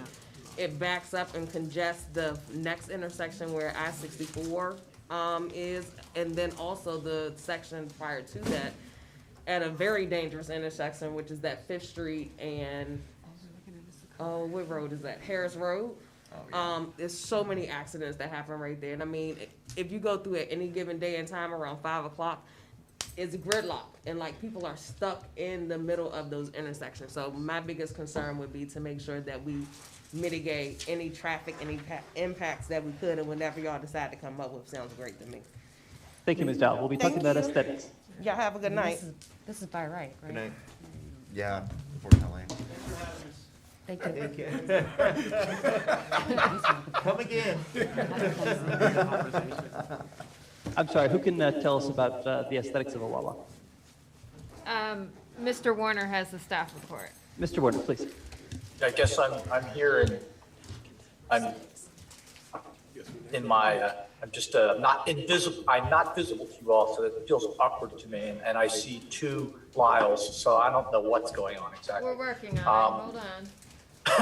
It's fine, it's fine, it's fine.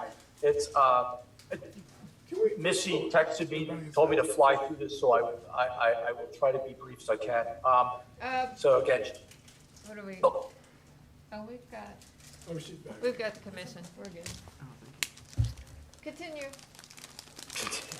okay. Once again, Jeff Warner, the Preservation Design Planner. Yes, I can start my video. Starting. And, excuse me, this is a request for an entrance corridor certificate of appropriateness for the construction of a convenience store with a gas service canopy and the associated landscaping and site work at 1150 Fifth Street Southwest, which is within the Fifth Street Southwest entrance corridor. As I mentioned earlier, per city code, the Planning Commission serves as the entrance corridor review board and is responsible for the design review process. Patrick. I'm here. And so you are responsible for the design review process within an entrance corridor. And as I mentioned earlier, again, most entrance corridor projects, we are able to review administratively. However, when it's a new building, new construction, we bring it to you all for a more formal evaluation. And so for this request, aside from any deferral, if that occurs, your options are to approve the COA, or approve the COA with conditions, or to deny the COA request, and with the understanding that the ERB's actions are appealable to City Council. I also wanted to note that a final site plan has been submitted and is currently being reviewed by staff. However, the design COA must be approved in order for that site plan to take action on that plan. So there's a few more steps that have to take place here. I don't want to forget, I know that was brought up about traffic, but we don't really get into that in the aesthetic side of things. So, but the project site is 3 parcels. It's totaling 4.27 acres. It's zoned highway corridor, again, with an entrance corridor overlay. At the southwest corner of the site is a former fast food restaurant. That building will be raised and replaced with a 1.5-story convenience store. There will also be a gas service area beneath a 2-story canopy and a brick dumpster enclosure on the side. There's an existing 8,400 square foot fiber optic transmission building that is at the rear of this project site, and that will remain in place. The store, as proposed, will be red brick, have white banding and trim. It will be a flat roof, features a parapet with a faux Chippendale railing. I will tell you, I had some issues with this, but it matches, this is essentially a replica or identical to what they constructed over at Pantops, and I don't love it, but I understand it. There's a central entrance, which is flanked by framed porches with standing seam metal roof, and that entrance is within a 2-story brick tower. The gas service station is a Wawa standard. It's beneath a gable. It's a standing seam metal roof that's on an open truss. It's supported by red brick piers and metal columns. The original request was for it to be a shed roof design, and I said no. And so we go with the gable roof that's more typical of this area, and they were willing to do that. Vehicular traffic will continue to use the east entrance, excuse me, off of 5th Street Station Parkway, so that's that little side road. There's 2 entrances coming off that side road. One will be closed, one at the west, closest to the light, and as currently proposed, a new access point will be off of 5th Street. The existing sidewalk along 5th Street Station will be retained. There's a connection to Rivanna Trail that will be retained. A lot of landscaping going on at the site. There's a tree preservation area on the east side and north boundary near the stream. No public comments. I haven't received anything. I've had some inquiries about it, but I haven't directly received anything about the design aspect of it. That's not to say there haven't been questions about the site plan and traffic as was raised. The recommendation we have is that, as presented, it is consistent with the criteria in the entrance corridor design guidelines and the code revisions, and recommending approval of the COA as submitted, and with one suggestion that's a condition to address proposed street trees beneath the overhead utilities. And that's not a problem issue. It's just something with the site plan that we're working on, and having this as a condition kind of establishes how we're going to hopefully resolve that. I would say if you wish, I can go into more detail. I think in the interest of time, it'd probably be helpful to let the applicant speak, and I can certainly respond if you have any questions. That's it. That's it. Any questions for me? Any questions for staff on this? Hearing none, I would like to hear from the applicant. Thank you. Good evening, everyone. Can you hear me? Wonderful. Hi, my name is Ashley Davies, and I'm with Riverbend Development. I'm also joined tonight by Jeb Bell, and he can speak to the architecture of the proposed building if necessary. We don't have a formal presentation, and hopefully that's appreciated at this late hour. And the reason for that is Jeff's staff report was very thorough, and I do appreciate him adding the information about the landscaping as well, so we can make sure to work that out in the best way on the site plan. But we feel like what is proposed is fairly straightforward. As Jeff mentioned, it is very similar to the design up at the Pantops location, and Jeb worked very closely with the Albemarle County Architectural Review Board in designing that specific Wawa, and as something that's an appropriate design for entrance corridors in this area. So I think we'd like to just open it to any specific questions you might have at this time, and we can pull up any of the designs as necessary. Questions for the applicant? I can't see the commission, so I'll have to hear you. I had a quick question, and this is maybe for Jeff or the applicant. On the parapet where we had those gray metal pieces, is that, I think you mentioned it earlier, but could you repeat your thoughts on that? And Ashley will tell you, there's a provision within the EC standards about sort of, you don't want something that's not real.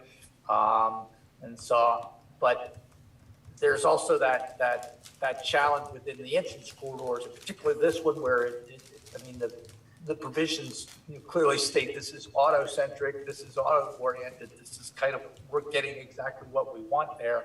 And I have difficulty saying I want architectural purity in a building that's a gas station, convenience store. And then I did talk to Margaret Malashevsky in the county about the railing, and she sort of had the same response to it. It was, it serves its purpose. It conceals that the mechanical units at the top, which is more than anything we're trying to do, and it's not ugly. And so I said there's quite a lot that's happened with Ashley and I and Jed and others going back and forth on a lot of things, and they've been very, very good to work with. And we talked about lighting, we've talked about some other things. So I think we're in a good spot. I can live with the faux Chippendale panels there. Round Robin's barn, but I got there. Thank you. The other question I had maybe is not something we can really comment on, so I'll ask first. The signage, or the signage with the gas price on it, I guess I should say that, like tower with the columns on the side. Is that something that is under our, no? Yes and no. The signage is, all signage in any project, even with the VAR, requires separate sign permit. And so there's that application and it goes through zoning. And so I always make sure the applicants understand that. In fact, it's even stated on the drawings that these are conceptual. So it's sort of to say, yeah, signs will go there, but by you all approving this does not let them come back and say, well, you all said I could do it. So whatever they show on there must come back in and be consistent with, and that's another process that I work with zoning on. And we have the guidelines for signage in entrance corridors is different from throughout the city. It's not as strict as within the historic district, but we do review those. And so, sorry, it's late, but no, you don't have to worry about that. Okay. Thank you. Yeah, I'm not worried about it. There's a next on Acosta Street that has the same kind of level of, height and stuff. My only comment is it would have been nice if you could just sit that on top of the stone pedestal instead of having those columns. It could be lower, but that's a comment to nobody, I guess. Well, you have an opportunity here to, I'm not saying that signage is off limits. You can say things about, you just can't alter the zoning or violate the zoning, or if you prove something, the zoning still prevails. But if you have some location issues, for example, there are a lot of sign requests we get all throughout town. One of the things we tell them is it cannot appear red at night. It can't have that red glow. There's nothing specific that says that, but we have guidelines that allow us to sort of evaluate lighting and glare and how it affects things. And that's one of the things we know. So if there's as long as you're not telling them they can't have the number of signs, or they can't have the size of signs they're allowed, if there's a location issue that you would like to make a recommendation on, I think that's fine. If I may also comment on that, we will definitely be putting together a full signage package for the site that has yet to be submitted. We are pretty limited on this site where a monument type sign could go. So in terms of the location, that is important to us, and we would just ask, as zoning and the city review that future package, signage is incredibly limited within the entrance corridor. It's some of the most restrictive in terms of square footage. So I think for our, future tenants here, they're just trying to have fair and consistency with other similar uses in that corridor. Thanks. Thank you. Additional questions for staff or the applicant? Any conversation on this topic? Statements? Concerns? Anyone would like to make a motion? Having considered the standards set forth within the city's entrance corridor design guidelines, I move to find that the proposed design for the Wawa at Street Southwest is consistent with the guidelines and compatible with the goals of this entrance corridor, and that the ERB approves the COA request as submitted with the following. The street trees will be revised as necessary to comply with City Code Article 8, improvements required for developments, Division 2, landscaping and screening. To the extent permissible by Section 34-868D, the trees along Fish Street shall be appropriate for locating beneath overhead utilities. Do I hear a second? Second. Any additional discussion on this topic? Hearing none, Ms. Creasy, would you please call the roll? Mr. Lahindra? Aye. Mr. Havab? Aye. Mr. Mitchell? Mr. Stolzenberg? Aye. Ms. Russell? Aye. And Mr. Solly Yates? Aye, well done. I believe we can close as the entrance Thank you all. court. Thank you. I believe we can close as the entrance corridor review board if I can hear a motion to that effect.